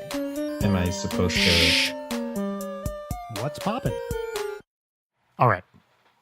What'd you think? How much work is Jarek going to be doing on this episode? A lot. So audience, Brian, I'm ruining your bit. Brian played the song the first time in Zencaster, and then that time did not play it. So we almost got away with it, kids. We almost just slipped right past, and instead here we are suffering once again through just an absolutely fucking interminable bit. Brian, what's poppin'? I also wanted to intercede two things. One, I'm now confident I have heard the What's Poppin' theme multiple times before, and it's just that it's one of several themes that I've heard you produce that are similar to it. Am I mistaken about that? No, they all kind of sound the same. Okay. B, I had a genuine smile across my face when you played it, both times, both the first time and the second time when I kept rudely interrupting. That's fine. What's poppin' for me? Okay, after literally months of slogging through it, I finally finished the USA trilogy by John Dos Passos, which I cannot recommend. Don't read it. I started it and I felt compelled to finish it. But I picked up and put down the last book called The Big Money for probably 3 months. And it's not a long book. It's like 450 pages. It took me forever just because I was so unmotivated to read this fucker. Don't read it. But the next book I picked up, which I just started yesterday, is fucking amazing. It's called God's Shadow, Sultan Selim, His Ottoman Empire and the Making of the Modern World. Whoa. By Alan Mikhail, who's a historian at Yale. And it is basically about the history of the Ottoman Empire. And it is like what was for many years touted as one of the best fiction books ever, USA, by John Dos Passos. I could not, every page was a burden. It weighed 1,000 pounds, could barely turn it. God's Shadow, I'm like flipping through it. It is so compelling and interesting and well written. And it's all this history I just didn't know, roughly the history of the Ottoman Empire. Sultan Selim comes into power, I think in the 1500s, maybe a little earlier. I can't remember the exact years, but it is a story of a major, major world power that does not get the due that it deserves. The crazy thing is the Ottoman Empire existed until the 20s. Wow. It was around for 600-ish years. God.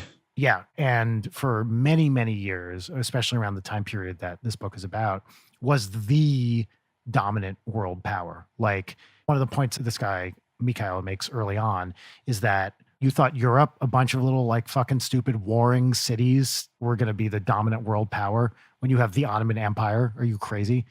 And how exactly much of the world moved towards the European cultural dominance rather than Ottoman cultural dominance is a really interesting story.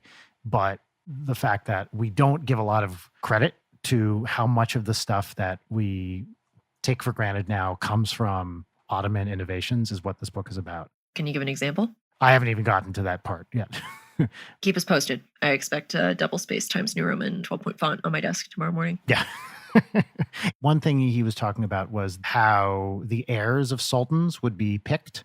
So generally what they would do is these sultans would have this huge harem of women, usually from all over. And in fact, if you could get into that harem, you had a potentially good life waiting for you, especially if you could give birth to the next heir. So what they would do is with each woman, they would have, I don't know about one kid, but one son. And once that woman gave birth to a son, she was his advocate and his teacher and essentially grooming him to be the next sultan. And then these mothers would like war these sons against each other because whoever became the next sultan would kill everyone else. What? Yep. So any heirs that were perceived as competition, once one of them took power, they would kill all of their brothers. Metal as fuck. Yeah, which is nuts, which means that every time a sultan dies, there's this huge like familial succession war. And it depended, like, did the military have your back? Who were they supporting? Who were the former sultan's advisors supporting? But the point this guy makes is that rather than being like this pleasure palace kind of thing, as you often see harems depicted today, they were really royal finishing schools. Interesting. Where most of what happened in a harem was basically training these kids, these boys, to be the next sultan. And only one of them would make it and then would kill everybody else. Wow. That's one paragraph so far of the book. Like every page has these bombshells where I'm like, what? Are you fucking kidding me? Amazing. I find myself wondering, like, if those kids knew that was a thing. No, they definitely knew that. They had a very high probability of being murdered. Yes. I think about the amount of pressure and fear that I feel when I'm preparing for a PowerPoint presentation. Dude, right? Yeah. Imagine living your whole life knowing that at some point you're either going to take charge or die. Yeah, either take charge and murder your family or die. So Selim's mother, I can't remember her name, was sold to the Sultan. And you're like, oh, that's awful. And then he says, that sounds awful, but remember, if she wasn't sold to the Sultan, she'd be sold to some poor guy. Yeah. Women didn't have a great time back then, it certainly seems. See, I'm shocked to hear that. Yeah, right. Would you think everything would be great? Everything ways. Yeah. Yeah, and it is now. Yeah, exactly. Hashtag girl boss, hashtag feminism, hashtag yes queen. Yes. Cool. Jory, what's poppin'? I don't consume a whole heckload of media lately, except for podcasts, which I don't want to advertise somebody else's podcast on this podcast. No, do it. You can do that. How dare you? Yeah. No, fuck that. Those other podcasts are incorrigible and people should only listen to this one. It was a test and you passed, Jory. Yes! If anybody else listens to other podcasts, just know that you're cheating on us. And I would really like to go to podcasts, couples therapy for anybody who is, just dipping into a bunch of different podcasts right now. It's unconscionable. Some of the ones that I like are Patreon podcasts. And it's like, that is actively dividing the Patreon dollar, which is unacceptable. I listen to podcasts when I'm working on visual stuff and when I'm working on non-visual stuff. And I kind of need to engage the parts of my brain that like either podcasts or even music with lyrics would upset. I have been listening constantly lately to ambient music. What am I going to say? I'm a weirdo for Eno. I'm a hecker head. I'm an Aphex fan, just like everybody else is. These are the official terms that their fandoms use, right? Yeah, that last one really didn't work. Aphex fan was so bad, it's great. Thanks. Oniotrix point forever. What? Wow, that one really did not work. I think I dropped out. That's how much I didn't understand it. Oniotrix point never. I never know how to say his name, but he did the music for Daniel Lopatin, really trailblazing ambient person, did the music for Good Time and Uncut Gems. Oh, okay. I do like that music a lot, but I did not know the person's name. Yeah, he's good. The one I was going to bring up is a German artist who goes by the name Pole, Pole, where the kind of story of his work, or at least his early albums, goes that he had just bought a super expensive new drum machine, and then on the walk home with it, he dropped it down a flight of stairs and it broke on the ground. Oh, no. And he went home and plugged it in. It still makes loops, but the loops are just like crackles and pops that are just like corrupted and shitty sounding. Oh, lovely. So he built a trilogy of ambient albums off of the backs of those sounds, which are called 1, 2, and 3. And you can find them on Spotify collected as 1, 2, 3.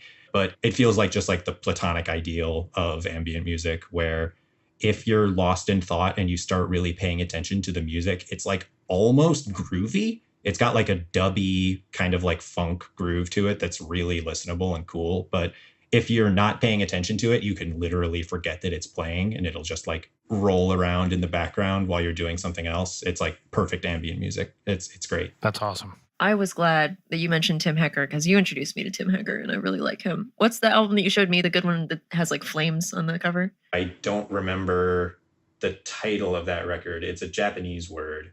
Yeah. Anyway, if people haven't listened to Tim Hecker, he's very good. There's this, I would call it a dyad, since there's only 2 of them. Yes, Jory, thank you. Whew, I learned that term from my boy JJ in The Rise of Skywalker. I love the term dyad. Also a good spelling bee word for you hive mind people out there. Yeah, there's these 2 Tim Hecker records called Konoyo and Anoyo, which is like basically like here and there. He recorded them with like a traditional Japanese folk ensemble. And the first record, it like verges on dark ambient as his work sometimes does. The songs kind of evoke like melancholy and like pain and unpleasant shit. And then the second album is deliberately like much more kind of ethereal and sort of almost heavenly at times. It's a really beautiful couple of records. Fuck yeah. What's poppin', Layden? Not to be a problematic, depressed bisexual stereotype, but I started listening to Phoebe Bridgers and I'm obsessed with Phoebe Bridgers. The album Punisher, which is their one that came out this year, they got nominated for 4 Grammys. Perfect. So good. Stranger in the Alps, her first album. All of it's good. All her music videos are good. I'm of the like early aughts Julian Casablancas school of lyrics writing where I like don't pay attention to lyrics ever. Like I don't care. I'm here for the vibe. Same. Meet me in the bathroom. That's what she said. Like that's all I need. I don't need some deep shit. There are like a few notable exceptions to that, like Mountain Goats and such. But like Phoebe Bridgers' lyricism is so good and so sad. And just like the new album is so beautifully like mixed and it's great. So if anybody needs a jumping in point on Phoebe Bridgers, watch the video for Kyoto. She has like a very David Lynchy music video for Savior Complex, which is probably my favorite song of hers. But I know she lives near me. And every time I see a beautiful woman with white hair walking around, I'm like, Phoebe. But yeah, it's great. I really enjoy her music. I've really been meaning to listen to Punisher, but I have found it very difficult to listen to music that is not either a comforting blanket of nostalgia or basically just the sound of electronic pops and crackles since sometime in March 2020. Mm-hmm. Yeah, I don't know why that would have happened. I kind of fell out of listening to like indulgently sad stuff because I was like super into just like sad guitar. Like that was my thing. I was like Iron and Wine, Sufjan Stevens, like Elliott Smith, let's go. Who like Phoebe, literally one of her songs is about Elliott Smith and being like, it's good that he is not alive and live in my neighborhood because I would be a weirdo fan towards him. It's a great song. But yeah, I used to be way more into the indulgently sad stuff. And now I'm just so indulgently sad mood wise that it's like, I don't want to match this energy. Yeah, that's more or less how I feel. I tend to really like sad songs because they have that empathetic quality of making you feel understood. And yeah, this year it's just been too much. It's not fun to listen to that stuff. Yeah, it's not great. It's like, I don't want to throw on Elliott Smith's either or. Like, I don't want to feel like shit. I do want to suggest an alternate path for both of you, which is to listen to the song When Can I See You Again by Owl City for the 2000th time, which is what my life is currently, because Audrey just puts that on repeat and dances around the house, which is very cute, but oh my God. I think the only Owl's Town song that I know is Fireflies. Yeah, the one about the hugs and the lightning bugs. Yeah. I fucking hate that song. Which, Fireflies? Yeah, Fireflies.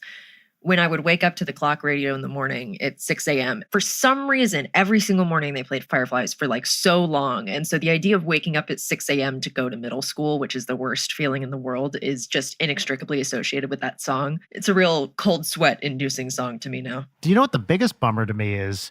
If someone to you, like in a vacuum, said, hey, let's go see Fireflies in Owl City, you'd be like, fuck yeah. And then you realize it's a terrible song by a bad band. It really pulls the rug out from under you. Cool. So shall we do our final segment?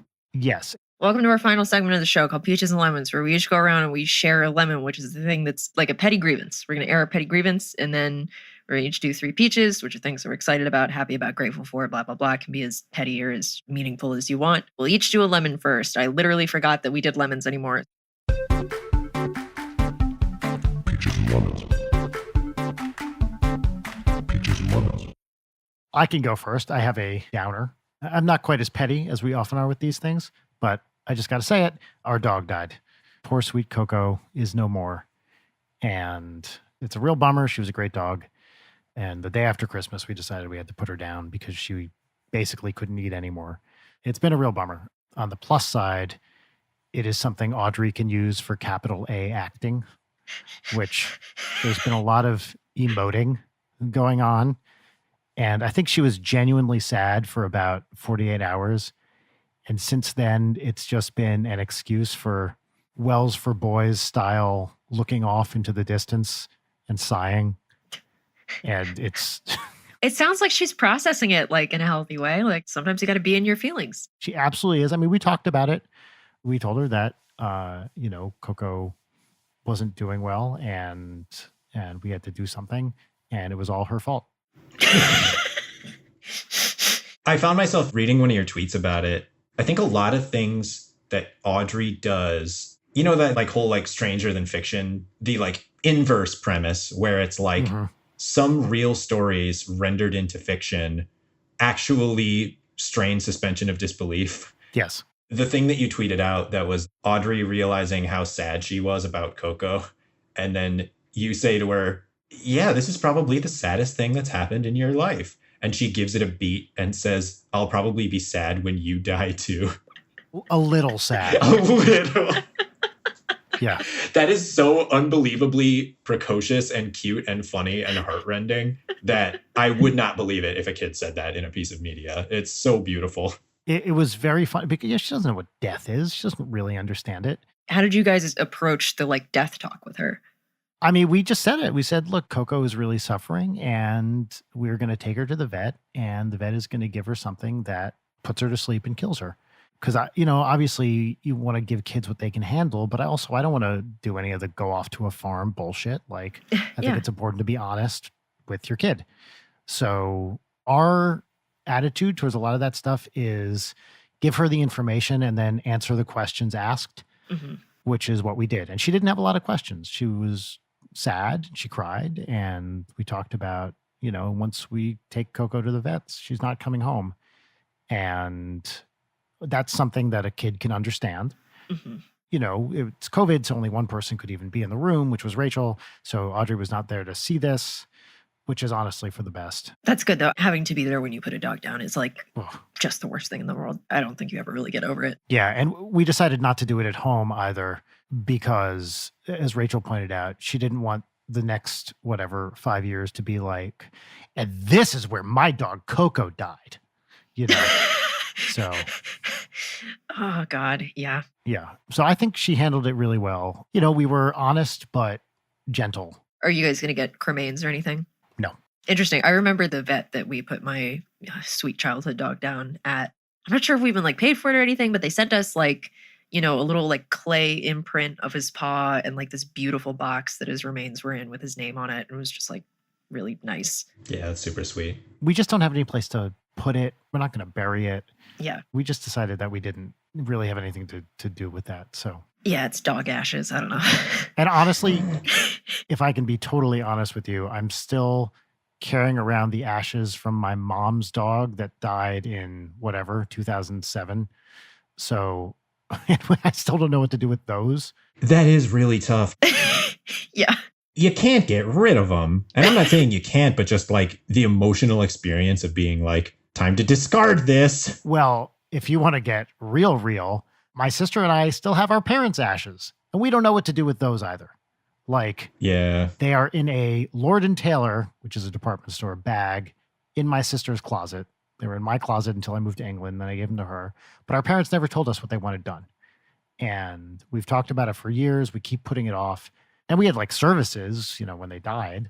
But what to do with those ashes, we have no fucking clue. It is very darkly funny that I feel like literally everyone has like the weird little box of ashes in their closet of some beloved person. It's just kind of like where I don't think I've ever in person seen anybody have like an urn or anything like that. Not in person, no. We'll make jokes about it. Like we'd take my dad's ashes to Harold's Deli in Parsippany and, whatever. But I have no idea what to do with them. You could send it to those companies that make ashes into little gems. Maybe. Yeah, that's something we could do. It's silly. I don't know why you would want to do that, really. It's just interesting that you can do that. I mean, the idea of scattering them somewhere in an environmentally friendly way is appealing, but there is literally nowhere we could think of to even do it. Like what would be mom's favorite place? I don't know. Well, it's also, this is like the, funerals are for the living. Yes. It's more for the people who are still here of disseminating it. And then, I don't know, whatever. Death is weird. Death is weird. I don't know if anybody's ever said that, but like death is weird. Yeah. I know you don't normally, Leighton, think about death that much. I will say, as a quick little bit of advocacy here, every adult, and I know this is not something that most people are going to do before they're like 40 or something, have a fucking will if you can, and tell people what you want done with yourself. Like, it is such a burden on other people that you're placing if you don't spell this shit out. And even if you just have automatic, obvious next of kin, just having some kind of will, even a simple free thing you get online or whatever, if you can spend a couple $100 or whatever it is to get a decent will, it actually makes a huge difference to survivors. Yeah, who are grieving you, and that's hard enough as it is. And then additionally dealing with like, oh God, what do they want? Yeah. And especially if there's like competing family members who are trying to deal with the estate, blah, blah, blah, blah, blah, whatever. But I'm putting out a signal flare for advocacy for spelling out your post-life wishes as clearly as possible. And that will make it easier for everyone dealing with the tragedy of your death. Let's zoom through the rest of the lemons, Jory, if you would like to share. And by the way, if yours isn't sadder than mine, you lose. So go. Fuck. It's getting harder and harder to pirate Photoshop. I've been using CS5 forever. I thought about using an open source alternative, so I tried GIMP, the new image manipulation package, and it's so hard to use. GIMP is garbage. And I just don't know why there's not a better alternative. Fucking great. What can I say? You win. What a perfect lemon. Cool. That makes some juicy lemonade. My lemon is, I don't know what it is, maybe new year, new internet, but like, has social media been particularly insufferable in the past like 5 days? Because for me, it's been way more of like, what the fuck are you people talking about? Uh-huh. Yeah, I agree. It's been bad. That's my lemon. I don't understand why the uptick happened, but just like, I thought, it's stupid. Like you wake up in the morning, you're like, oh, I'm waking up, I'm looking at my phone. This is a bad practice. I shouldn't do anymore. And like, what is happening? What are you guys talking about? No. So yeah, it's fun. I love the internet. I agree with you. Probably a bunch of it is all this like, oh, sweet, 2020's over. Let's go 2021 energy. And then realizing that it meant nothing, that we're just a day later than the previous year. Yeah. And people are up to their same old bullshit. And we're still in the middle of a pandemic and there's still political insanity going on. Impotent rage. A huge part of it for me is that everybody seems to be using social media as a way to compartmentalize and try to feel normal. And so it's not necessarily that I want Twitter to be a nightmarishly bleak place where people talk about horrifying social realities, but I think maybe just don't use social media at all sometimes, because like half of our government is trying to destroy the concept of governance forever. And I think I speak for the three of us, at least, when I say we live in the absolute worst place in the world for the current pandemic. Yeah. But Bean Dad.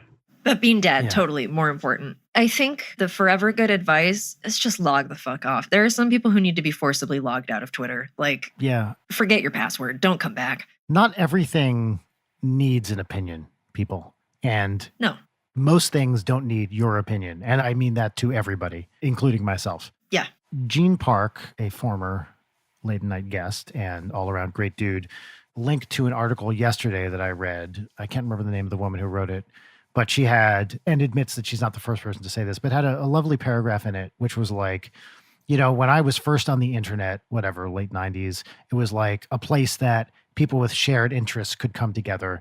And now what it seems like the internet is primarily a place for strangers to be mad at you. And Yep. it's really true. I was not a part of like those Usenet or whatever communities in the early days, but my dominant experience of the internet, the thing, by the way, that I owe my entire current career to, Of course. actually, and the other one too, because it's such a big part of particle physics.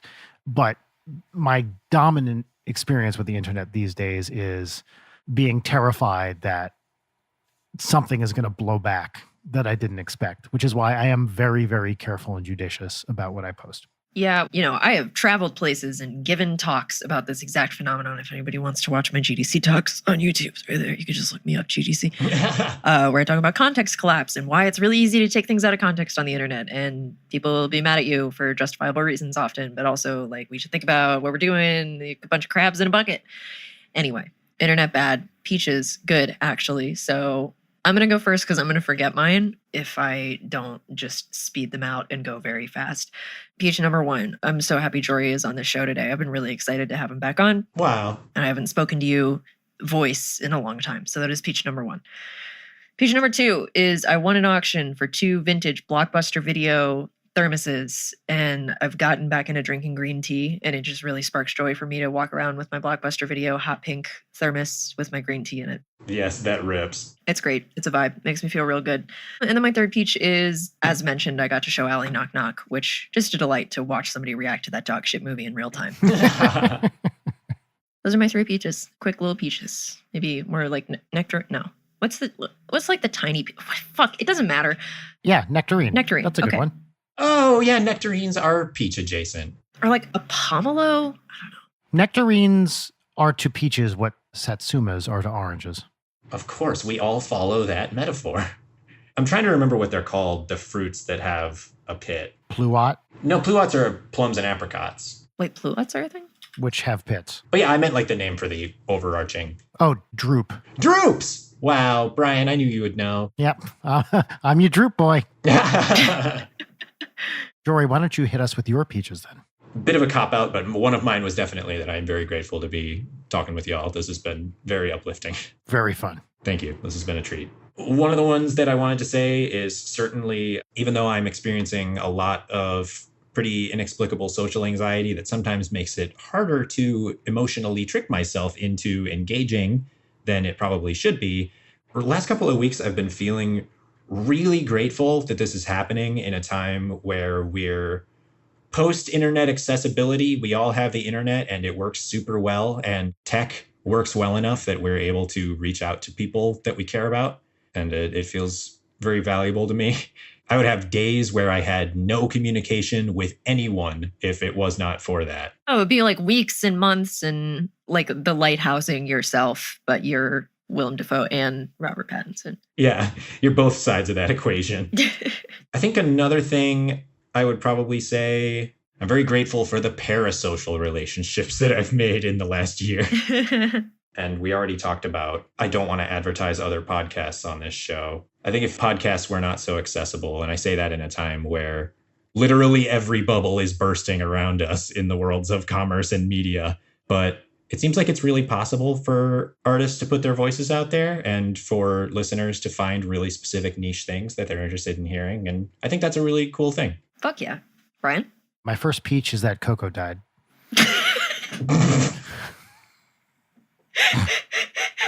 No, sorry, I couldn't resist. My first peach is that we got a bunch of temporary tattoos and covered Audrey in them, and it was the cutest thing because she felt like a total badass. Yeah, that's a delight. Temporary tattoos are amazing. Oh, they're so great. And we put one right on her stomach, which was like a bird, and then she was making it like fly by rolling her stomach. She was in heaven, and it was the cutest thing I've ever seen. But little kids are often in these weird blissed out stages, like they're tripping, and watching a 6-year-old covered in temporary tattoos and making the large phoenix-like one on her stomach flap its wings it was amazing to watch. That's charming as hell. It's the little things. Number 2 is, I do a lot of my work day and recording this right now in my garage studio. And Rachel and I came in here on Sunday and cleaned the shit out of it. And it looks amazing. And I can actually maneuver around in it. It was a bunch of boxes that I just thrown in here. And I'm so happy to have a nice, clean workspace for once. And I checked the Leighton Night with Brian Weck neon sign, which still works great. Fabulous. And it is just sitting on a flat surface here because I'm terrified to move it because of how easily it breaks. I don't mean to suggest that issue isn't important to me, but the news about it definitely hasn't been relayed to me. So I did not even know it had been repaired. That is great to hear. Yeah. Yes. So when we did our second live show, as you remember, Jory, it had broken. And we only discovered that it had broken as we were setting it up on stage, which was fun. Yeah, and whatever gas it is, that most noble of gases that keeps that thing running, there was still just enough left in it that it would briefly light up when you plugged it in, which made it like extra heartbreaking. Yeah, the backing on it is very flimsy. And Brian, you should straight up just hang it up. I don't know when we're doing a live show again. And my final peach is that I got real into drinking whiskey sours over the last week. What is a whiskey sour?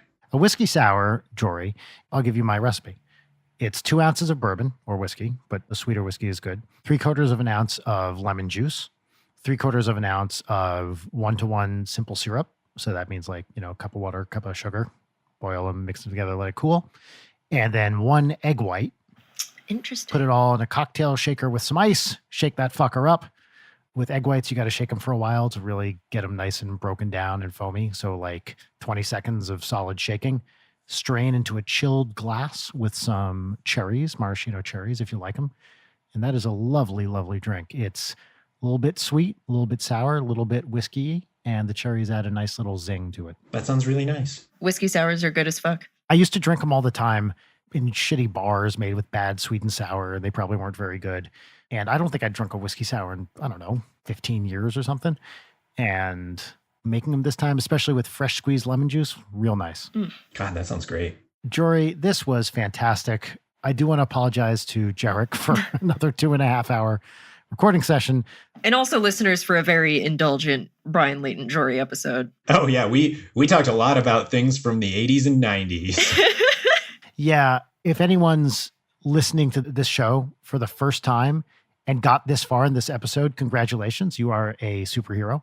This is not the show for new listeners, but I had an amazing time. And Jory, it is such a pleasure to get to spend this time with you. Yeah, I'm very happy to have been here. Jory, I know you're not a big social media head, but where can people find you if they wanted to see your extremely excellent tweets? Extremely excellent. I think it's been more than a year. I'm on Twitter at Jory Griffiths. It's JoryGriffis. Beautiful. That's what I got.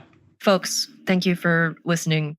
I think that's sweet of you. I hope you're all well in this new year and that you're staying safe and you're coming hard and a lot. Yeah. And maybe like too much. That's beautiful. That's our new catchphrase that we say at the end. You know what? I don't think I've ever said it, Leighton. I think normally you say it at the end of every episode. Would you like to say it? Can I? You're allowed. All right. Stay safe, come hard. Nope, you're not allowed to say it anymore. This is the end of the podcast. Goodbye. Bye. Jory, you have to say bye too. See you later, everybody. Late Night is produced by Brian Wecht, Leighton Gray, and Jarek Centeno. Follow us on Twitter at Leighton Night, on Instagram at Leighton_Night, or email us at leightonnight@gmail.com.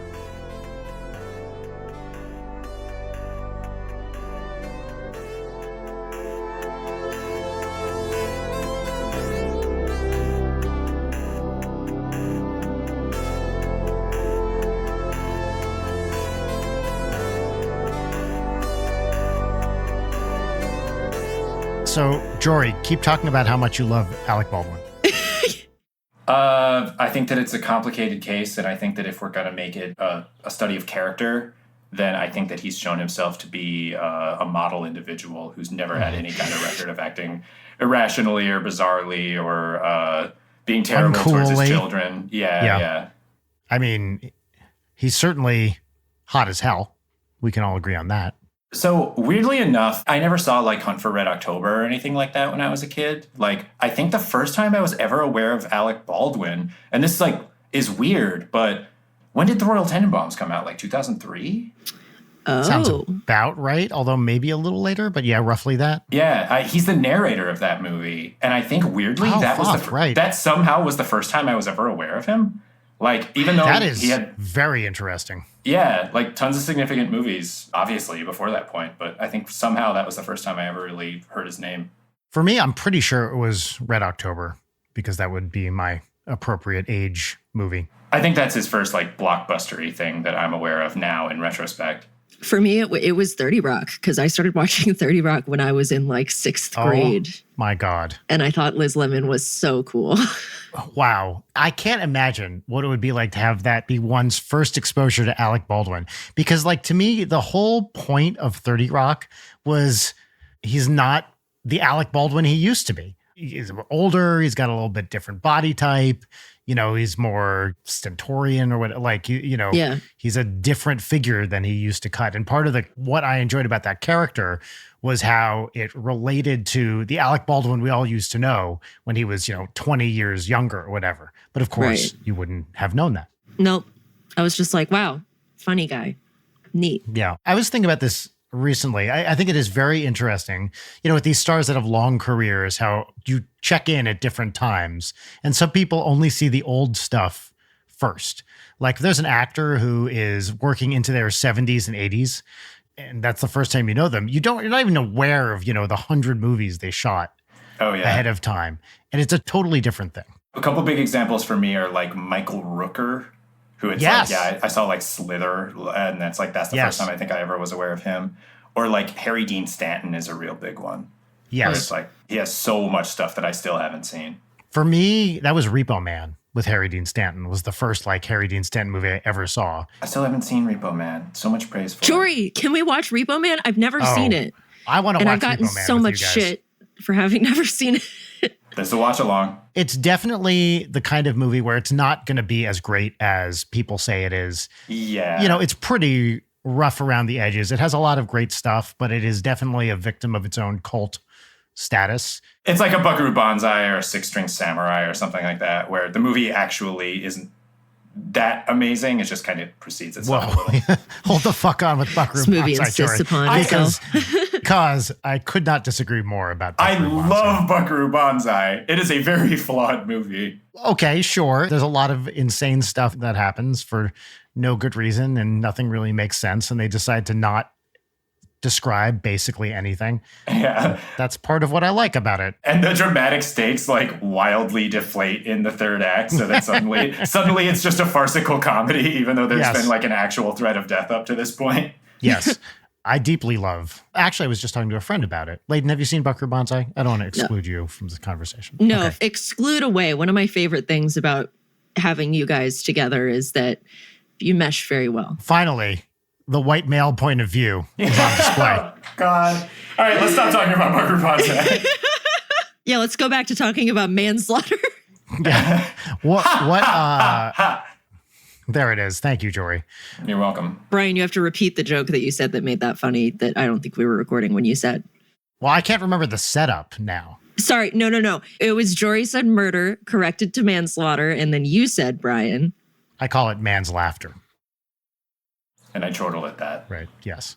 I artificially, brought that out, and I still almost did a spit take with my naked juice. So I saw that. Yeah, it was very Thank sincere. you. Thank I you. just had a naked juice last night for the first time in seriously 10 years. I have not bought that kind of product in a very That's long crazy time. because I had a juice naked this morning.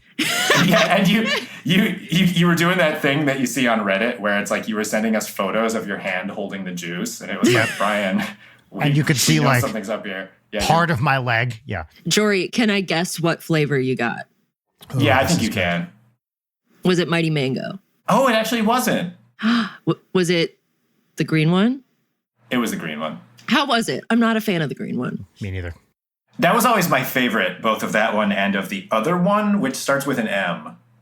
I want to say Morningstar, but that's the vegetarian chicken. Not Green Machine. Green Machine is the green one, right? No, I mean the brand. It's called like Morning Hill or something. Oh, Like yes. And it's like a semi-local or something because I just got some of this in Ralph's the other day. Jory, I know exactly which one you're talking about, and I can't. I used to buy it at Kroger, which is the Ralph's is a regional imprint of. So that does track. Yes. God, it's maybe like I'm thinking something of the wrong one, farm, though. right? Yeah. Yes. That's It's is it? it's like a little Morningstar? cursive thing at the top. Yes. I just Yeah. had this. Yes. And it's cheaper. Morristown, There's like a coffee one that's really good. Milkington. Yeah. Milkington. Yeah. Stan Milkington was the character I used to play in high school. Wait, was this like a persona that you had at the time? Yeah. He just loves milking. People were off put by this, correct? No, as far as I'm concerned, no one's ever been off put by anything I've ever done.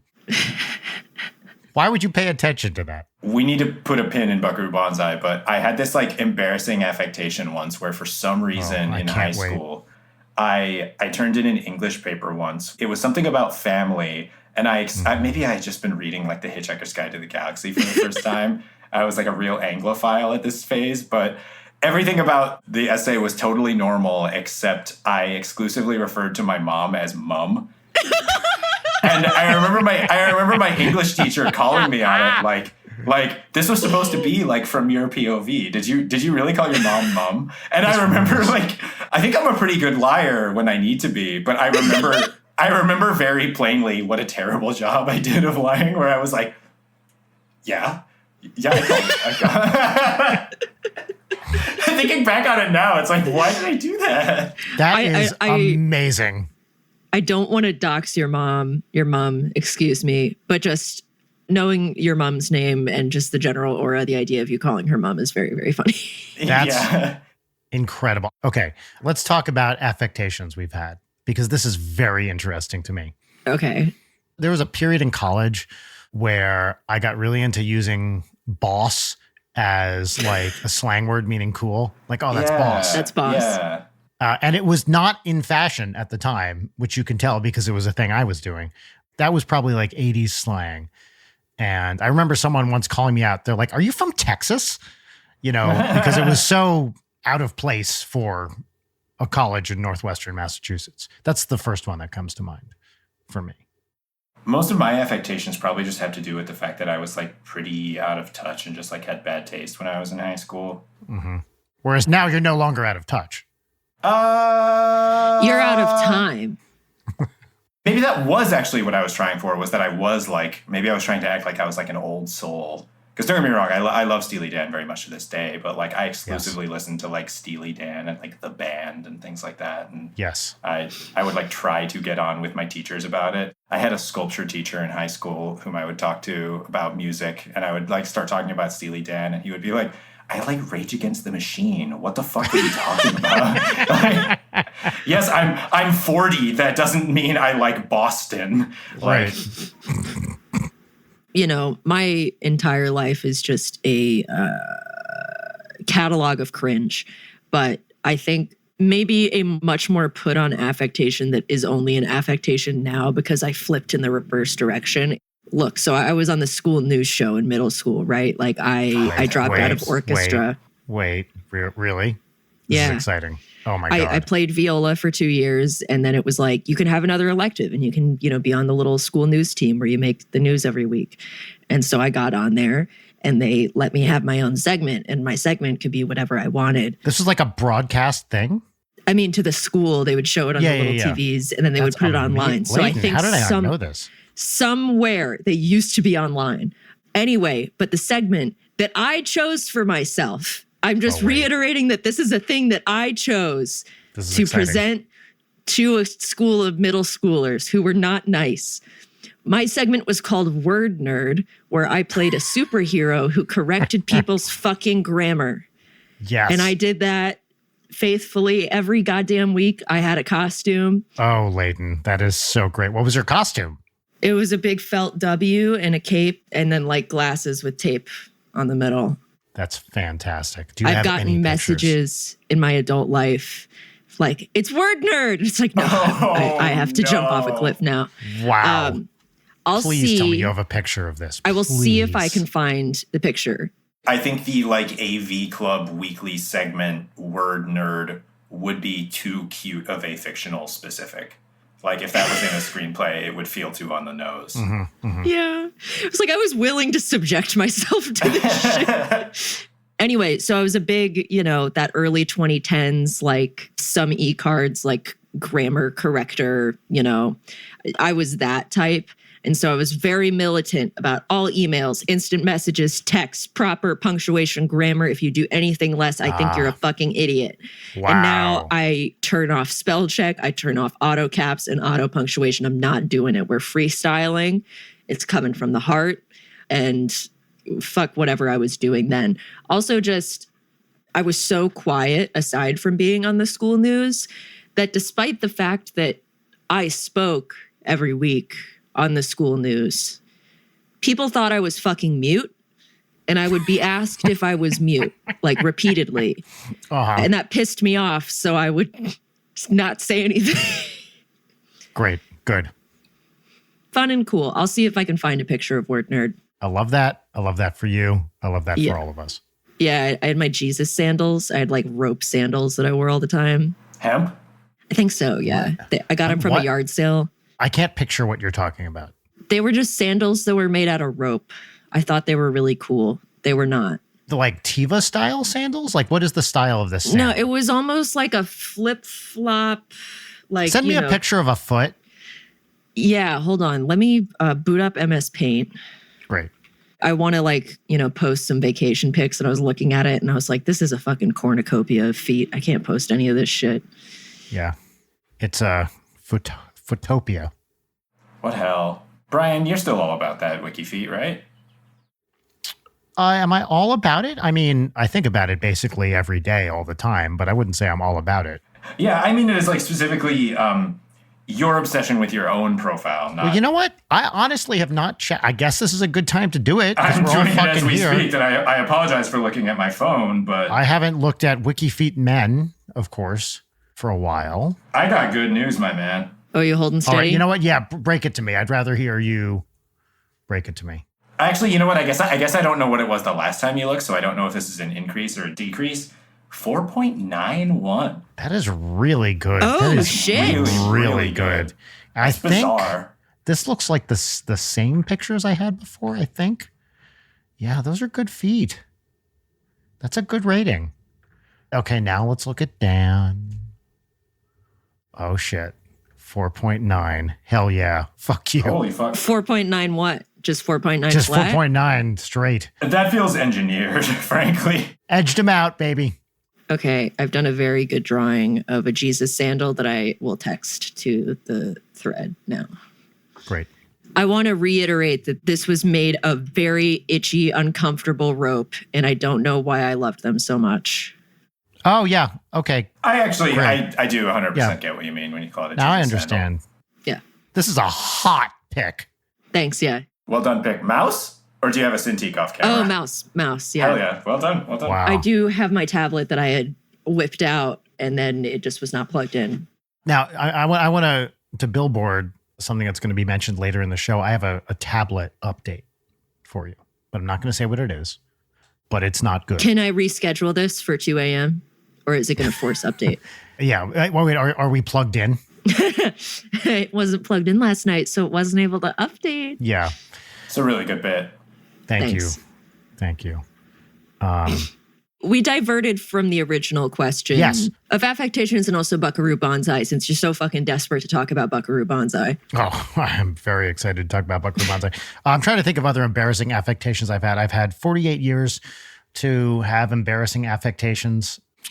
Nothing will be as embarrassing, and this wasn't mine, so this doesn't count, but there was a guy I was in a science honors program with, like when in high school. We didn't go to the same high school. It was like a regional thing, and that actually was at Columbia, and I think it's still going on. Anyway, this guy who had no, as far as I could tell, German heritage would constantly scream "Ach du Lieber" whenever he got excited about something in that classic, like, nerd way. I will always remember that as like a really standout affectation where even at the time, as a walking catalog of annoying behaviors and affectations myself, I was like, that's a little much.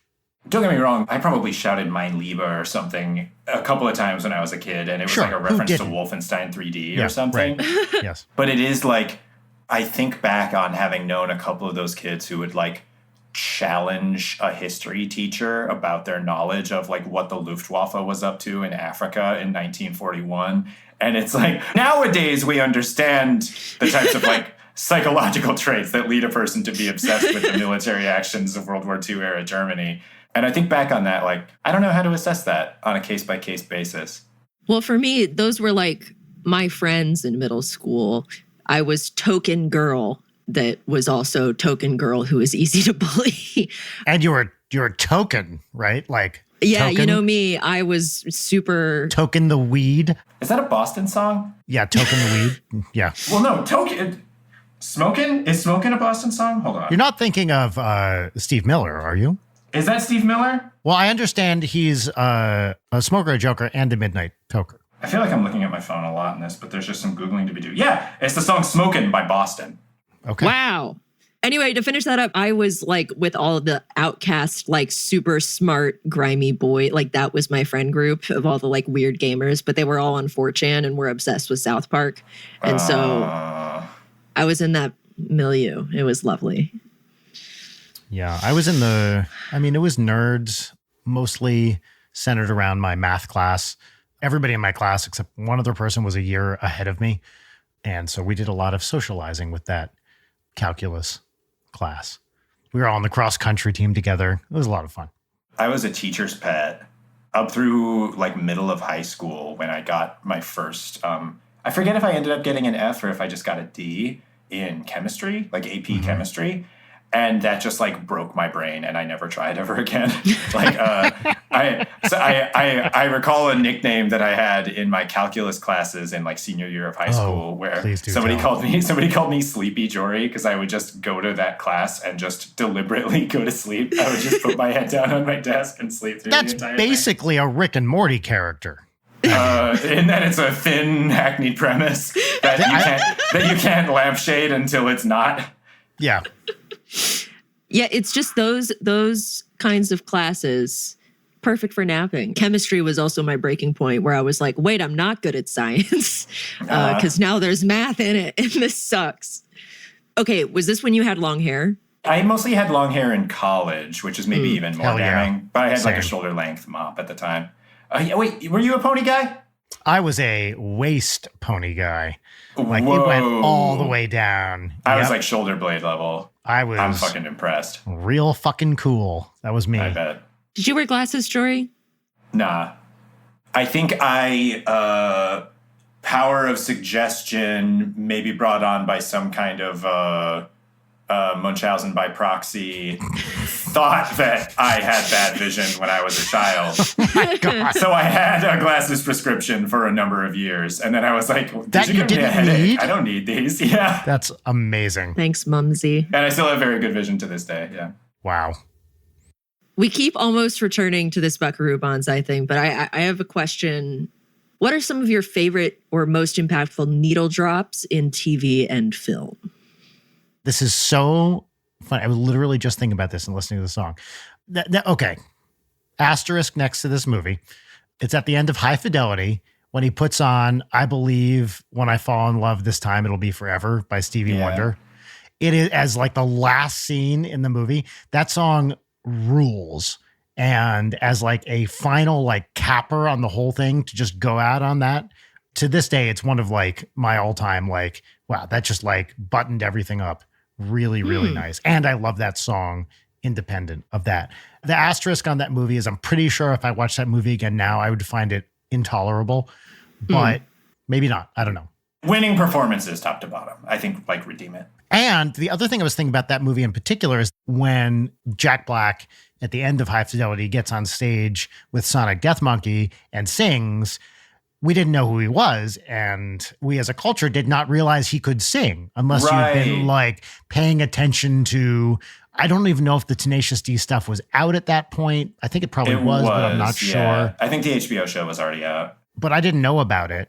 Yeah, and me neither. It was one of these rare moments where, you know, even 2 years later, that would not be possible. But it was like what the fuck? Oh my God, where did this guy come from? Like throughout the whole movie, he's this like annoying, all talk, you know, kind of character. And then when he comes in and actually brings it at the end and can really sing, that was a very special moment in history where he was just about to really break and kind of took off. Anyway. It's also, I think, a very, very sweet character beat. Like it's a very fun reversal of expectations from him being such a shithead throughout the movie. I also remember in High Fidelity, I remember seeing that movie and going in thinking, wow, John Cusack hasn't done jack shit like recently. Like, where the fuck has this guy been? Which now is like, maybe it had been a year since his last movie, but he was so iconic for, like, you know, Say Anything. And even when he was in Grosse Pointe Blank, I remember thinking, wow, what the fuck has John Cusack been doing? Nothing. And now there was like 2 years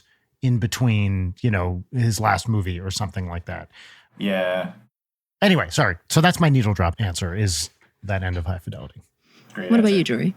I might just be thinking about Buckaroo Banzai. Hell yeah, you are. One of my favorite needle drops in a movie is the ending credits of The Life Aquatic, which is like kind of an asterisk on the movie. But that movie's closing credits are like a shot-for-shot ripoff of the closing credits of Buckaroo Banzai. Yes, correct. They're set to Queen B word of the bitch, which is a word I you can say it. Let Jory say bitch. No, wait, hold on. Let's get it clean. No, as an ally. Okay. Jory is being an ally. That's true. So he's nodding his head, yes. Say it like an ally would say it. Queen. From the David Bowie album Hunky Dory, which is a song I really love a lot now. But I think that was probably the first time I had heard it. And I think it's a very well done homage to Buckaroo Banzai. Some of the best ending credits of all time are the Buckaroo Banzai end credits. Absolutely. Yeah. Have you ever been on hold and heard that song? No, have you? Yes. What? I think it's actually I use the mobile phone carrier Ting. It's like one of those pay-as-you-go ones where they like piggyback off of T-Mobile. Okay. And I'm pretty sure they have that song as their holding music, which is pretty dope. Incredible. That's great. Leighton, needle drop?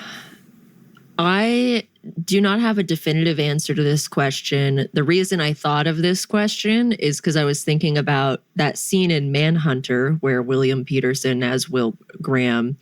The shootout at the end. Bursts through the glass to Inagata Devita. And it's so fucking awesome. Great. It's amazing. Mm-hmm. It's so good.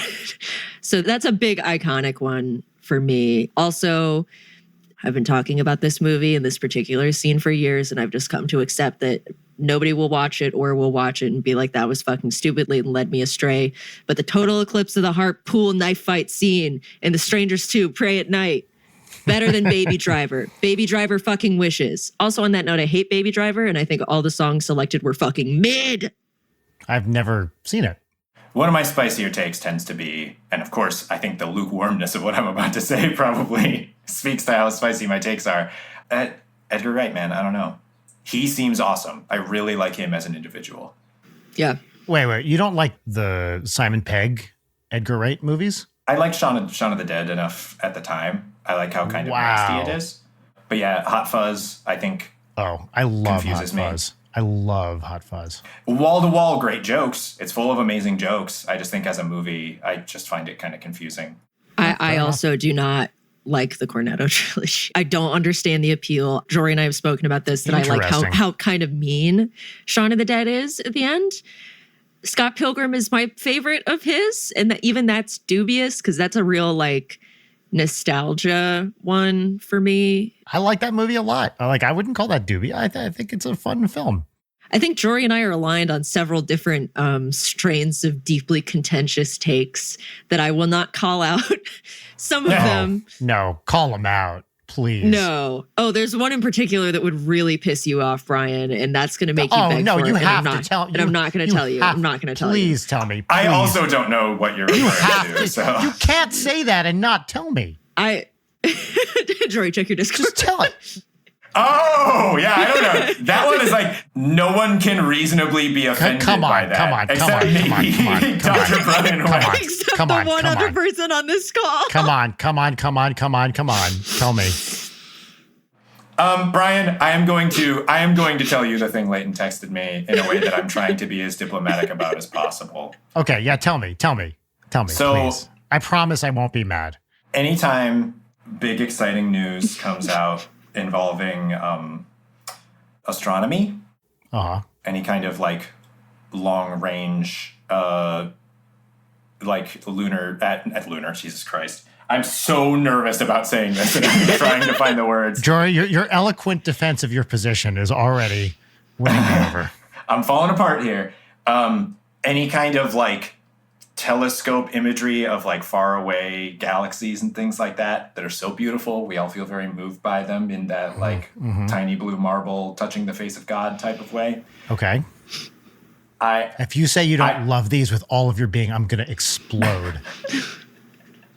My reservation about them tends to be, regardless of the potential beauty of space and the things that we just might be say able your to accomplish. fucking thought, Jory. Just say it. You don't need to qualify it. It's just that there's it. people starving on Earth, and whenever I see stuff that's like space-based, I feel a lot of dread about the state of life on this planet. I think that's fair.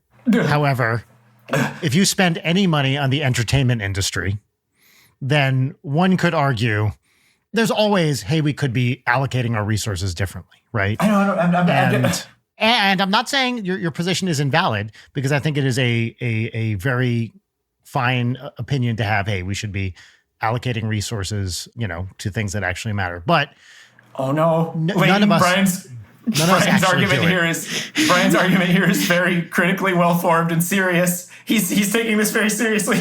He's not taking this in the light in which I hope he would. In the extremely lighthearted way in which we kick it back and forth in our very cynical Discord discussions about being depressed and how I will space take is this seriously. Space is dumb. Sure. I don't think space is dumb. You're mischaracterizing my position. What you just said, Jory, was ... space is dumb, and we all heard it. No, I'm saying that my wonderment at the beauty of space is tempered with just a little bit of misapprehension. That's all. I don't disagree with you. Can I tell you, honestly, with a lot of these space stories, I also don't really care about them because I hate the reactions to them. It's like when a celebrity dies, like the performance of being excited about it. Yes. It's like when a celebrity dies and everyone's like, thank God Harry Dean Stanton is gone. Right.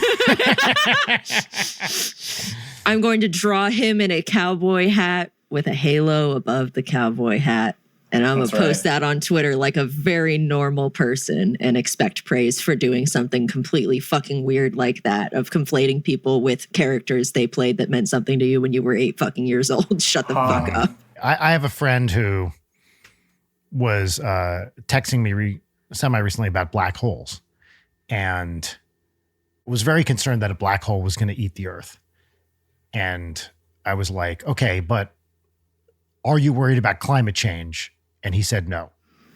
And I was like, okay. So this is a good example of priorities, right? The black hole will not eat the Earth. It's not going to happen. End of story. I mean, maybe in however many billion years or whatever, sure. On a human timescale, irrelevant. So there's an interesting question of priorities here, which I think is a good discussion to have. So I like this conversation. I don't like the fucking attitude you brought to it, but that's a separate Jory, thanks for falling on that sword. I did not intend to put you in harm's way. Just sorry, Leighton. No, I think it's valid. I think it's valid. Have we talked about the other one that I mentioned in the Discord? Oh, the other one I have way less apprehension about being. Oh yeah, I also have no apprehension. So Leighton texted me two things, and space was the one I was worried about, which again, I think space is beautiful. I just think that black hole thing is a perfect example of the type of priorities that can be misplaced there. The other one is the movies of Pixar, which... Oh, yes. We've discussed this. I loved the early ones when I was a child, and now that I am an adult, I look at them as morality plays that are repugnant, and I hate them. Repugnant morality plays is the perfect encapsulation of my issue with this shit. Yeah. The one that keeps coming back to me is how much people fucking love WALL-E. WALL-E's a tough movie, yeah. I don't like WALL-E. There's so many issues. I agree with you on this. But the one that I see nobody talk about ever, and I hate being this person, because I try not to be the kind of person who distills all of my criticism down to like one issue and then get very strident and holier than thou about it. Yeah, it's a cinema sin. Yeah. But the major message of the movie is fat people are bad and lazy. Yeah, 100%. I thought that and when I watched it. And for comedy. Like, are you fucking joking? I could not agree more. It is one of the many things I don't like about. I generally like Pixar movies. WALL-E never did anything for me, and that was a big part of it. It seemed cruel in a way that was completely unnecessary. There is a very bizarre vein of cruelty in the Pixar movies that I think, Jory, you have a really good example of with Up, particularly. Yeah, Up is fucking inexplicable, man. So, because like a lot of this stuff is like in retrospect, where it's like, I think the first time I saw WALL-E in theaters, I probably liked it quite a bit. And it kind of is like upon decades of reappraisal, or decade and a half. Up was the first one that I saw in theaters that I was like actively repulsed by, where their movies, like they have these like weirdly rounded corners when it comes to like the integrity of their storytelling, where I think that they are pretty universally lauded for having well-realized villains who then suffer terribly and die as a punishment for their crimes. And you're supposed to be like, yay! Yeah, and I think that in the case of Up, that movie has the fucking opening sequence that everybody creams their jeans for. That's like so like yes, that's exactly what happened to me. I creamed my jeans when I saw it, and I was like, why am I coming so hard when this old lady dies? Everybody's creaming their face jeans. Yes. Jarek, either cut me saying that or double the volume on me saying that, however you feel is appropriate. But we spend so much time talking about how tragic our protagonist is, and then we move on to introducing that our antagonist is tragic in almost the exact same way. And they both have manifested that in almost the exact same way. And then we're happy that one of them does a big Disney fall and dies. I don't understand the choices in those movies at all. Here was my question about Up, and they never resolved this. As a prequel to the Michael Apted series, it just makes no sense, right? Where are the children? Where are they? They're all being born right off screen.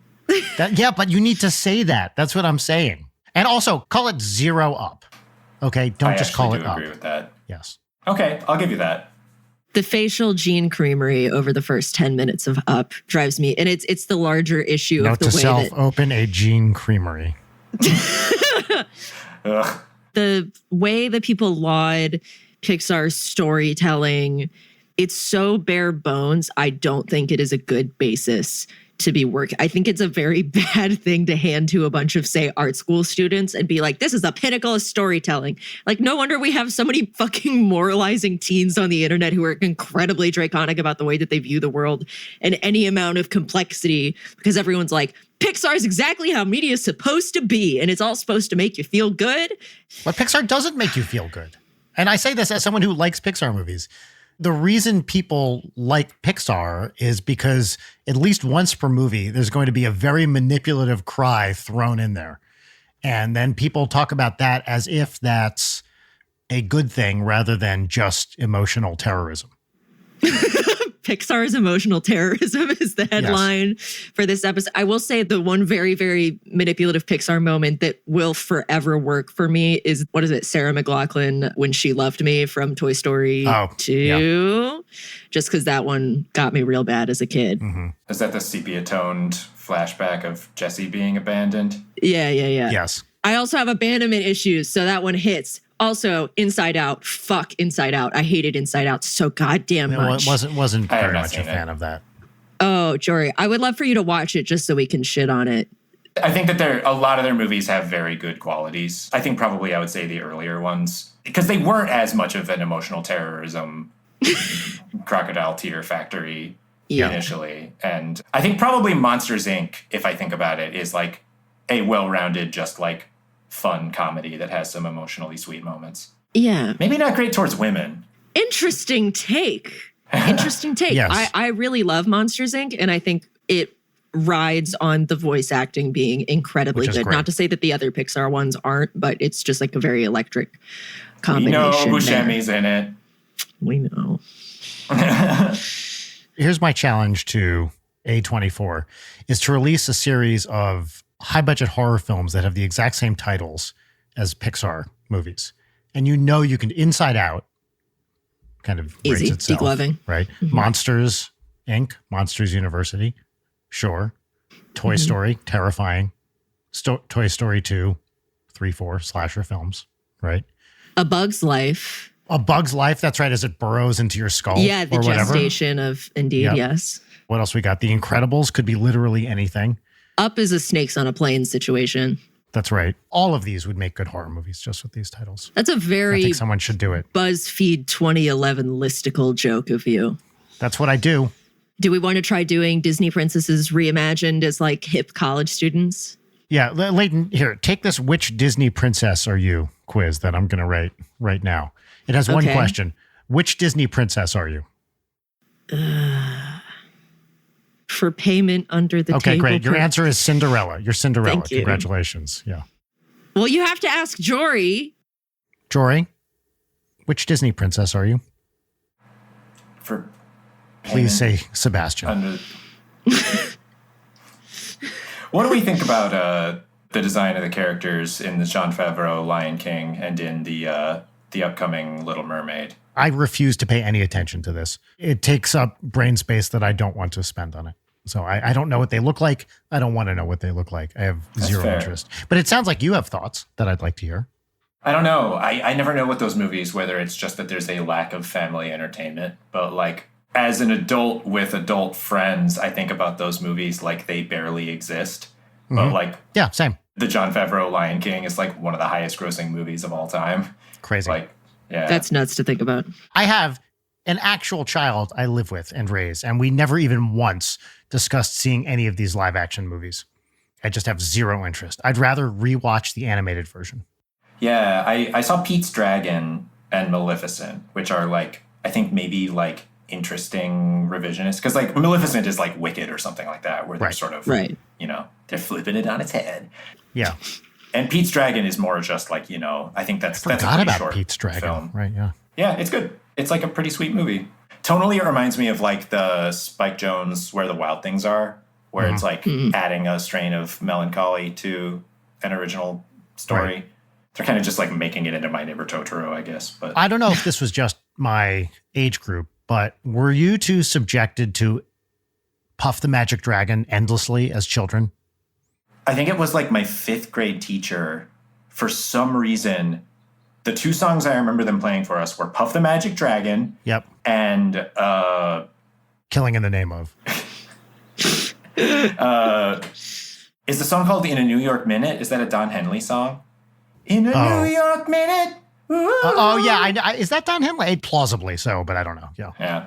But just like trying to punctuate their lessons with like things like that, where it's like, I don't remember what she was trying to teach us with Puff the Magic Dragon. It's pretty bizarre. That song Smoking School sucks. I was subjected to the song a good bit as a child, yes. It's just why it's exactly okay. Here's a spicy take that many people disagree with. As a creator of children's music and children, I do not like that a lot of children's music is folk. I hear folk children's music and it makes me want to claw my ears off. So much of it is exactly the same person and a guitar type stuff that it drives me nuts. Now, there are a lot of people doing other stuff. We certainly try to do other stuff. My band, lots of other great bands do. They Might Be Giants, amazing kid stuff, like lots of counterexamples out there. But there's so much fucking folk children's music.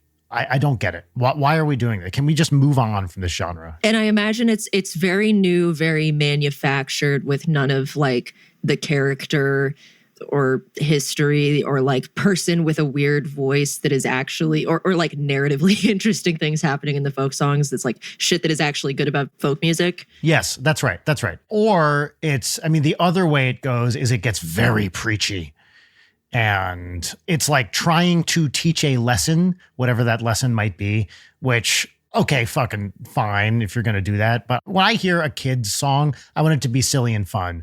I don't want to, even though I care deeply about the environment, I don't want to hear a kid's song about saving, the environment or whatever. It's like, no, there's other places to do that. Yeah. Do you think that's just inertia? Like, is that just an assumption about the form of what a children's song sounds like? I think that's part of it. I think also people who have different tastes than I do actually like it. So I think it does relatively well. It's also easy to make. If you're one person making kids music, all you need is a guitar and a voice and you can do it. But you don't hear as much, like voice and piano kids music. It always seems to be like guitar or ukulele and voice. Right. The ukulele is especially...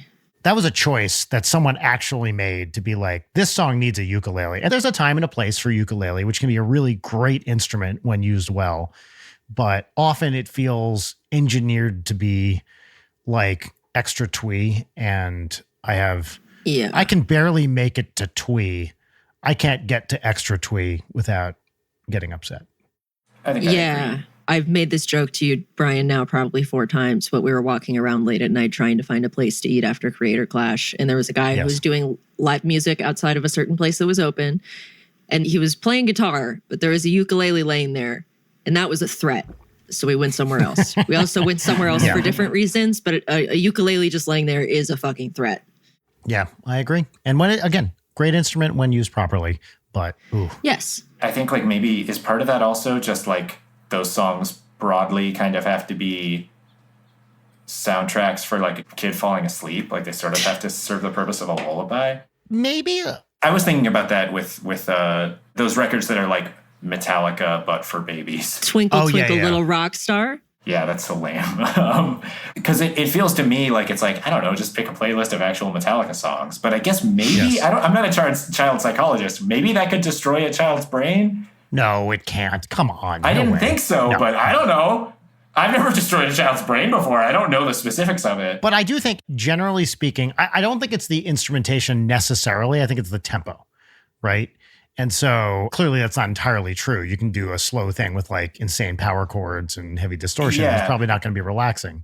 I feel like No, that They Might Be Giants album is pretty much just a normal They Might Be Giants album. Yes, 100%. And it's great. Yeah, and their other ones are a little more slowed down. Yeah, kid tempo, yeah. I love No. I used to play that for Audrey all the time. It's a great album, start to finish, whether or not it's for kids. When we started making kids music, that was one of my that's how to do it right. That totally makes sense. Before we forget, please finish the Buckaroo Banzai take/discussion. Oh, just a real piece of shit. No, I love that movie so much. I love same. Peter Weller, Clancy Brown, John Lithgow is just so Jeff Goldblum extraordinary in that movie. Yeah. Ellen Barkin. Ellen Barkin is like so underserved by that movie, and she still does such a good job with it. Yes. Young Jonathan Banks. Oh, yeah, I forgot. Who I assume already looked very old by then. Yeah, this is like around the time of Beverly Hills Cop 1, where like he basically already looks like Mike. Just Mike like looks like the same guy got shot with an H-ray. Yeah.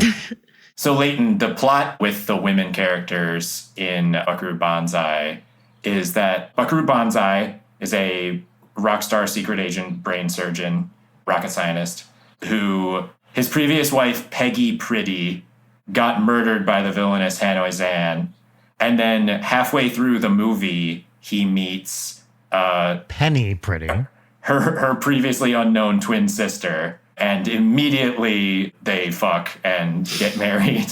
And then in the Buckaroo Banzai expanded universe, which is insane, the work of an addled mind, she then immediately gets murdered by the villainous Hanoi San. Yes.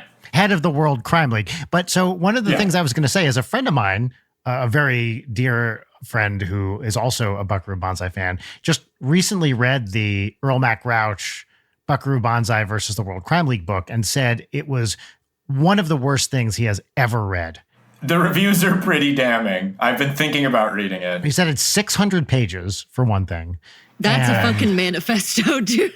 Yeah, he said it was just awful, start to finish. And I was curious if you had read it, but I guess I have not, but I do feel like the movie, I think, like, cleverly escapes cancellation. There's just like little things and little choices where it's definitely not showing you certain things. Yeah.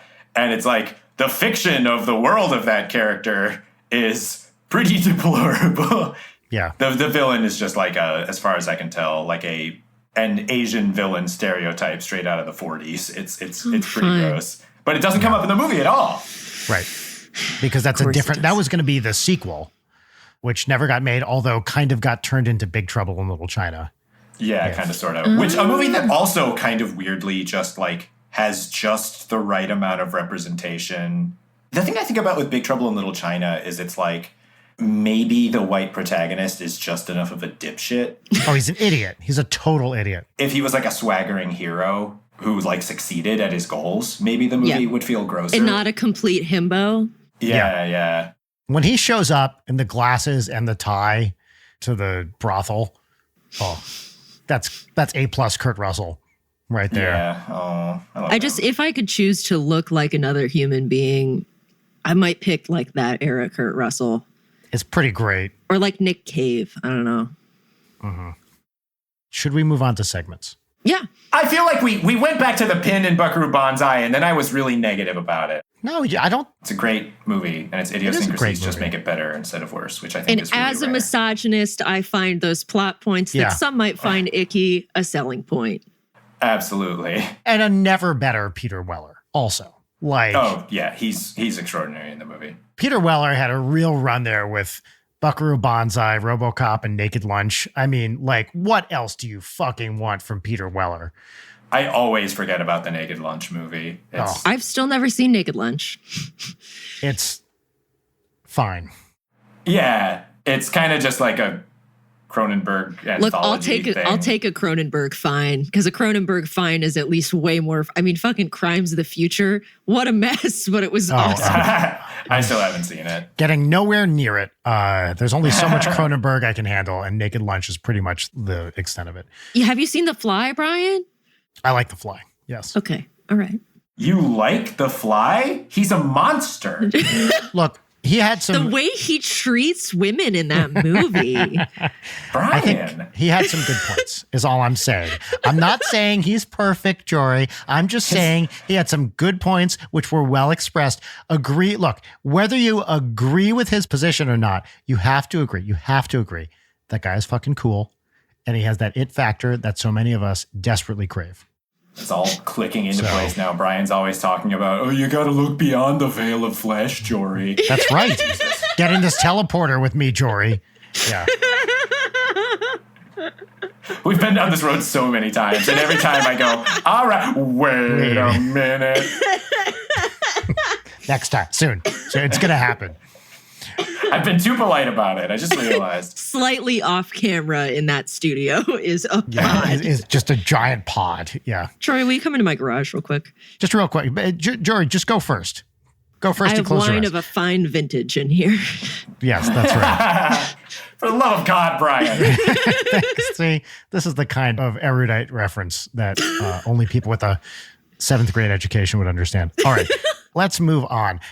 Our first segment this week, as it is every week. Now, this is my favorite time in the show. Now, Jory, you have been on the show more than anybody.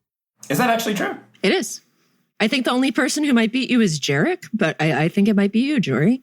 I think, is this number 3 on the main feed? I think it's 4. I think it's 4 because we've publicly posted some of our Gabagool School episodes, right? Yes. Oh, yeah. And the Saw episode was on the main feed, I think. God, I forgot about that. Oh, yeah, it was, wasn't it? So this might even be 5. I have Max queued up with Saw 2. I mean, I know we're talking a lot about trying to keep this short, but... Yeah, let's just watch Saw 2 right now.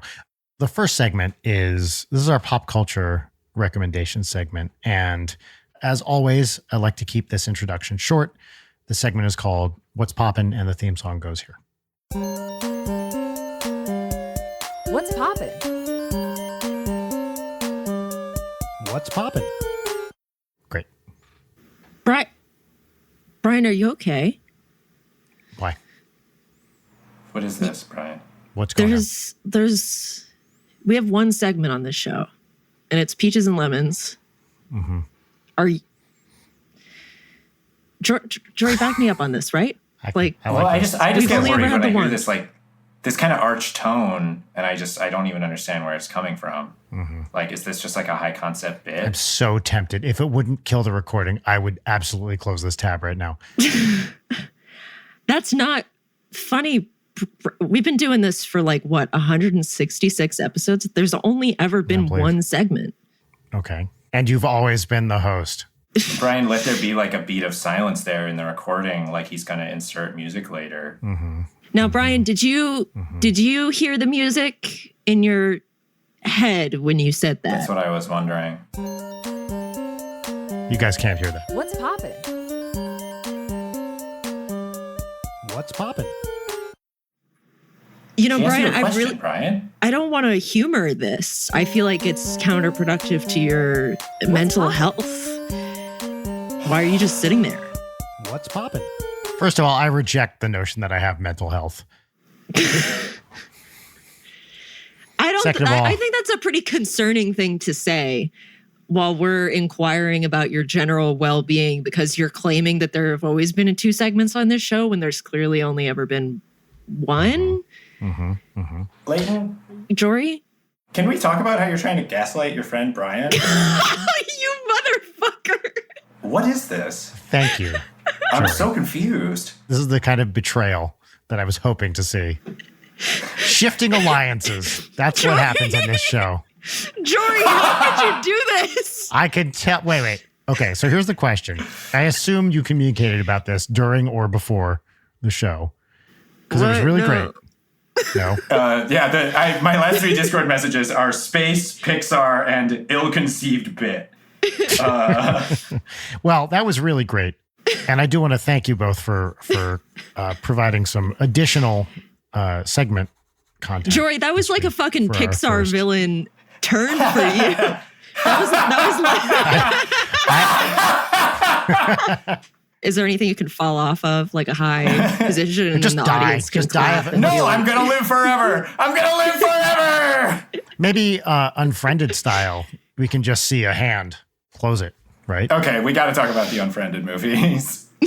Brian, have you seen Unfriended? No, but I've seen clips like I do with all horror movies. I've read the Wikipedia plot summary and I watched a few clips. They're fucking good. Everyone's lying to you. Unfriended is actually fucking great. And Dark Web, oh my God. So utterly underrated. They're genuinely great. I love them so much. Okay, I'll have to. I'm writing this down. Jean's Creamery. All right, Leighton, what's poppin'? I was thinking maybe Jay Leno could be the mascot, and it's the fact that he's covered in denim from head to toe. And That's right, denim and milk. Denim sopping with milk. Yeah, I really like that. That textural experience. That slap, yeah. Which we use as like cheesecloth to make Greek yogurt. Ugh. Right? Filtered through Jay Leno's jeans. Ugh. Yeah. Leighton, what's poppin'? What's poppin' for me, I have multiple poppins. There's a book called Fatal Vision by Joe McGinnis, which is a really, really good true crime book that is the kind that was so good that when I finished it, I felt bereft. Incredibly long. It's about this guy, Jeffrey McDonald. He was a Green Beret surgeon living on base in Fort Bragg, North Carolina with his family. His family gets murdered and he's like a little bit cut up and he's like, the hippies did it. And then he gets away with it for way too long. And the like author of the book corresponded with and like was with Jeffrey McDonald during his trial when it finally fucking went to trial like 9 years later. It's riveting. It's so good. I love Family Annihilator true crime stories. They're baffling and fascinating, and I think like that and Munchausen by proxy, like the psychology behind those are the most interesting to me. Anyway, that book, really good. Fatal Vision, Joe McGinnis. Other two brief ones, a podcast called Pod Yourself a Gun, which is the Sopranos rewatch podcast. Oh, wow. Okay. That I found because one of the co-hosts was on the like 6-parter Joseph Mengele Behind the Bastard series. And I thought he was very funny and said that he has a Sopranos. You laughed, Jory? Yes? It's just the thing. I was like, wait, there's no essential undercurrent of unbelievably bleak darkness underneath this thing. So we got to Joseph Mengele. So yeah, so Pod Yourself a Gun is really good. Like LP from Run the Jewels is a guest. Like they get really good guests. So you just get to listen to him talk about the Sopranos, and he's like a huge Sopranos head. And then my last one is a YouTube channel called Very Vague, but it's VEIG. And it's this 3D artist who does incredibly cool stuff in Blender and has like some of the best Blender tutorials I've ever seen. Because there's like a little history lesson and then approaches. There's one that's like, here's how to get an anime, like old school 90s anime style. There's one that's like, here's me going through the process of trying to recreate a David Hockney painting. Just really, really cool. And I was very inspired watching that person's stuff yesterday. So those are my 3 poppins. And I'm sorry that I took up so much poppin space. I love that's dope. Jory, what's poppin'? This wasn't my Let's Poppin', but a podcast I have very much enjoyed over the years, which I think has an entire season that I haven't listened to and don't remember the context of. But Open Mike Eagle has a podcast called What Had Happened Was. Yes. Where the first season was about DJ Prince Paul, and the second season was about LP.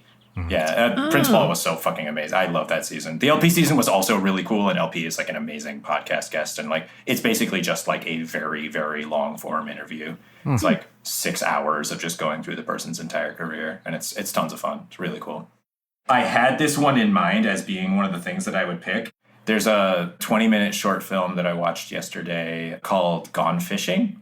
It's directed by John Mackey of Big Grande and written by him and starring Dan Lippert from Big Grande, famous for playing Bill Welton on CBP. Of course, yes. And also co-starring Mary Holland. Oh, she's great. It's just like a very, very, very cute, like romantic comedy type of vibe, but just with like very, very funny LA comedy people, just being very funny LA comedy people. And it just makes me wish those people could make a feature and make a bunch of money at the box office instead of just making short films on Vimeo or whatever.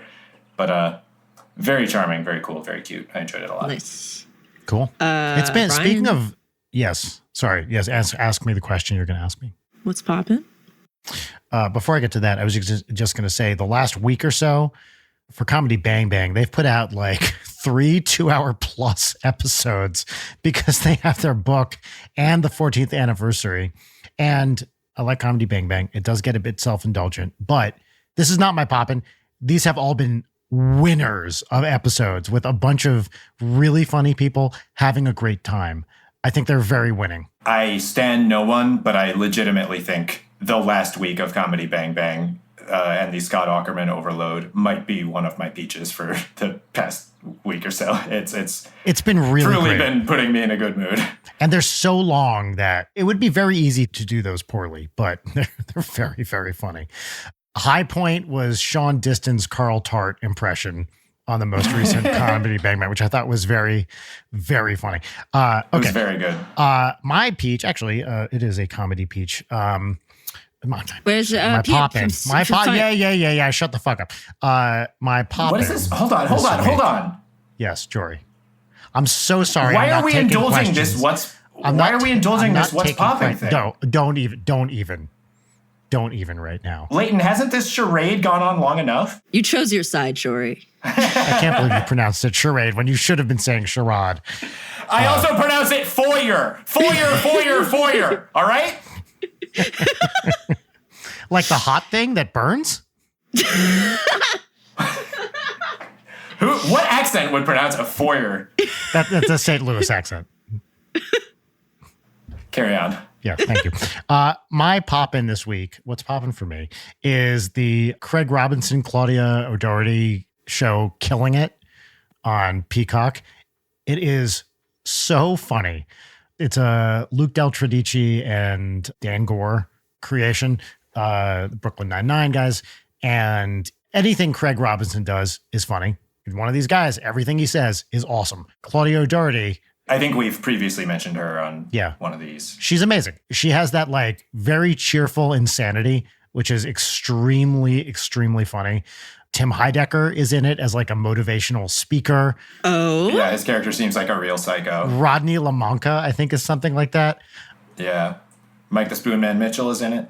Yes, but a lot of really great people in it and just really funny, consistently funny. Good jokes. Doesn't let up. It's about, the shtick is they, to make money, they go python hunting in Florida.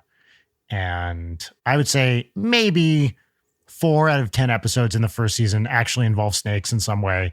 And they tends to, just be about other stuff. But love Craig Robinson, and he's in peak form in this show, which I think is very well written and acted and everything. Really like it. Damn. Yeah, Hell I yeah. watch that shit. Okay, so I have a proposal in lieu of the only segment on the show, which is Peaches and Lemons. Mm-hmm. Does that mean you're back on my side? I can't tell. There are no sides. We're all on the same side, and that's just humanity, baby. Well, fuck you in particular, Brian. Whatever side I'm on, I am on that side with Jory, and you are on the other side of it. Great. Whoa, yeah! We won! Jory and I are also united in another way, in that I am making the executive decision because he's here and because the date is May 2nd. And there's a certain thing that Jory and I have in common that will be out at a certain period that we probably can't say on this. But I did want to co-opt the final bit of this show. Oh, great. For shameless plugging of Jory's horror game that I also worked on. Yay! Great. So yeah, fuck Peaches and Lemons. It's homebody time, baby! Oh. Okay, We're good. not doing Peaches and Lemons at all? I don't have to think about 2 other things that make me happy? Before we do that, though, my lemon was going to be the thing I mentioned about tablet news early on. Can I just say my thing? Lemon. My thing? Can I just say my thing? It's not lemon. part of a larger segment. It's a standalone lemon, but I did mention I was going to say it. And it would So be breaking, complaining? It would be breaking a promise to the listener if I didn't say it. Leighton, do you want to do your Peaches and Lemons title theme that you do? I don't know what you're talking about. Brian, you have free space to complain as you wish, but keep it snappy, all right? Well, okay. Look, Daddy likes a soak. I'm a bath taker. We all know this. Oh, boy, where's this going? I will soak. I'll take a nice bubble bath with some Dr. Teal's, some nice warm water, and I might watch an episode of Columbo while I do this. I was thinking of Dr. Bronner's. I was like, is that the one with the text all over Dr. Teal's the is bottle? like in the blue plastic bottle. Well, no, but Dr. Bronner's is in a blue plastic bottle. It Dr. just Bronner's also makes has a bubble bath? manifesto on it. Oh. Yeah, they do. Yeah. Okay, I didn't know that. Well, no, Dr. Bronner's you can brush your teeth with it. It's bubble bath, it's soap, it's laundry detergent. It's shimmer. Whatever you want with it. It's the stuff. Glorious the stuff reference, Jory. A winner of a film, if ever there was one. So I was watching Columbo in the tub the other day, and I slightly jostled my iPad, and it fell into the tub. And I lost my iPad to the vagaries of water. And Okay, but was Peter Falk on the screen as he slid under? he fell onto my dick, and it was the single greatest moment of my life. Which side of his face? All of it.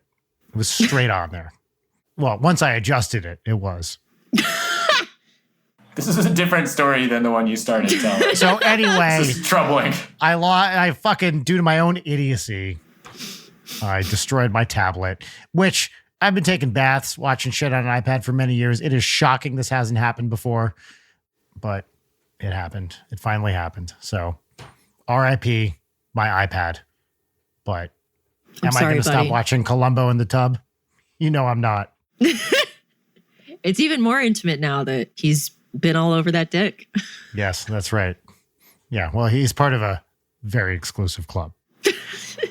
You know what? With with the power of imagination, you can watch Columbo anytime you want with no That's threat right. of damage to property. Or You know what? That's a good point. And actually, I did just watch. I was watching them not quite in order because I did just watch Prescription Murder, which is the 1968 made-for-TV movie that came out a couple years before the series proper started.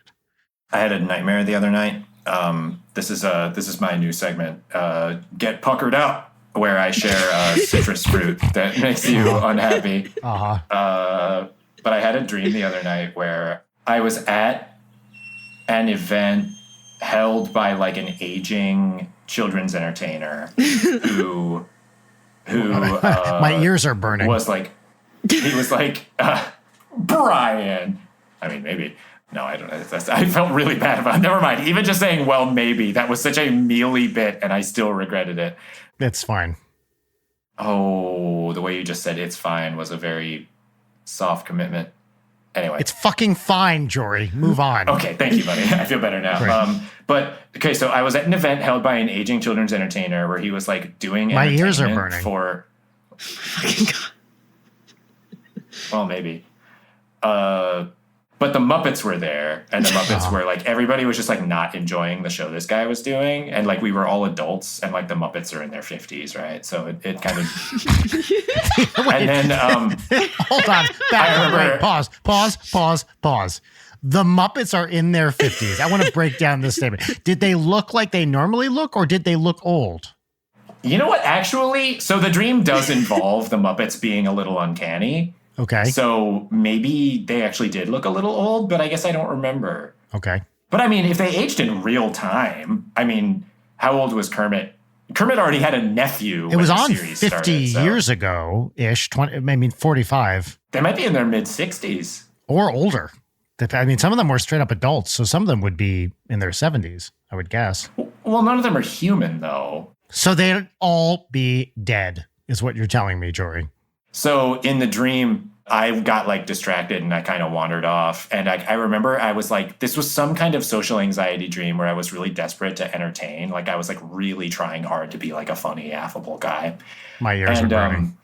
I'm blowing that bad, but like I start to have like this like inner like second wind where it's like, you know what? I'm really going to impress these guys and be funny and likable. And I walk back out into the main room and I see Fozzie Bear walking by and I make some kind of big joke. Like truly, in my memory of what it felt like in my unconscious, this joke was a fucking winner. And Fozzie Bear looks at me with like uncanny valley, like tear-stained, like red eyes, like just like devastated, like something horrible just happened.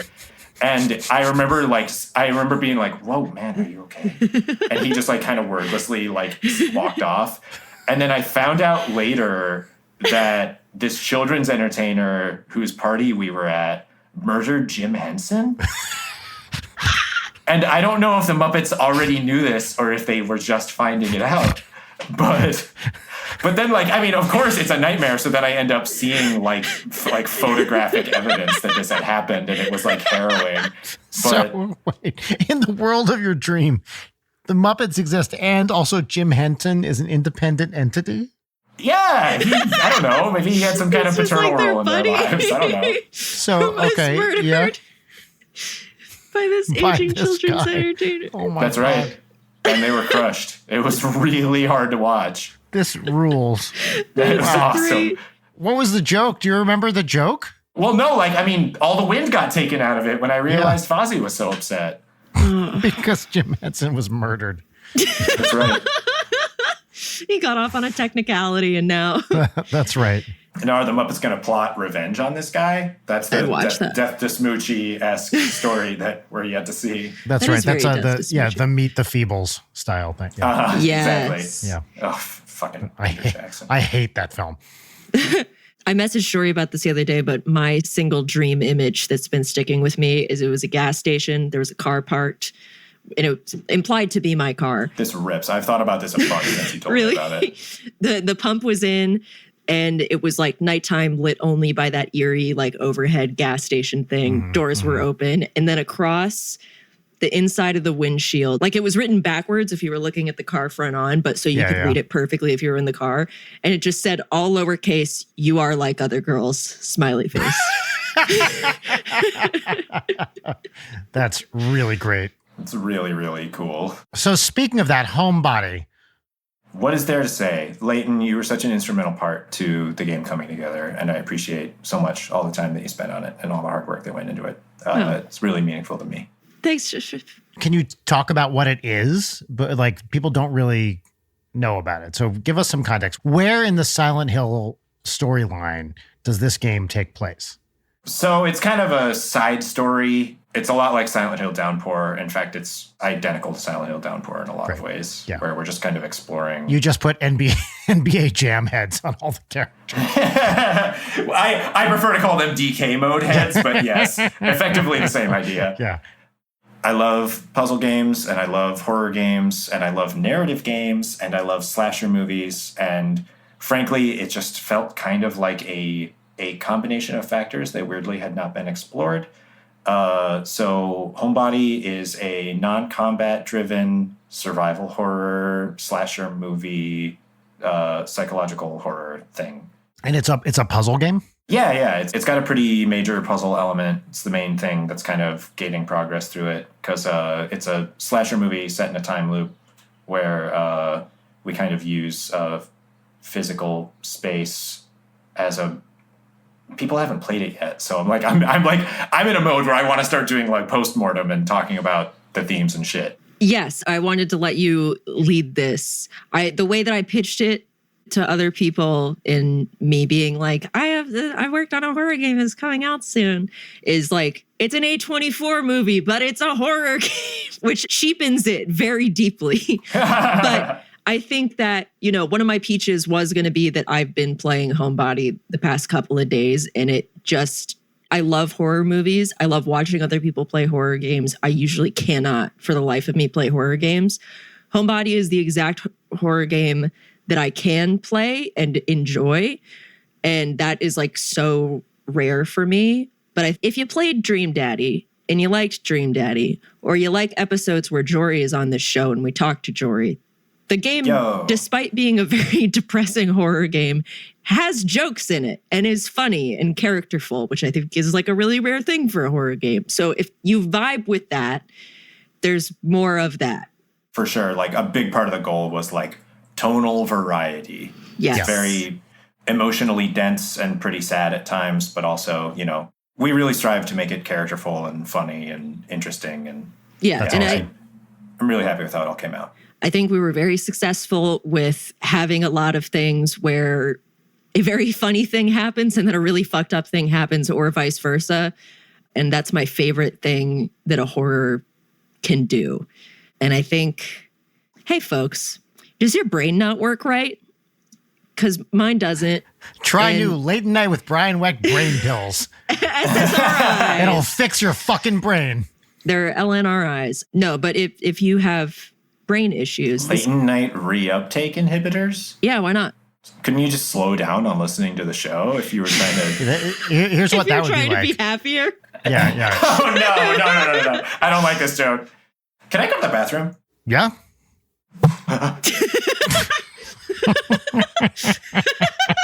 Will you keep that little moment in the video version? This is all so great. I fucking love Jory, dude. He's my favorite. He's the best. He's absolutely the best. Comedic genius. And also just a fucking sweetheart. We're going to positive shit talk him till he comes back. The moment he comes back, we both need to say something really horrible and nasty about him. Can we commit to this? Yes, I will absolutely commit to that. Okay, great. But you're the one who has to say it. You have to say the nasty thing. Anyway. You go first. You go first. No, and then you say the nasty you're going to do me dirty like you and Jarek did on the Panda Express episode. I would never do that. You guys did me so dirty because not only did you hit me with that, but then you cut it out of the episode. So what was that humiliation for? I didn't cut anything. I don't edit these. You decided it wasn't going to go in the public feed because your old man ears were too overwhelmed by... I thought the audio quality was not up to our usual standards of excellence. Our usual standards of what? Cum jokes? Yeah. We can take the cum jokes. Excellent cum jokes. But we can't take a little bit of a whooshy. Oh no, that's too much. That's too much for the sweet listeners' ears. If you want the worst quality audio, give us money. Look, I have no standards for jokes, but I have high standards for audio quality. And they're not cum jokes. there come explorations. All right. That's fair. Hi, Jory. Hello. What's going on? The ultimate power move would be for you just to not come back and let this roll and then unfriended close the laptop. I was really hoping that you were going to come back in time to catch me in the middle of screaming at Brian, which is what just happened. Wait, why? Why? That's a good fucking question, Jory. Why was Leighton screaming at me? I never know, and I don't care to know. What's going on? What's going on is that I don't listen to women. That one is true. Yeah. I'm not comfortable commenting on this bit. Well, you can comment all you want. Whose side are you on, Jory? Which side are you on? Which side I'm on the are right you side of on? history. Whoa. And politics. Like Leighton said earlier, I'm an ally. Can we just get a real quick let's go Brandon from you? Please. All right. What I'm really excited about is to play Homebody.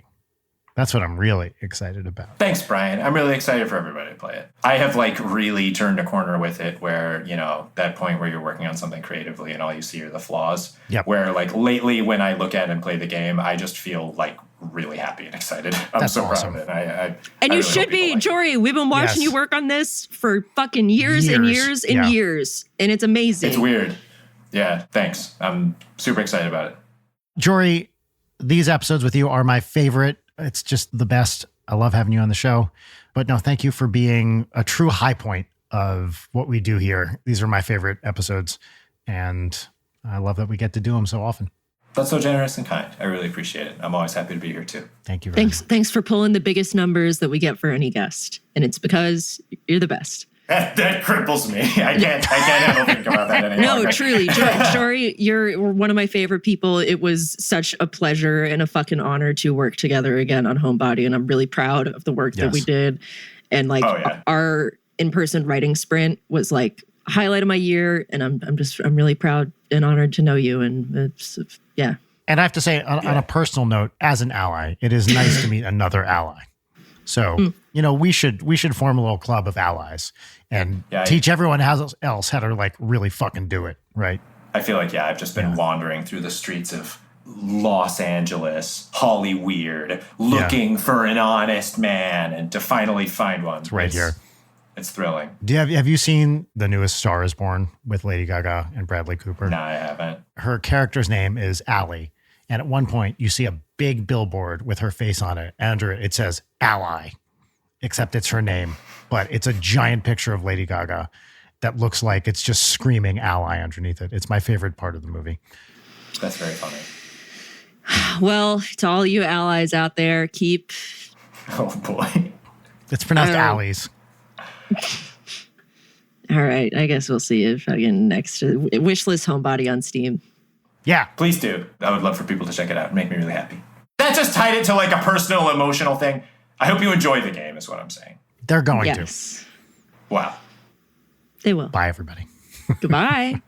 Goodbye. Leighton Night is produced by Brian Wecht, Leighton Gray, and Jarek Centeno. Follow us on Twitter at Leighton Night, on Instagram at Leighton_Night, or email us at leightonnight@gmail.com.